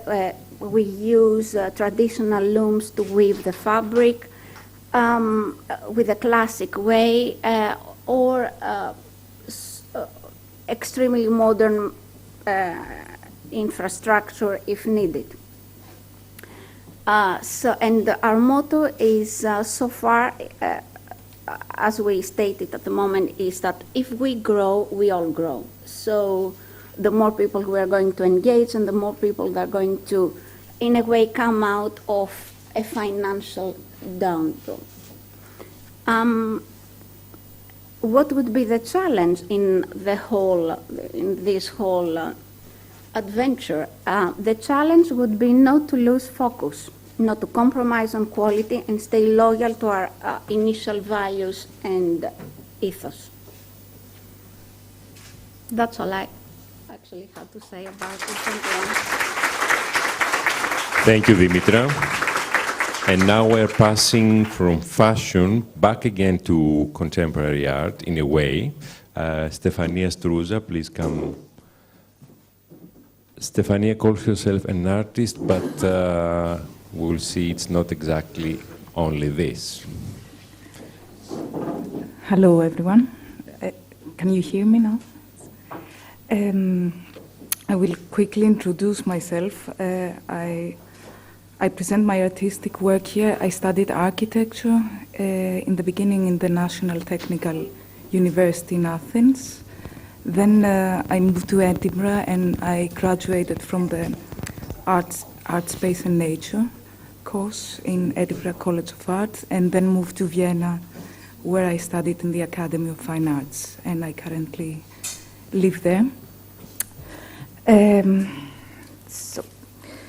In this short presentation, I will focus on the notion of cultural specificity and its translation into abstract representations through a series of text-based motifs. These motifs have been the basis for individual artworks to be presented in a gallery context, as well as in the direction of applied arts and public art. My starting work is Medea, which is shown in this slide.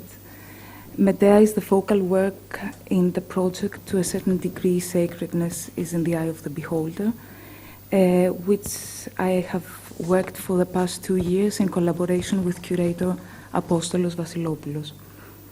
The starting point of this project has been the two journeys, basically. The journey of the modernists in Athens in 1933 for the Siam Congress, and that of Medea in Pier Paolo Pasolini's film of 1969. And it was basically an effort to create another narrative concerning Greek modernity. Medea has been created through the reproduction of the typeface, which was used in the film release poster, and is basically an effort to somehow allude to this encounter of an archaic past and its interpretation by the modern movement.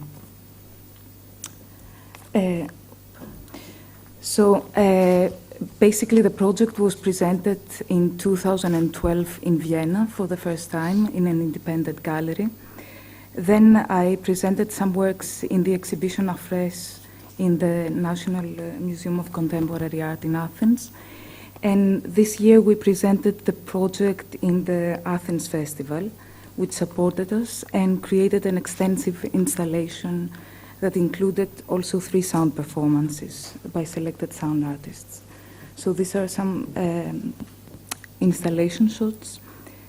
This is another work included in the exhibition. And this is the first sound performance by Balinese Beast. The second one was by Acclaimed. And the third one was by Viron Katritsis and Christos Christopoulos, that they belong to Neon. So this was quite a this was a development that we collaborated with many people in order to present this installation. A further stage in the development of this text-based abstract motifs was my commission for the Athens and Epidavros Festival 2014 visual profile, whose design are based upon the same structural principles as Medea. So basically, this is one design. This is for the Epidavros Festival, and this is for the Athens Festival. And I have used the words Athens Festival and Epidavros Festival to create these motifs.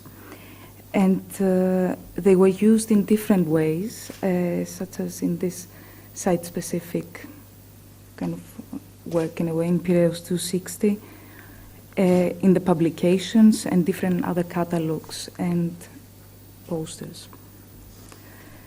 And I will conclude with Xenia. Xenia is another project based on language, and it started in 2012 with some works that were installed in the landscape, such as this one, or some works that were collages based on the word and historical images.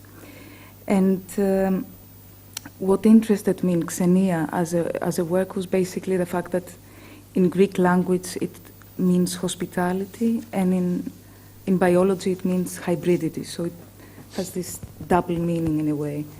And this year I was invited to participate in a competition for the facade and the pavilion of Magda's Hotel. The hotel is a social project in Vienna, and it involves accommodation and working space for immigrants, artist studios, and other cultural activities.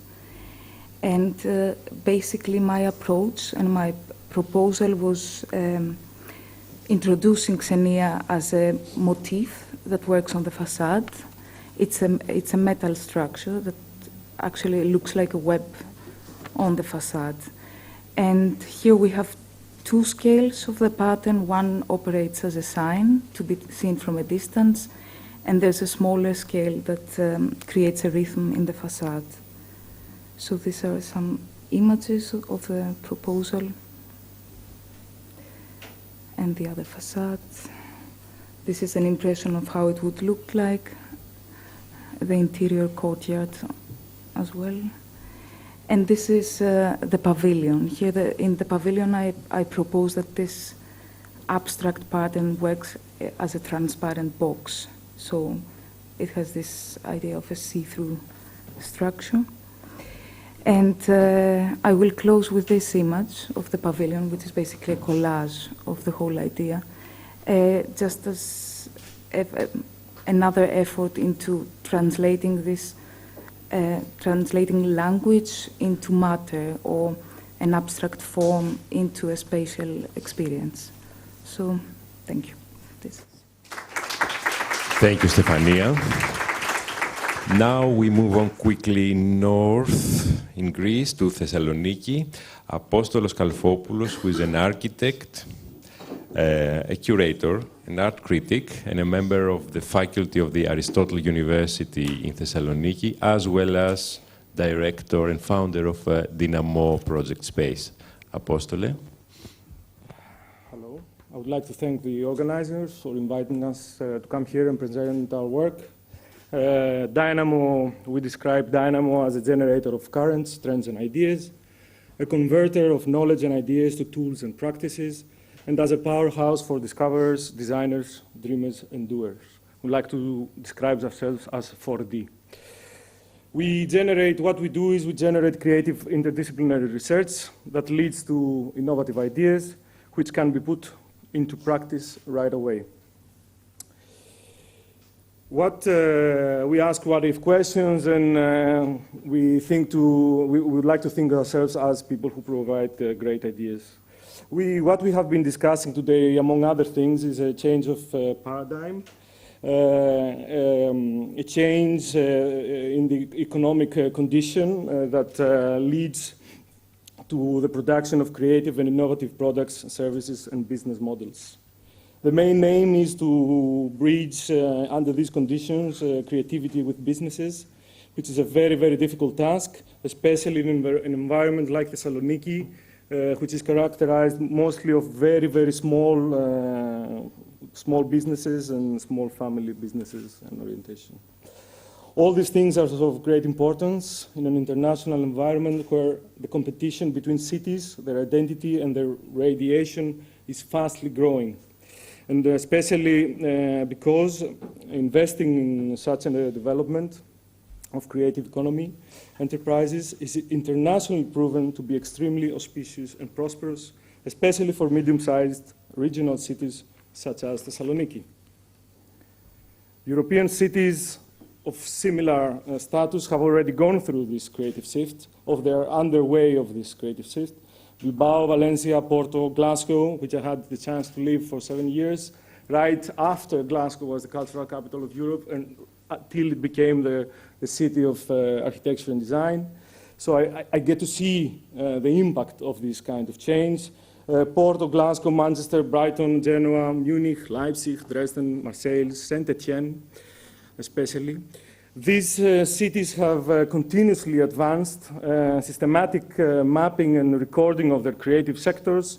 They have undergone under specific programs of support and policies and strategies of development of the local creative economies.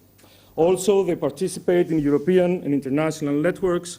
They organize and co-finance joint actions and programs, and they exchange experiences, best practices, etc. So for the question for us became the following: if we can envision a fresh start for Thessaloniki, very big kind of idea, ambitious.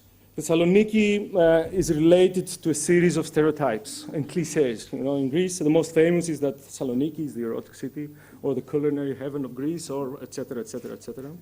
But most recently, Thessaloniki has seen a boom of internationally awarded design practices and the surge in grassroots initiatives and creative practices.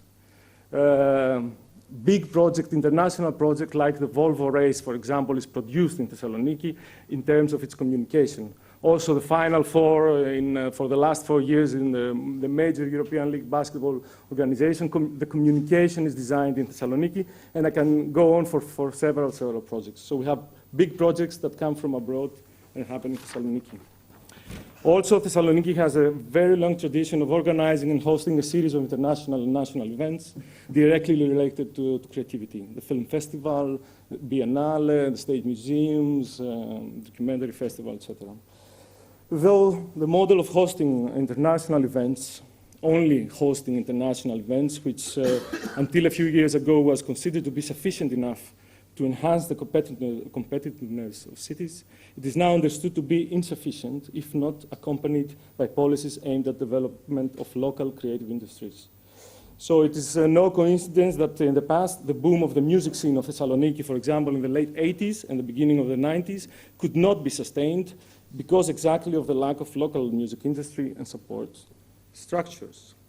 Thessaloniki has a big advantage. 15% of the population is students, large universities. It has this rich tradition, as I was saying, but we have no media. Media themselves are cultural industries. We have few industries of grand scale. Mostly we have manufacturing. We had actually manufacturing. And also Thessaloniki is a little bit segregated compared to its locality. Around Thessaloniki, there are industries, but there is no such connection. This has resulted in a major flee, a brain drain. We produce creative minds, creative people, but mostly they leave the city. First to come to Athens a few years ago, now they go abroad because of the crisis. So there is a momentum that we have, and we can do something about it in Thessaloniki. So we set out 3 tasks. First, to systematically map the creative sector and its boom, to understand, that is, what we have before it becomes once again what we had. Second, to design targeted tools for supporting creativity. And third, to apply and participate in international networks such as the UNESCO Creative Cities Networks. So we designed the Creativity Fourth 2 years ago. We didn't design it ourselves only. It was Dynamo and Creative Platform, another non-profit organization as Dynamo. We started designing Creativity Fourth. In the past, we had done a series of projects which led to this, working with the municipality, working with other bodies in Thessaloniki, trying to apply to projects and programs abroad of how we can initiate such a strategic shift. In the end, we came up with Creativity Fourth. These are the two main bodies that organize it, Dynamo and Creativity Platform, but we organize it in conjunction with the Municipality of Thessaloniki, the Goethe Institute. Some of the actions were together with KEPA, some of them were with other boards in Thessaloniki. We decided to work with local thinkers and local producers and local designers and local creators. And also we decided to try and somehow come into synergy with other more, let's say, top-bottom structures in the city.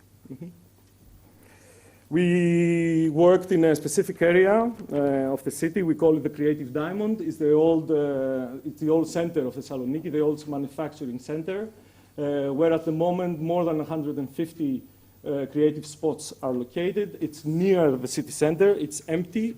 It's where the manufacturing district was, but now it's totally empty. And we decided to work with this area exactly because there is where this boom happens at the moment. So we planned and implemented more or less 10 actions. The first one was an extensive mapping of the creative sector. Maria Kotsari, who was in charge of this project, is here in the audience with us. We also organized, let's say, a small design weekend where all these spaces open up to the public. We organized 2 international conferences, one about creative economy and the other about designing creative synergies among designers here and abroad. And we also tried to do a series of other kinds of actions that are more creator-friendly, mostly seminars, workshops, working with the creative community itself. In the end, we also organized a large research project which had to do with how we can, in that area, how we can turn this area into a creative cluster. A series of scientists and creators, more than 40 people worked on the project, trying to see how the area worked in the past and how it can benefit in the future, looking into all the different factors of what it is now and how it works, looking into actors, hubs and channels, creators, producers, intellectuals, platform scenes, amplifiers, transformers, but also all the non-formal intervention and activisms and happenings that happen in the city. And in the end, we came up with a series of strategies and tools and actual proposals that they can actually be implemented tomorrow morning. This also led to an interest by the postgraduate program of the University of Thessaly, which last year worked on the area. And in the end, we managed a large exhibition that showcased all this work. Now, one could really ask, is now the time for all this concerning the fact there is this economic crisis? We believe that the answer is, especially now is the time to do this. In a sense, what Creativity Fourth tried to do was to put forward and handle the impossible task, of course, of a bottom-up creative council or arts councils, which is non-existent in Greece, as you said, in national, peripheral, or local level. The role of such intermediate bodies is to support and promote creativity, to map the creative sector, to provide advice and operational and financial support and training, to network creators among themselves and with entrepreneurs, and provide access to wider audiences and markets. This is a non-existent thing in Greece, so we tried somehow to create something like this bottom-up. And this brings us to our last comment, which we call it the case of 32%. And so let me become a little bit, let's say, pragmatic in the end. And this will finish my presentation, if I find my notes.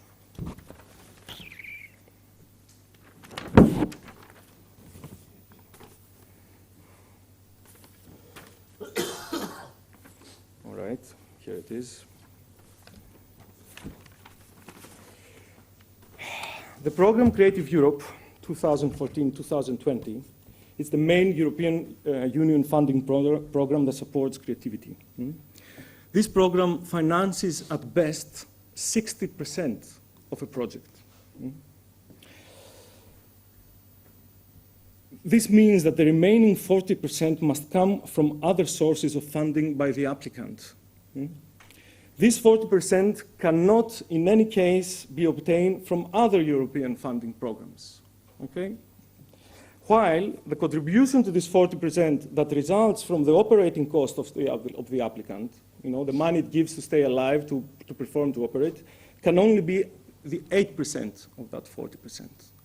So that leaves another 32, a remaining 32%, which you must find somehow in order to be able to apply for a project, while you're struggling with great difficulty to secure the 8% that keeps you alive. Now, in a condition where there is no state or national independent body or institution that supports creativity,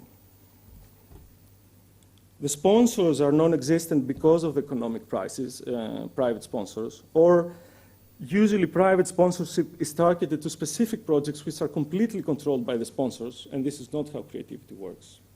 And also where most members of society have difficulty in understanding the importance of membership programs, financial support programs, or bottom-up grassroots funding, mostly because of a long tradition of state-funded creation, which in the minds of most people meant that creativity is somehow provided for free. It is easy to understand that it is impossible to find this crucial extra 40% that you need to participate in funding programs.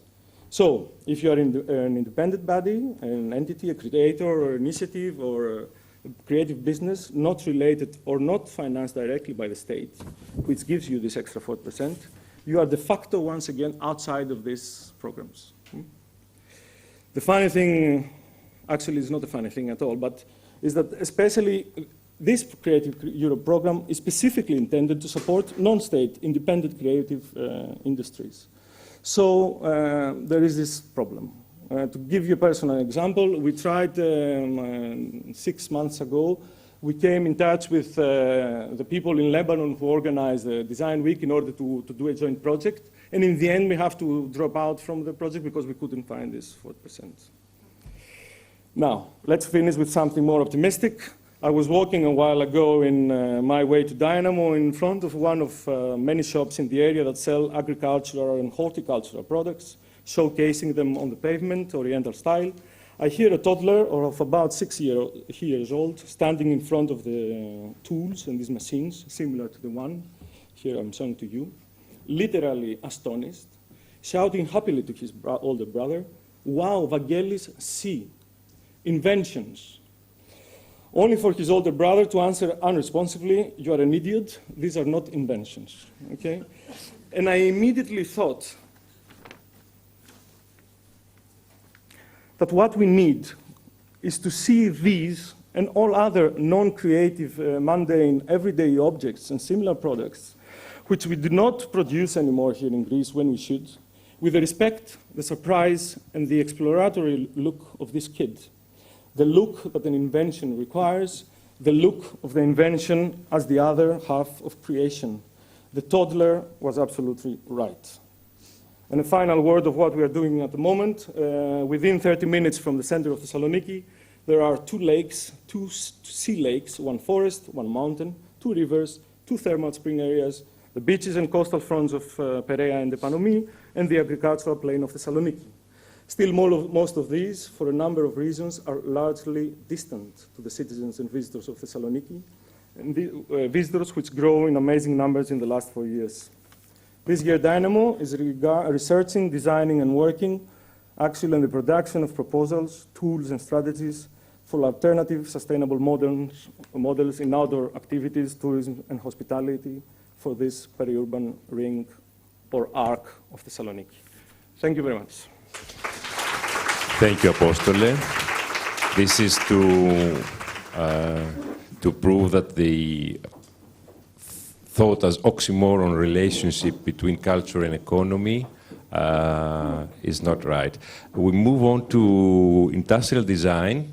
Konstantinos Hoursoglu will speak for this, and he'll get us from Greece through Europe and Switzerland to another land. I apologize for my voice. I'll do my best. I've been a consultant industrial designer for almost 20 years, and since last October I started my own production company with my business partner Thanasis Babalis from Thessaloniki. So I'm going to be very down to earth, and I'm going to be very critical. I've been teaching in university, I've seen students, I've seen a lot of startups, I've seen a lot of fail downs. So, the truth about creative industries. Most creative startups, studios, any creative idea, in the first year is bust.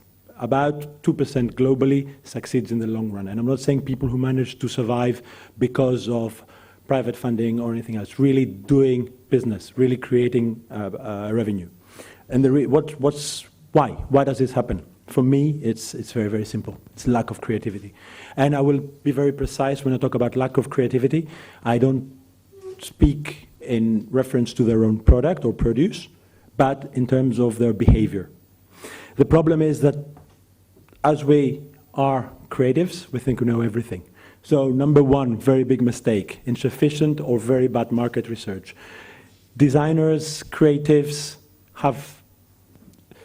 do the mistake, in my opinion, to hire market research or marketeers to analyze a market that is an existing market, whereas creatives are innovators. So they're going to come up with something that doesn't exist. Marketeers cannot handle that. I know I'm going to upset a lot of people. I can talk about that later on. There's no business plan. There's a great idea. Our mother agrees it's a great idea. Our girlfriend, partner, boyfriend goes for it. We go, okay, we will sort it out. You know, we're going to spill a lot of blood and we'll make it there. No way. But regardless how creative you are, you have to come up with a creative business plan. You have to find a way to plow through all the waves. Just avoid another word. Conventional launch. You may find trivial, but it's very, very important. I'll give you examples. New magazines, very interesting content, great writers. They do a party. Everybody comes, drinks for free, gets the first issue for free, and Bob's your uncle. We need to find ways, as creatives, to engage people.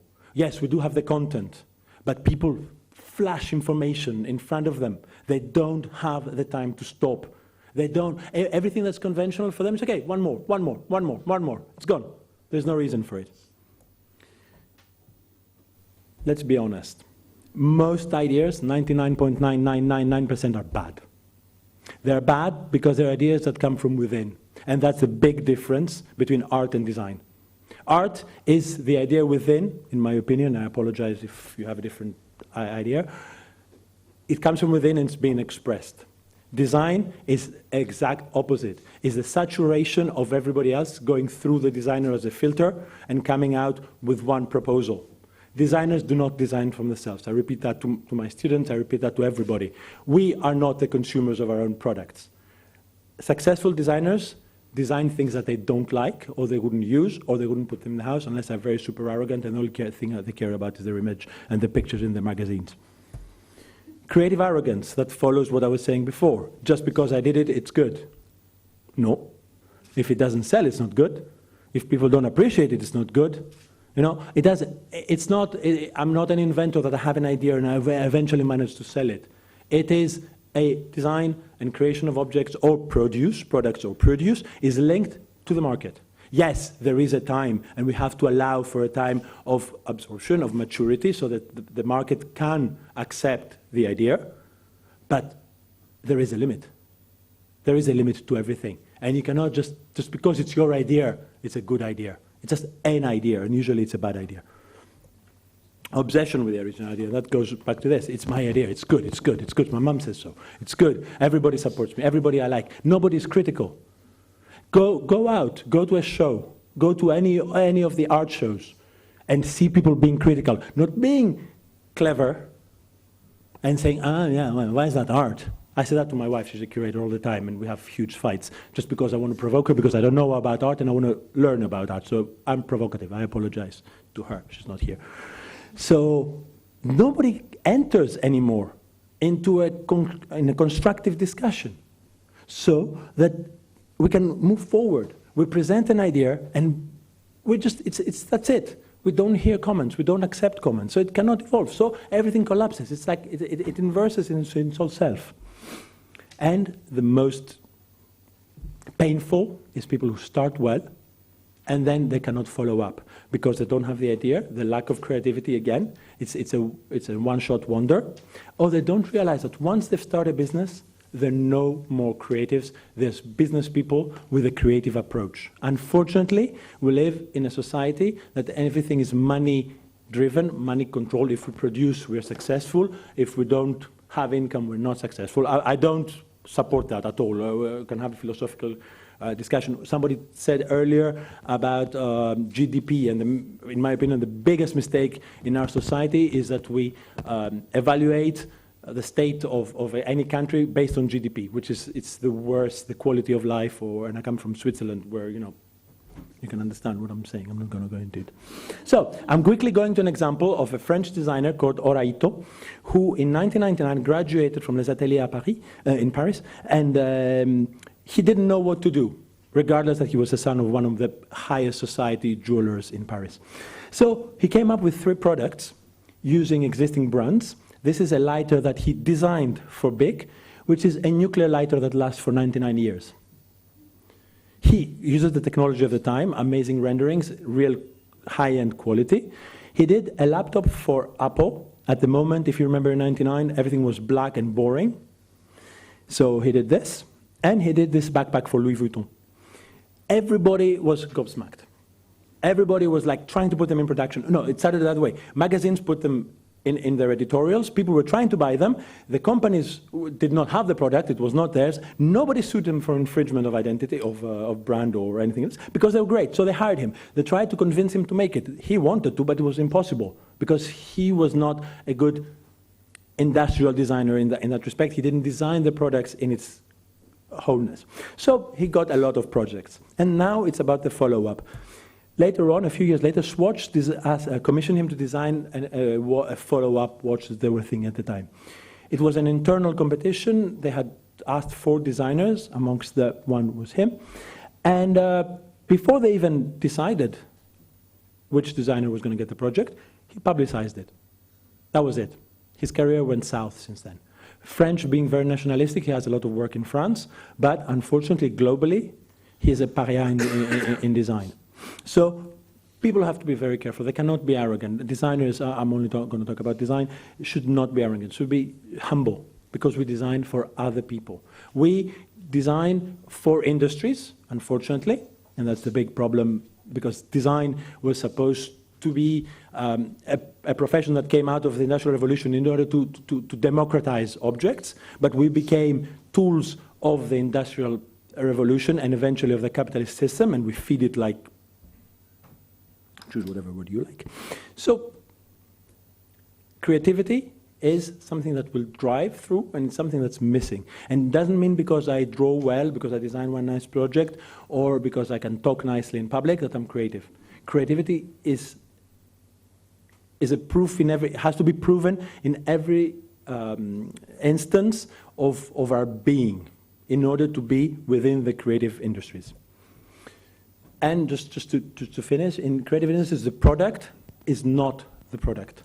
The product is an innovative context expressed in a unique and creative way. Unless we have that, creativity doesn't exist.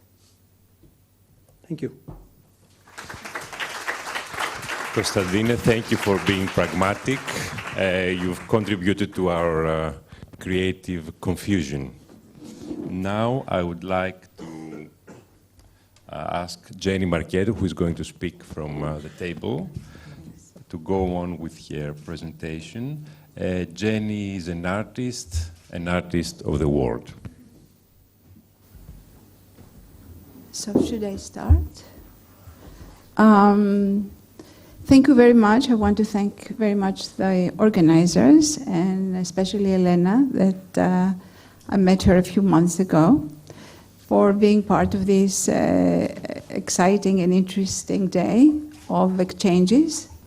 I was born in Athens, Greece, and very early in my 20s, I moved to New York City to study art.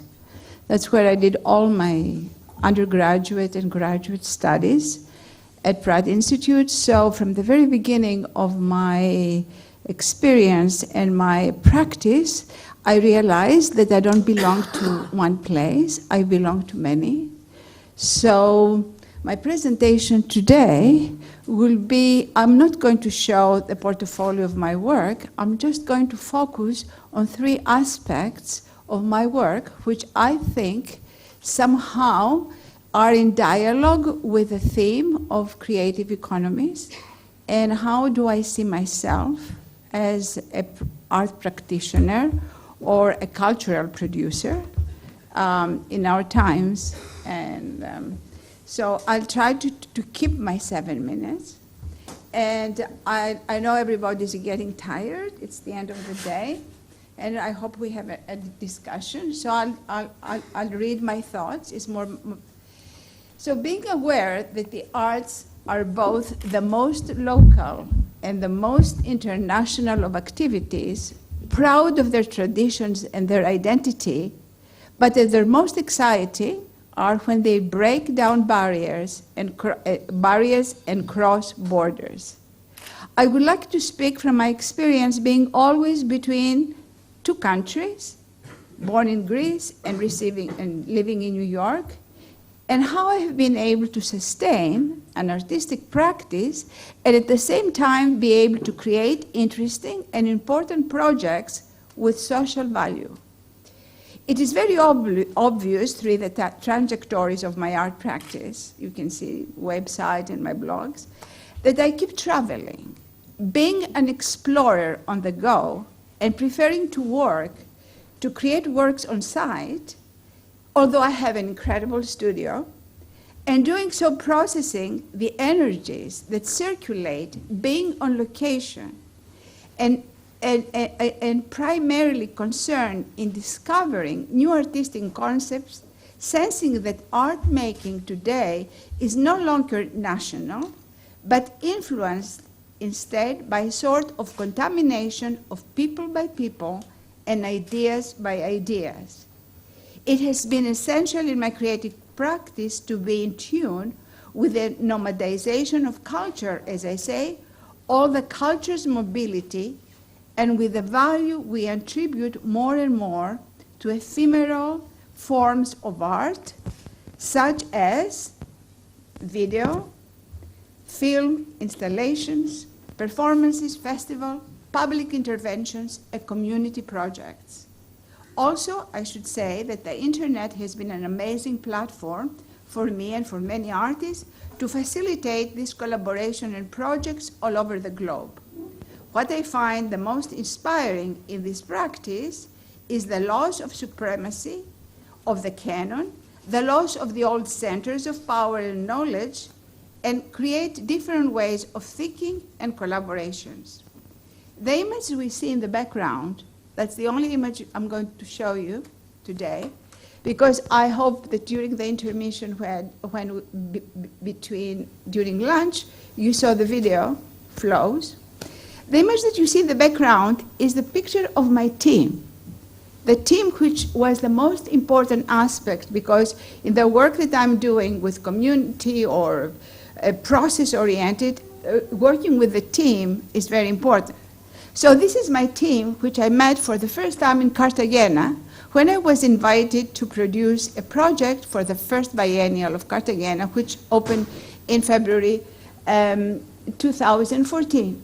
And here is so I met for the first time, and it's very usual in my process, the way I travel and I do projects from country to country, to get off the plane and meet my team for the first time. So these people helped me to realize my video project Flows, which I produced. I chose the project, first of all, because this was, I wanted to talk about this project. First of all, it was my first connection with Elena, which I met, and my introduction through Elena to Felipe's Orange Economy. And I chose also to talk about Flows because it allowed me to collaborate and to engage with a community that would ever dreamed to engage before, and this is the Afro-Colombian diaspora. Through this project, I decided to investigate their voice. The voice of the Afro-Colombian diaspora, which is 1575, they have been, they were transported as slaves in Cartagena, one of the biggest slave ports in South America. And then they have been able to create another creative value, and this is the value of preservation and agency and tradition.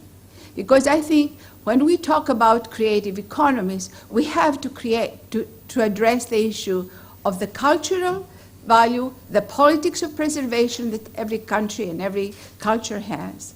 But before reaching this experience, first I needed also creating a project like this. It's a very good example how to contemporary artists we work not anymore in our studio with an idea, but also what it takes to realize this idea. Because before I went to Cartagena to produce this project, to film, I had to do a lot of research.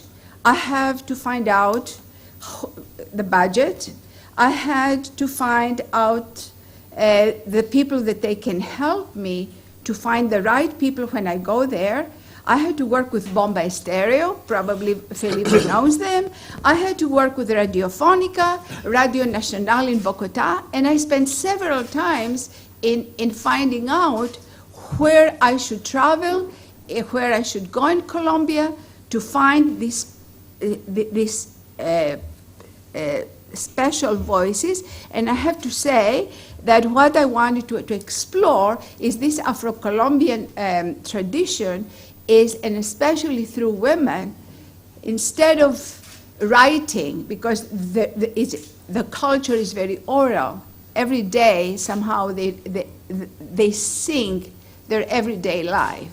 They sing about their problems, they sing about their love, they sing about drugs, they sing about death. So what I did, I traveled especially in the mountains of Santa Maria, where were the biggest actually problems during the drugs and the drug dealers. But this is where are the palenques, as they're called, where these communities of the diaspora live.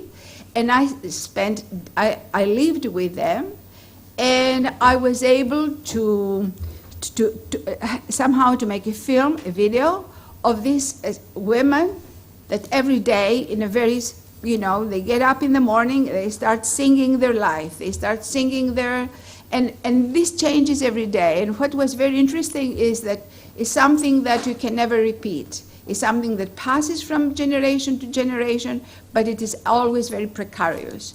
But I think this precariousness and this heritage has an especially creative value, which I find is very important in our times, that although is so essential to realize how technology and how we communicate through technology, also is very, very important to be able that we have to communicate with each other on human basis. I work, as I say, also the project brought other aspects, which I think is also very important in the creative process, such as and it leads in other activity. For example, my interviews with Professor David Lara, who is a specialist in museology in the University of Cartagena.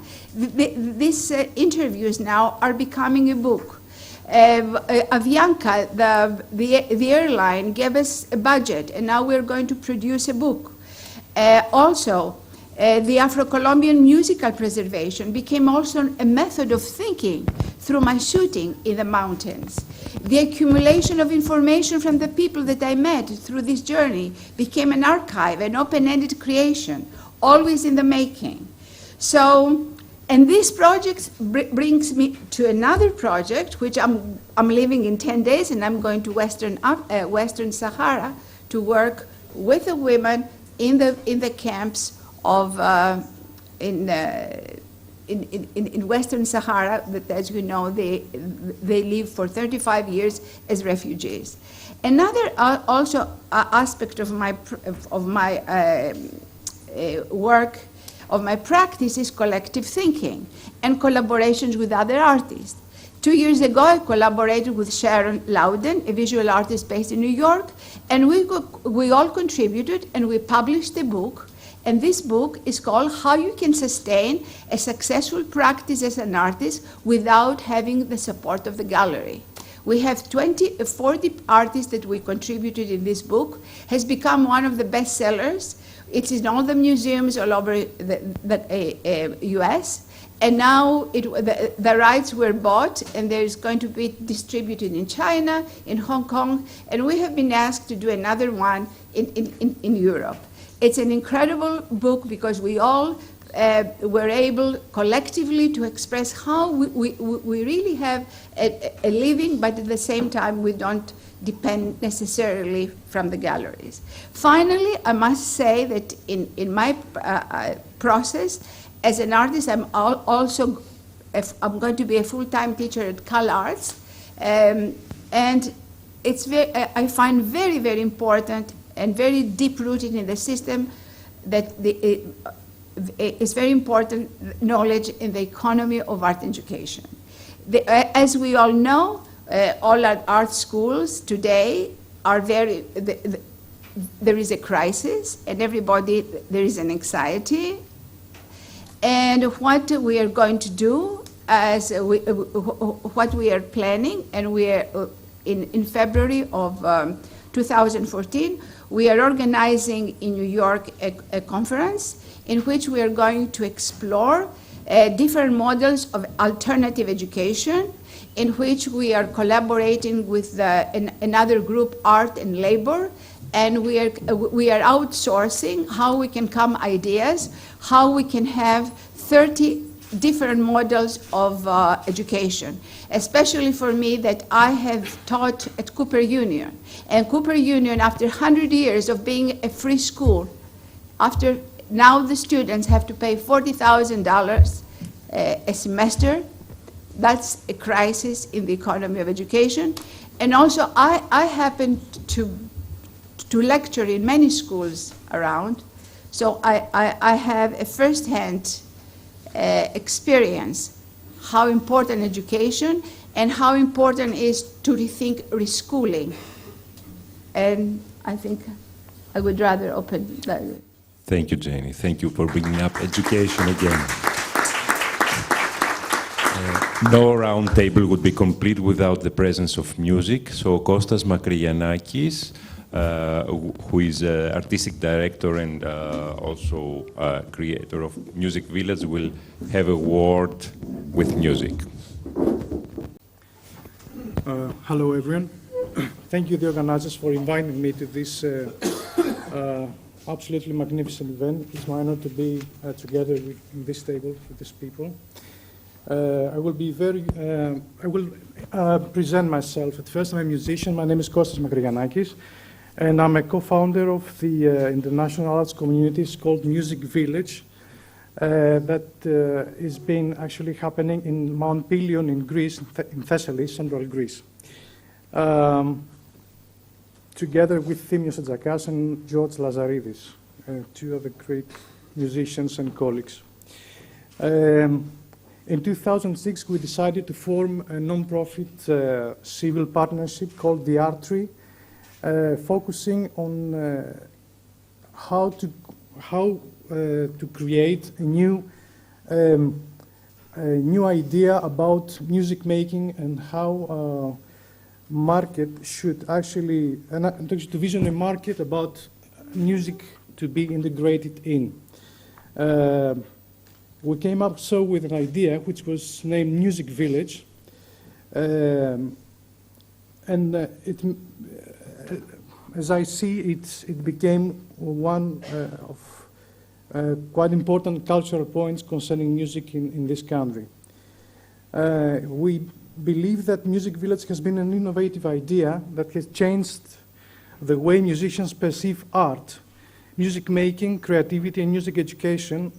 And this is because musicians have mainly, among other artists, found themselves working together under no restrictions that they were somehow imposed by the mainstream market in the past.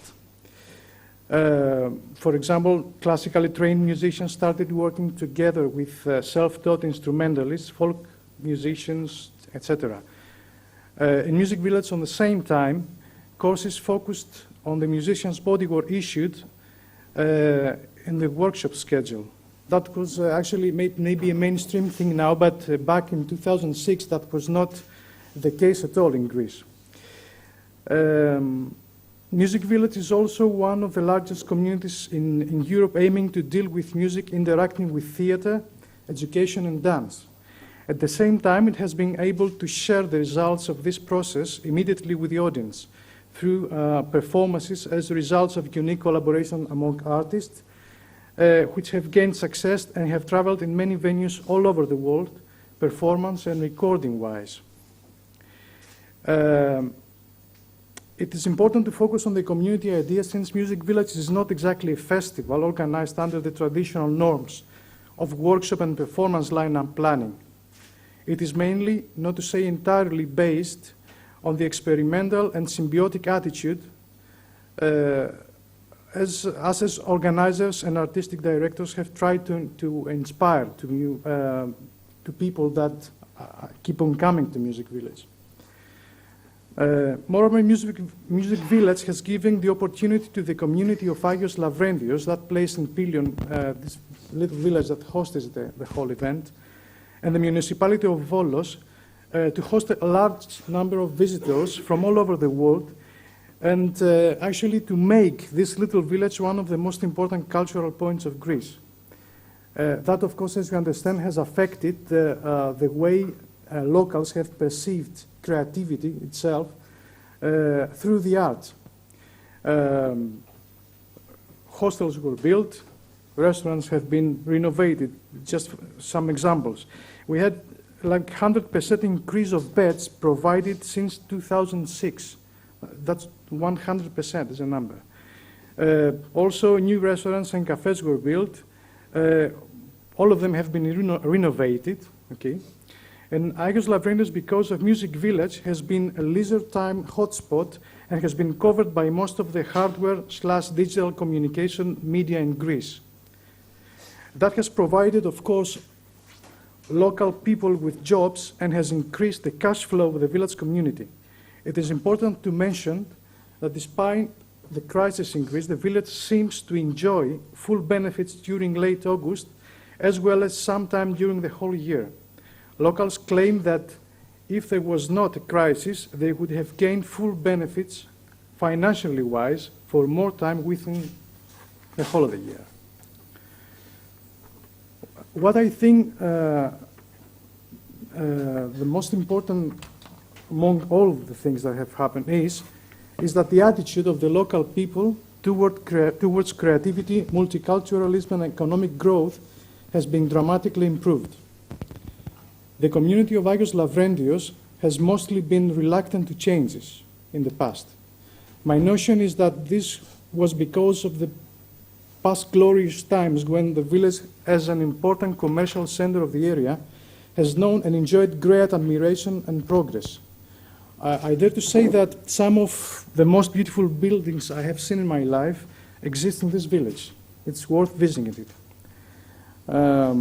One other example is the fact that the traditional kalderimi that we find in all villages in Greece, that exist in Agios Lavrendios, a stone main road, for those who doesn't know about kalderimis, runs the whole village as a protected monument under the control of the Authority of Ancient Monuments in Greece. Of course, that means, this means that there are no cars in the village, no connection to progress, as progress was perceived in 70s and 80s in Greece. Since Music Village has started, thousands of artists have visited the village and have gradually left a tiny bit of new thinking / perception / point of view in the village itself. Another line that we have been working on is the networking. That's a thing, a very important part of creativity that has to be a main part of the body of creativity itself. Music Village has created a network of artists that has been on for 9 years. Just for the sake of numbers, there have been more than 150 workshops, more than 270 concerts and performances in Agios Lavredios, in Avgo, our base in Thessaloniki, which actually it is based on the area that earlier on Apostolos has mentioned, has shown to you, this little diamond in the old commercial center. And of course in Stegi, Grammaton and Technon, LGG in Athens, which has been generously supporting Music Village. And all this have increased the mobility of the artists of our network.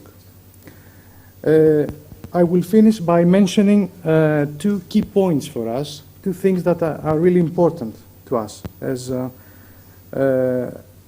group of organizers and artists.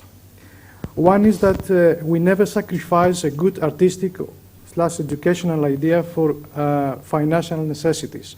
We believe that the product itself is the most important part of the marketing mix, as marketing mix has been perceived in its traditional sense in the past. One other thing is that how the things we do provide engagement with the public, as we earlier discussed with Jenny Marketou. We try to engage public in our projects during Music Village or during our lineups or scheduling in Thessaloniki or wherever we do things. Because we believe that without this, this parameter, creativity is going to die, because we're not immortals. We need a feedback and we need things to happen around us in order to be creative. Thank you very much. Thank you, Costa. Since we have to accelerate, I will give the difficult task to a more experienced one. So, Andrew. Well, the microphone's working. Is it working? Can you hear me? Jolly good. I am going to play the role of agent provocateur to some degree, and therefore ask a series of questions of you as a group. The first one of which I'm going to ask you to answer at the end, because it does strike me that one of the most important things about building a creative business is actually learning from failure. So I'm going to ask you, when you think about the things that you failed at doing, because we all do that, what is the one thing that's actually the failure which has allowed you to advance the most, because it's allowed you to rethink what you're doing in that way? Just to share that with people, because I think that notion of being able to say that failure is not a bad thing, it's the way in which we grow, is one of the things that we need to be able to do. A bit like Felipe's Alcoholics Anonymous quote a little bit earlier on, we need to be able to start talking about these things with a far greater degree of openness. But one thing I also wanted to do was to just ask you a series of other questions, and I'm going to kind of put them out there now before I come back to the last one and ask you to fess up as to the failure, about teamwork. And if you think about the people that you have around you, how difficult was it to actually go about building the right sort of team to actually deliver your objectives in building your business? To what degree you actually see yourselves as being an entrepreneur, whether you believe that actually you're an entrepreneur, or whether being an entrepreneur is a difficult cloak for you to wear. And then really, how important is it, the international experience that you've had? Listening to you all, you've all been involved in working overseas, studying overseas, things of that sort. How much has that actually allowed you to be able to progress? I'm just wondering to what degree actually, therefore, those people that aren't privileged enough to be able to go and study overseas or work overseas, in that sense, are being held back. Who would like to start it, or have to pick on somebody? Jenny. Failures, talking about failures, of course, is the most important part of any process to fail. I had many failures, and actually some were the most important. And I must say that my biggest failure was in Athens, Greece, as an artist. And I must go back into this project. And this project was realized in the City Hall with a public work project that was commissioned by the Museum of Contemporary Art, in which we were arguing with a curator whether I should create a project asking the community of Athens near Omonia Square, which is a very problematic area for those who knows Athens, who lives there, whether I should involve with the community and ask them what they would like me to do there. But instead, the institution decides that I should present a project which was acquired by the museum. A huge installation, which of course it was a very beautiful, very interesting, very important installation because it was addressing issues of public surveillance, but was very irrelevant with the economy of the neighborhood around the City Hall and the Omonia. So in 48 hours, in front of the guards and everything, the work was vandalized. And I was in New York actually, and I got the news through Facebook. So it's very interesting to me to see my work vandalized on Facebook, and second, to realize that it was my failure as an artist that I accepted to do something like this, although I knew that it cannot work. When you do public art is not to put a work in the public, but public art is to engage the public in making the artwork. That's one answer that I would like to. If I come to you, Ileana, as well, the project you're involved in, it's not for profit, but in a sense you're a curator in that context. To what degree do you see the role of a curator as being somebody who's actually having to mediate between the artist and the audience? Well, yeah, it's a difficult role sometimes, but I mean, as a non-profit space, we are, mediator is the key word here, because although we do not do sales, we show works, and if, for example, a collector wants to buy a work of the artist, we are the mediator between artist and collector, and that's how we want to kind of trigger an economy for Greek artists here. It's a difficult role because usually curators are not involved in that sense, but me having the background of working in a commercial gallery in London, it's kind of easier for me, but ethically sometimes it's difficult. But do you see yourself as being an entrepreneur in that context or not? Well, we are hoping... You're a social entrepreneur. Yes, and we're hoping to expand because, I mean, we have been very fortunate to be sponsored by the Outset Foundation, but foundations are not banks. You can't just get money out of them all the time. So we are hoping to expand and start to be able to support ourselves. So in the long run, I'm hoping to become an entrepreneur for the sake of the institution. Turning to our friends from Thessaloniki, how important do you think place is in terms of what you're trying to create? And do you think that how difficult is it to go about engaging with the local community and to get them engaged in this conversation? Not the creative community, but the wider community, and to get them to understand the value of the creative sector. Given all you've said before about the issues that are there about creativity having been subsidized by government and therefore seen as being something which in a way is free.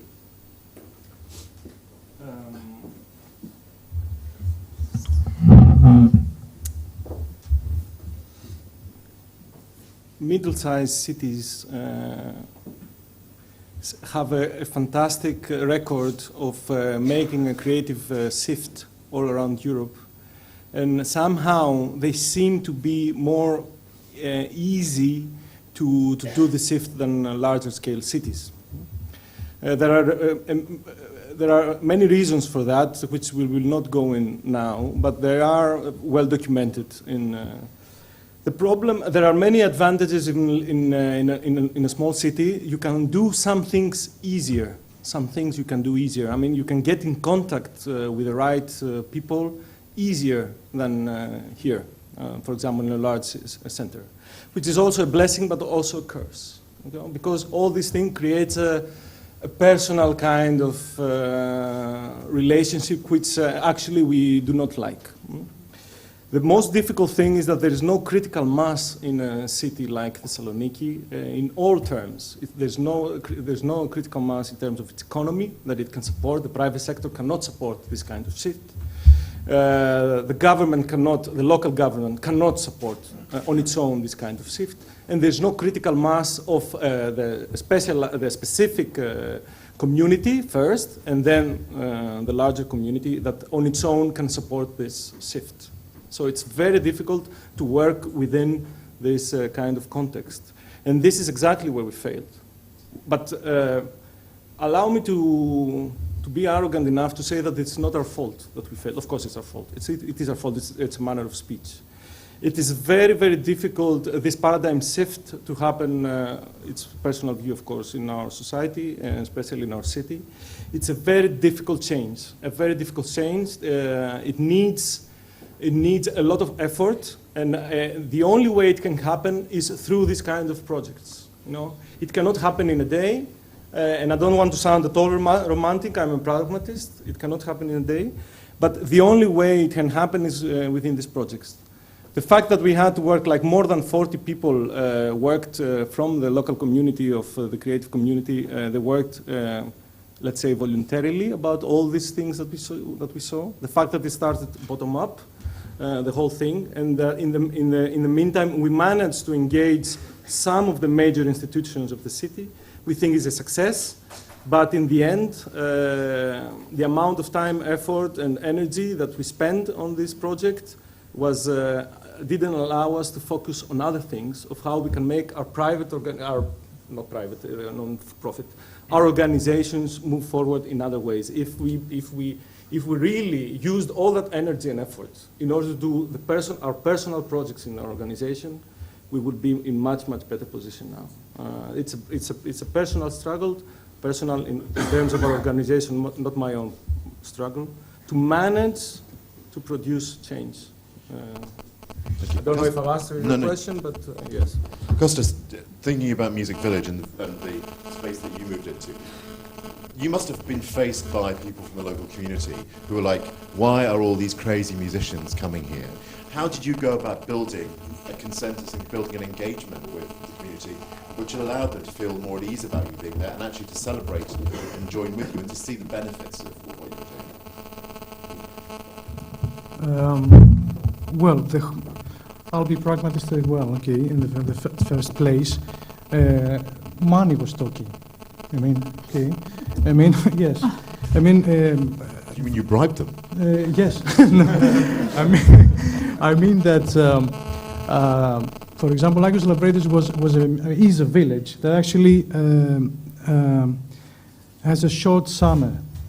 Summer ends at the 15th, 16th of August. That's a great panegyr, it's a great celebration, religious, and then people started working for the winter time. So the fact that Music Village is happening after the 16th of August every year and has been such a big thing for music and localized Lagos Lavredios brought them in front of a new thing. I mean, they saw people coming, still spending their money in their village. So in the beginning, they were seeing us as a treasure. That, of course, caused many problems to us because we didn't exactly know how to deal with that. Because our vision was not that. Our vision was the public engagement, as we said before, and how this thing should be working on a constant basis and having a future reference, of course. I dare to say that this has changed only the last 2 years.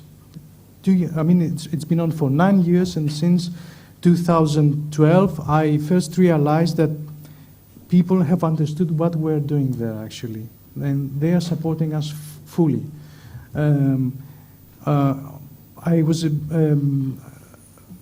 in the beginning, we were a bit unfair with these people because we were expecting a full change from the beginning. That was not possible. You cannot violate people's attitude and consciousness. We had to respect, we had to wait. We did it, and the results are very good right now. People are fully supporting us. Now that there's no money, actually, for them as it was in the past, like 7 or 8 years ago, now they behave as if Music Village is something of their own as well, as much as it is ours.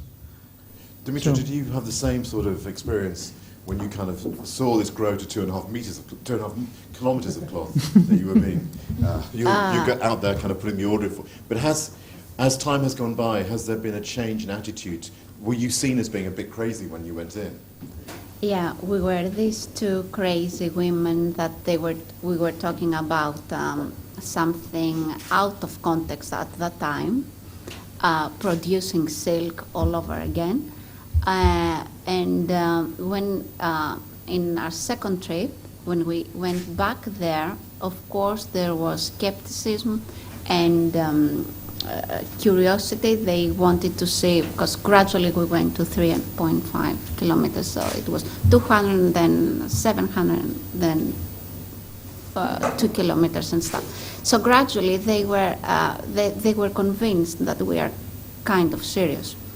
In such extent that we saw a whole city, actually it's a small town, as the whole town started changing. I wouldn't say rapidly, but in 2 years' time it could be the case. Mentality. The two factories that we work together, especially the one that it's bigger, they went abroad. They tested their fabrics, they went to exhibitions, they wanted to produce the best possible silk, updated with all the infrastructure. They got loans, they bought new machines. So there was actually a movement. And that created a noise in the fashion industry. I could say that now. And big fashion, big houses like Chanel or Hermes, they were kind of asking questions about what's happening in this little town in Greece. That alone, it's good enough. It's a remarkable return in that sense, yes. Just looking at the whole question of working and studying internationally. Stefan, I know you said you spent time in Edinburgh School of Art. How important for you has the work you've done in Vienna and places like that, how important has that opportunity to engage, to study internationally, helped you, not just in developing your practice as an artist, but also in allowing you to understand yourself more in terms of the environment you're working in terms of business?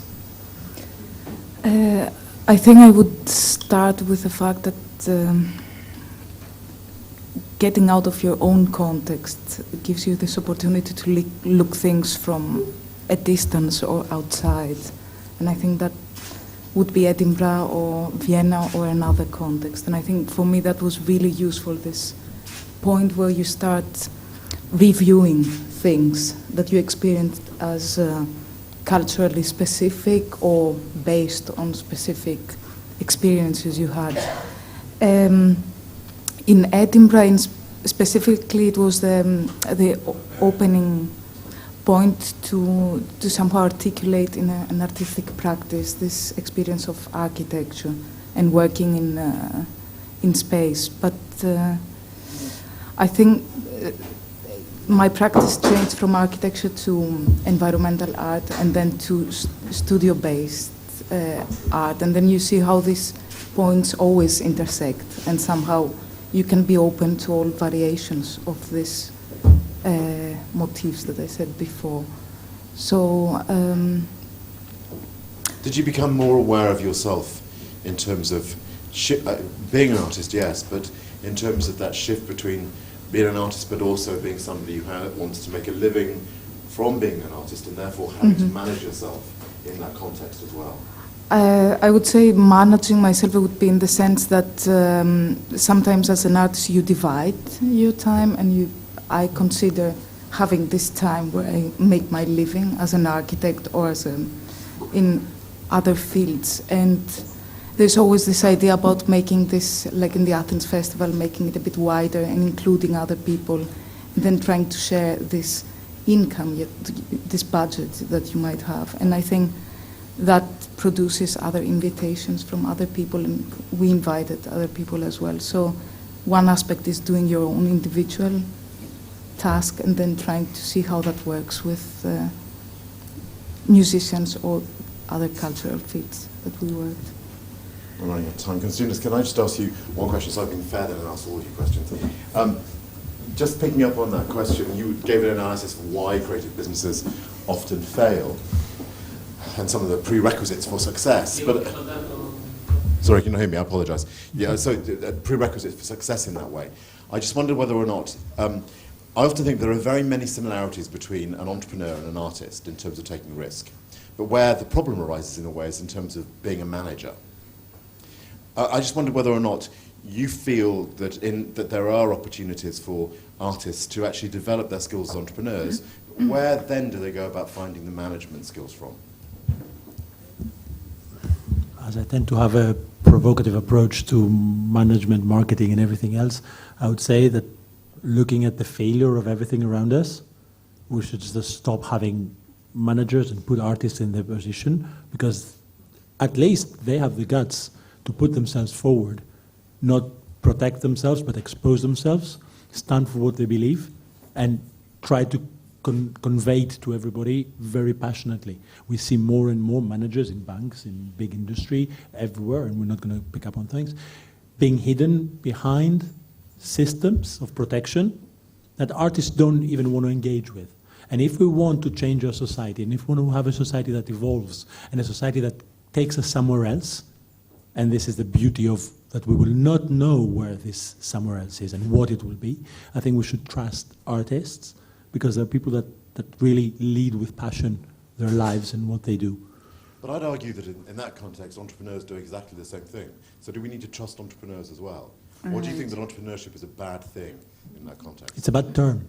It's a bad term? Yeah. What I don't like entrepreneur is that your aim is to create business, to create revenue. Let's be honest, and entrepreneurship is that. And the problem in our society is what I said before, is that we value everything on its return. And the very big problem within art as well is we talk a lot about art at the moment because of its economic value. And the problem is as well that the reason why we talk it is about huge banks investing humongous amounts of money in art because it's a safe way, and you all have artists or experiences where you have to promote artists because they have a big cachet, because UBS just bought an amount of work, because for reasons that are not artistic necessarily. And that's why I'm saying that we should cut this established way. Art is becoming a stock market. You all know that. You're all experiencing it. And when we talk about creative economy, the creative has to lead, not the economy.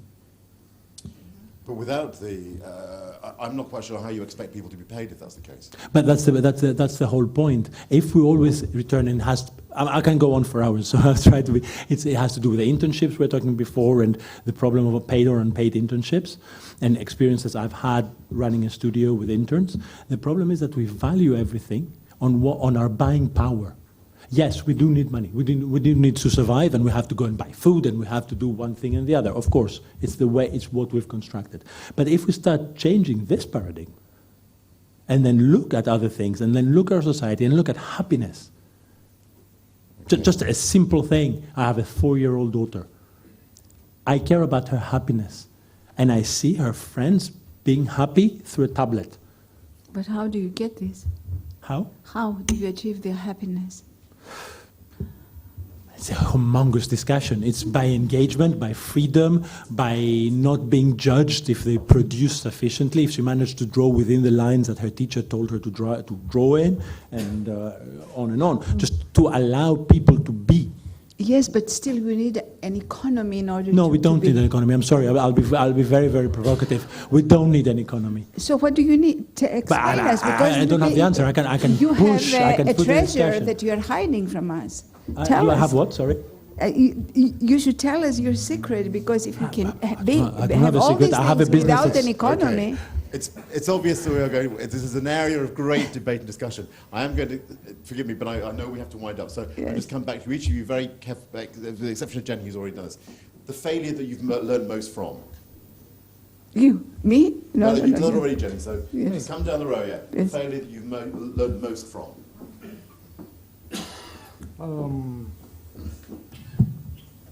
I think it was a performance. I had to play a concert once in a very big competition, which was not for guitar. I'm a guitar player. That's my field. And that was a composition competition. I had to perform a new piece then, a new concerto for guitar and orchestra. And I was running a very bad period of my life then, and I believe that maybe I was not prepared well. So my notion of this performance, that was the end of my career. Okay, I mean, I played and I say, okay, nobody's going to invite me anymore, and so I believe that that was the definition of failure. Okay, something that I couldn't actually fulfill. Then, I don't know, the piece went very well, the guy won the first prize, but I never connected this prize to my performance, and I still don't, to be honest. So I never found out if that was a good performance or not, but I know that, and I consider this as a failure for myself, because I couldn't connect it to the final result. What about you?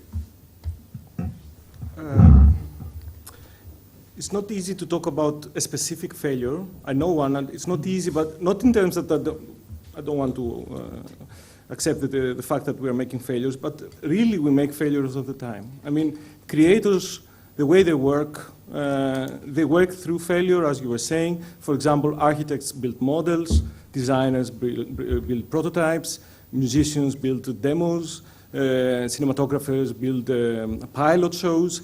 What they do is they work in real conditions, in scale, and by failure, again and again, they make their prototype better. You know? And this is exactly the way we work, and we are very accustomed to this kind of thinking, creators. Maybe other professions are not so. The biggest failure that I learned was that the last 2 years I didn't manage to go on vacation. And this year I went to a very long trip in the Scandinavian countries, and this really allowed me to be in a much, much better condition to deal with the actual hardness and the other failures, So although I'm doing, yes.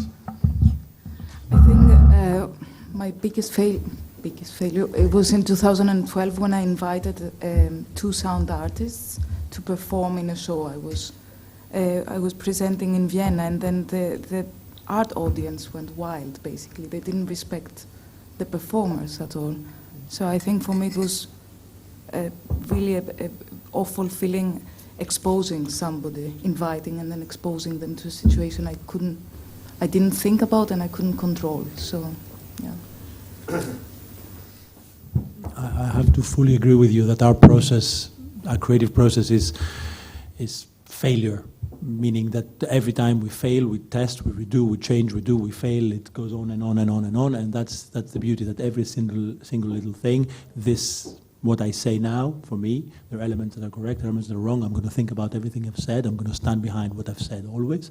But I will build my arguments. I will build my products, and it's a continuing process. And it's not failure. It's just testing, trying, and making sure that you build and you build and you build, and you don't allow it to put you down. It's just a proof that you're progressing and you're being creative. Okay.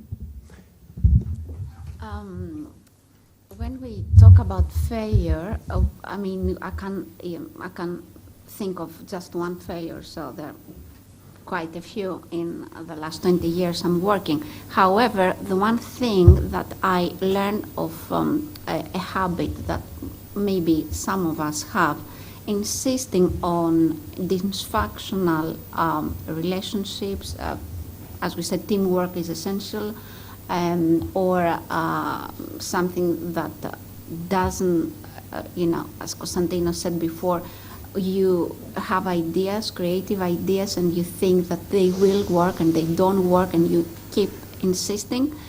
One thing that I learned is that time is valuable, and if something doesn't work, I can't insist and go for the next one. Well, one practical failure of mine since I started State of Concept was in the beginning not getting many quotes from people that wanted that I wanted things to build for us, and if I look at it generally, it would be my fear to fail. I think that's my biggest failure. We should fail more. Jolly good. Thank you all for participating to the roundtable, and we hope for this dialogue to go on after the conference. Thank you.